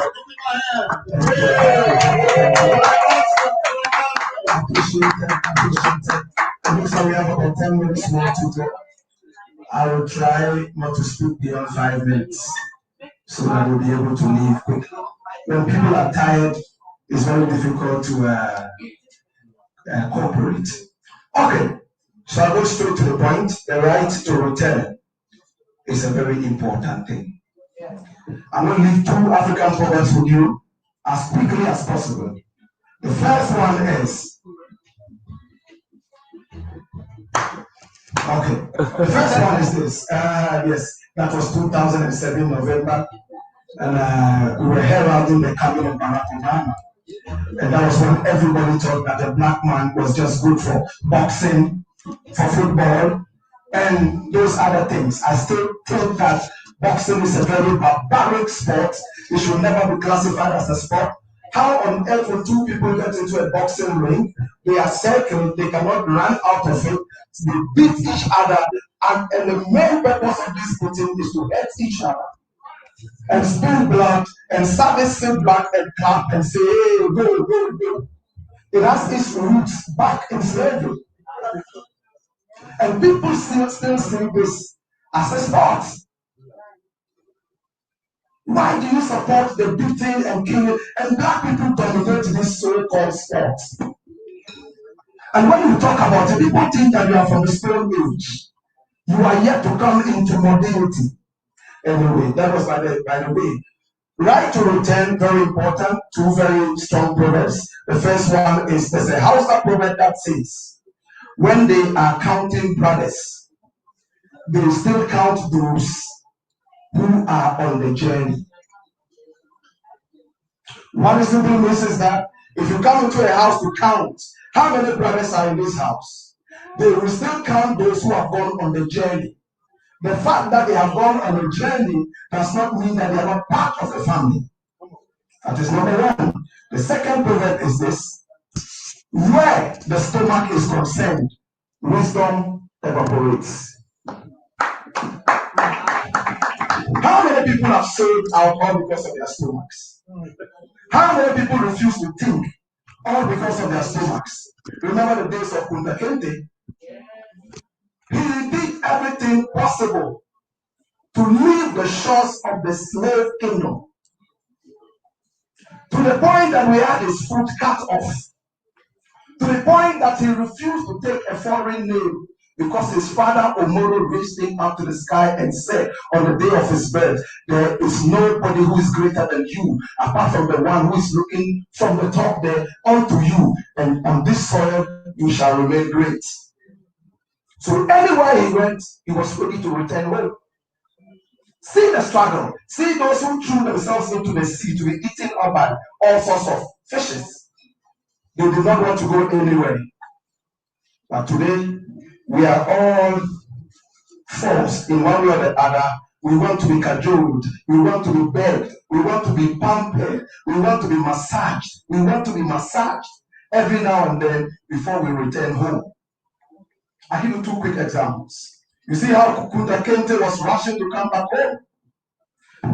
In the days of the very early Pan-Africanists, I'm talking about people like Otuba, Kwabena Ugwan, whose name was changed to John Stuart, and then he never understood. This guy was born in 1759. In fact, some sources say 1757, 200 solid years before this country gained its so-called political independence. Otuba Ugwan was stemming from Ejuma Kujese at the age of 13. He was one of the earliest taken into slavery. I'm going to make it very quick. 13-year-old taken into slavery, no father, no mother. He was on his own until he arrived on the islands and then all the way into England. He taught himself how to read and write. Somewhere 1759, in fact, when he was growing up very strongly, he wrote letters and even approached the British Parliament to be able to bring black people home. When I see wonderful people like you coming home willingly, in fact, it touches my heart. Because in the days of people like Chief Alfred Sam, also from this country, he had to beg people like you to return home. And he told them a lot of lies about Africa just because he wanted to see us return home. What did he tell them? In Africa, when it rains, you will see diamonds coming down. In Africa, when you move towards the sea, you will see gold being washed to the shore. In Africa, bread grows on trees. And in Africa, the sugarcane is as big as stove pipes. And African Americans, so called, so happy. Oh yes, we want the gold. We want the diamonds. Let's go. And they all decided to come to Africa.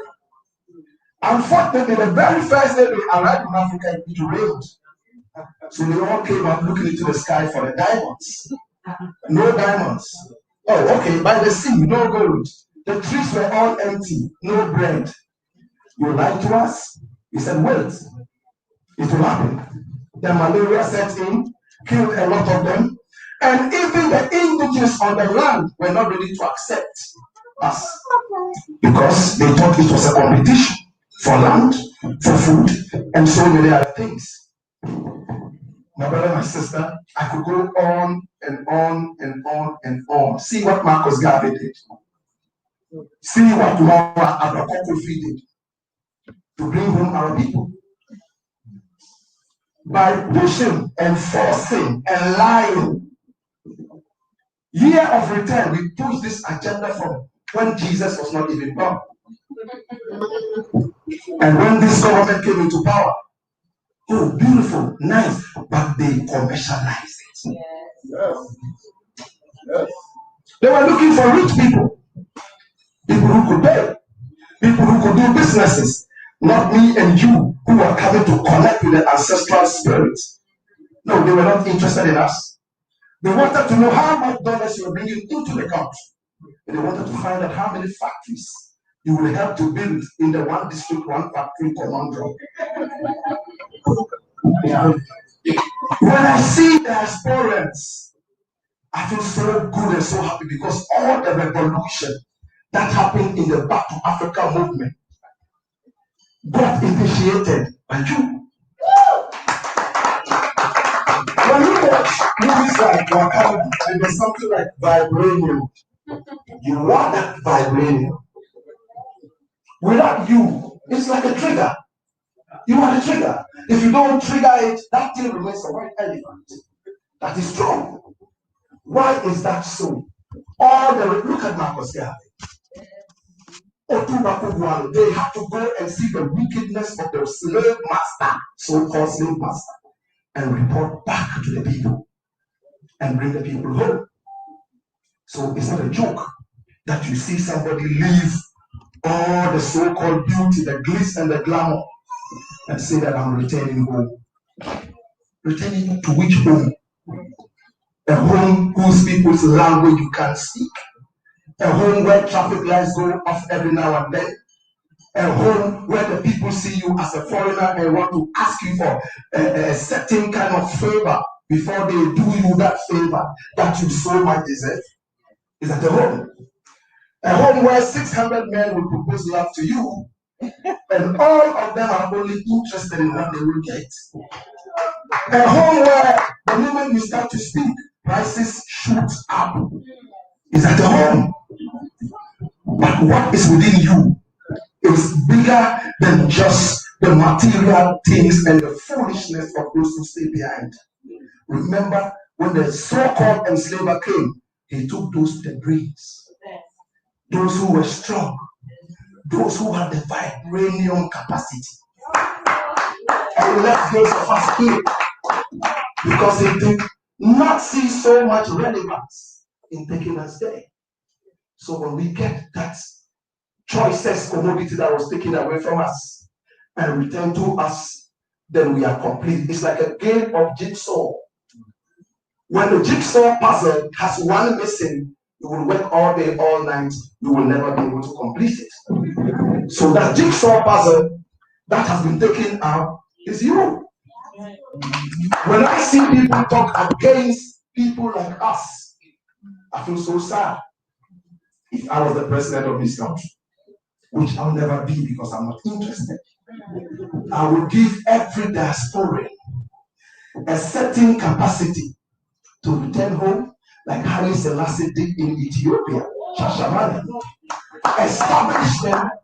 We will take a quota. We won't be able to take everybody, but that quota will be there. What is the importance of Pan-Africanism?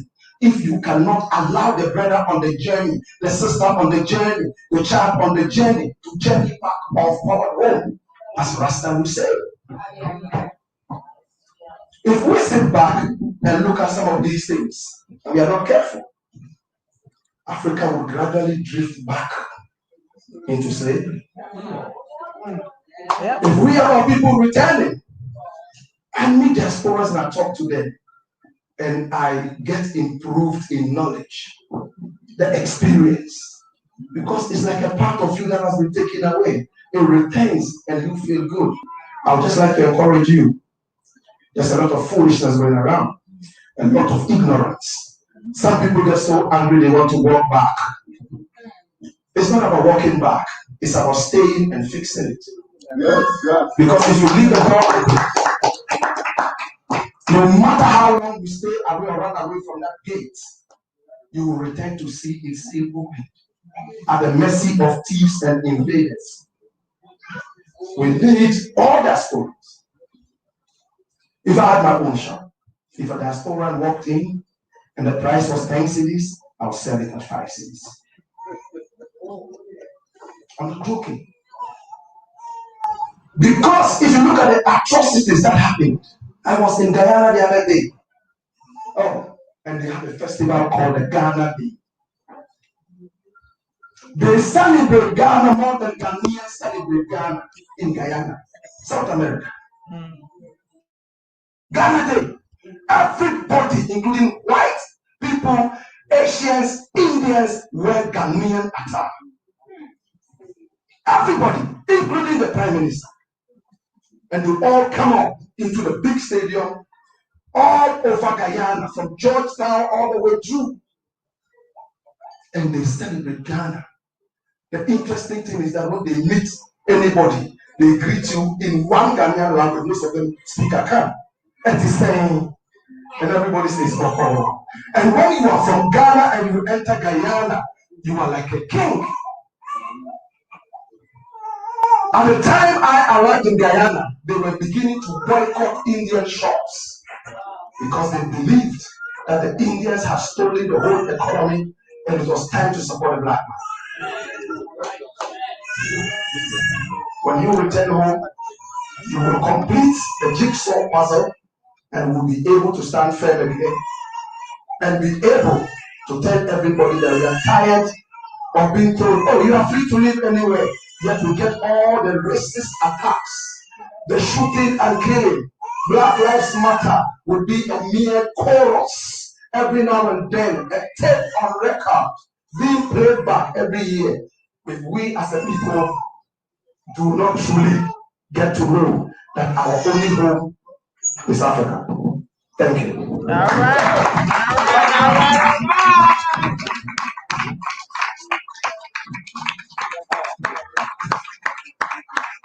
I think Honorable Black Rasta has never denied it. Anywhere we had a program and Dr. Maulana invites him, no matter how busy he is, he's due to come.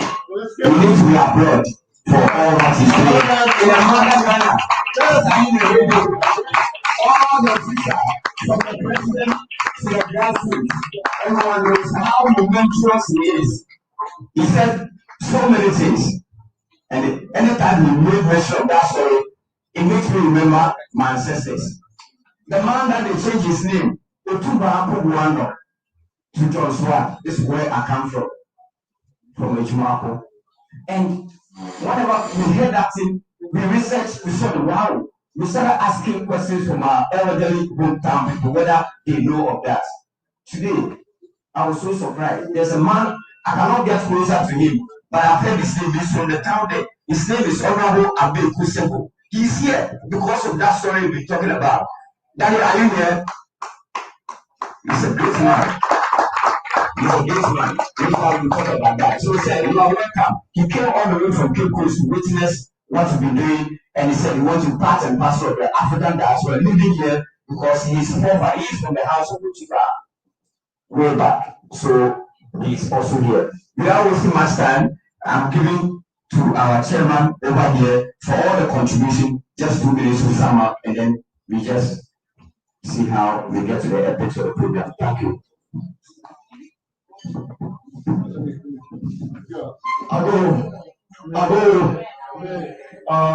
The CEO of Ministry of the Future, Brother Abdul Aziz Adams, he's going to give the vote of thanks, but he will give an overview of the interaction workshops and the black papers that you submitted. He's going to take a couple of minutes here to give you an overview on that and a vote of thanks. So please give him a round of applause and your undivided attention. Please, Brother Abdul. Thank you, and thank you to Black Rasta for completing the program nicely. His coming has ignited, has brought more energy into the whole program. Thank you. From I have group 2 list here. Let me summarize. The 3 points we took, or I mean the executives we are considering is the monthly programs. We are looking at how we can bring that, also how we can make sure every month at least we meet once. And then the festivals, definitely we have, we earmarked 28th December and 27th. That will also come on, as we all heard from Dr. Kambon. We believe through that we can do proper integration, our families, we can meet, we can learn a lot. So, and then the other aspect also, the embassy. For that one, I think between now and next month, we should be able to take a step on that. Both the participants and ourselves should be looking at how we can bring them, we should be communicating on how we can bring that, so that by next month at least we have some results on that. And then all the other issues we are considering it due to the time we cannot go over all. But first, lastly, thank you all for coming, for participating. When we came here, we were just few people, but we realized that people have shown up. All of you have shown up. Our thanks to Dr. Kambon, Black Rasta, Sister Juliet, Sister Rian, and everybody here on mention. Academic City College. What the name is? Academic City College. Academic University College. Thank you very much. Maulana was running for my SRC president of my former university. Your friend, was it French special friend, lecturer, right? Bilingual, yes. She was there to support me, so I want to use this opportunity to thank her. She campaigned for me to win the presidency of my former university. Yes. So thank you very much. Thank you all for coming. Next month we'll have a better program. We will improve upon today's program to have a better program. Thank you very much.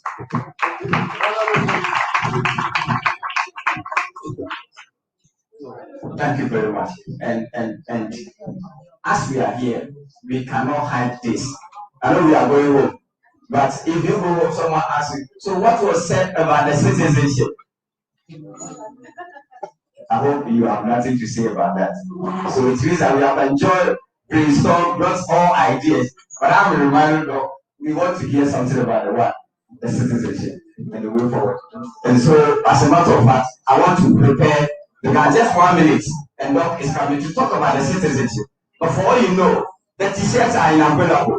We have 40 years of different t-shirts and a cool price for it. Please go home with something that will be a symbol at your home and also contributing to what we are doing. Not from here, no one is going to patronize the t-shirt or the Lacoste. It's a very original one. So help us and then we can get it. Now, fast track. This citizenship is very important for all of us over here.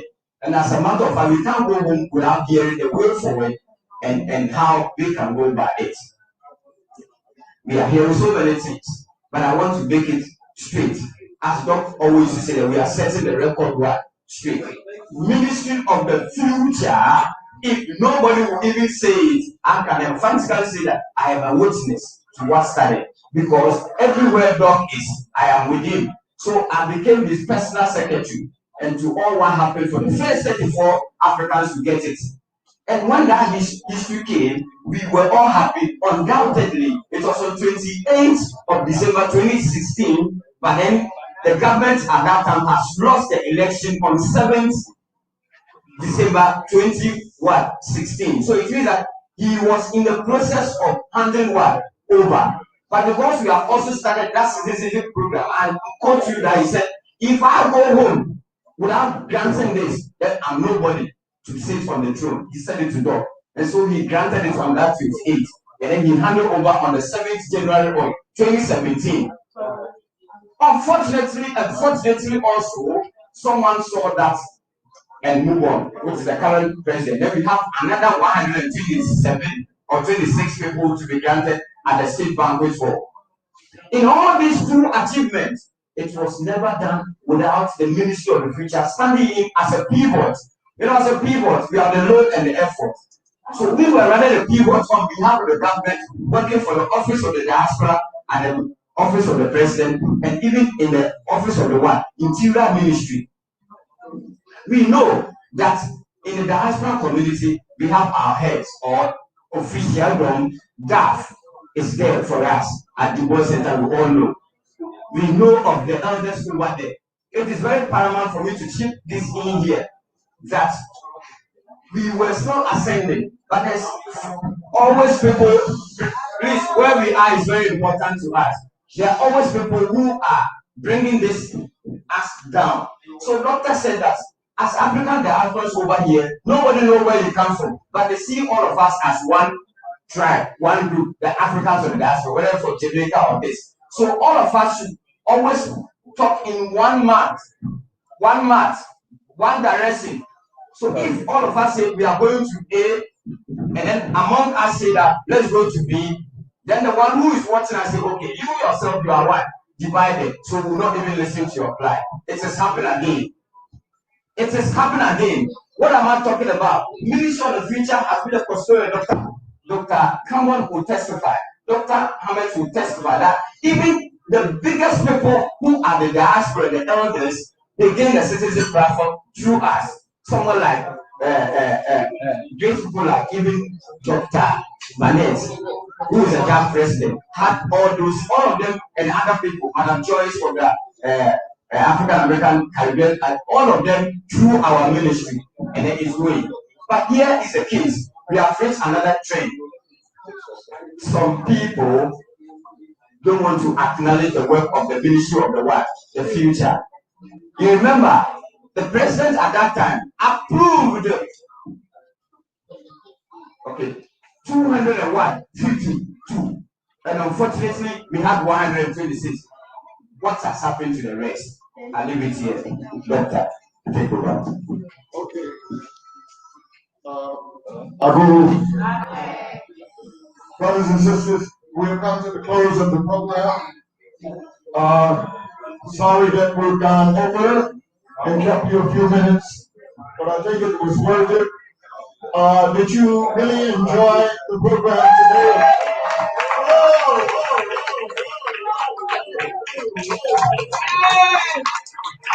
Thank you. Thank you very much. Well, whatever the case may be alert. Be alert. We are into a time right now. Listen to me. We're into a political year. I would advise all Africans of the diaspora that you walk very lightly right now. We're into a presidential election that's coming on less than 30 days from today. One has already received information that it will be controversial. So I am advising you, walk lightly, try not to stay out late at night, get in before dark, try not to be alone wandering somewhere, have someone with you. So brothers and sisters, I am really, really excited, very elated. Sister Tanya, we finally pinned you down. We've been talking by, WhatsApp and whatever. We finally got you down. I'm very pleased. Brother Uriel, I'm very pleased, but I'm disappointed that our little sister here didn't give us the sweet voice today and sing for it. But we know the next time it will happen. Okay? And others, everybody, take this word out with you. The ministry of the future is working to get your citizenship. And you are not wholesome in this country unless you have sovereign citizenship. So I want you to leave with that understanding. Help us to get you your citizenship. United we stand, divided we fall. We have to be united. May God bless you. May God guide you. One people, one name, one destiny. Amen.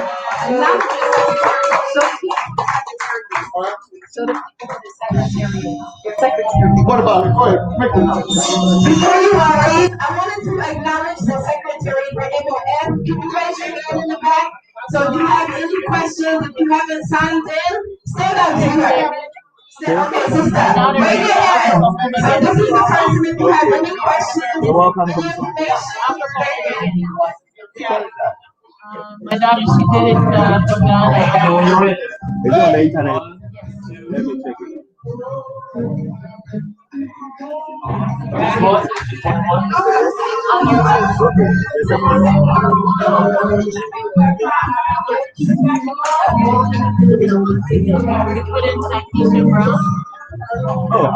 All right, family, that's it. I hope y'all enjoyed. I'm gonna keep y'all posted on everything. Next meeting, progress, everything. Okay. Thank y'all for watching. I know it's been a long show. Meeting. Just wanted to make sure you all included on everything. I love you guys. Black Power. If you haven't signed up to be a donor, please, we got a lot of work to do. Yeah, we need money. It's the reality. Okay. We need money. Okay. So if y'all want us to do this work over here, support and get everybody you know. Love you guys. Black Power. I'll be back soon.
No, we every time we come in, sometimes you get the reaction.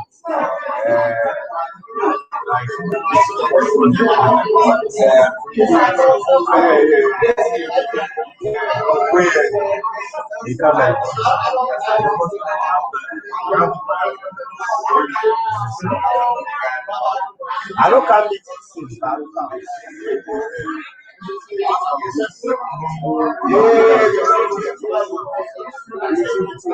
I receive for advocacy inside.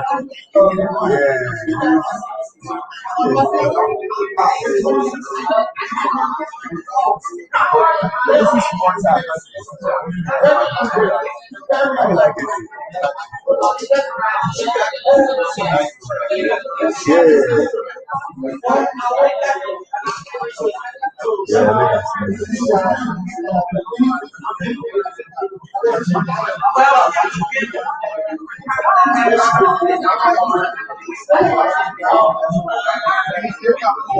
Yes, sir. Yeah, sure.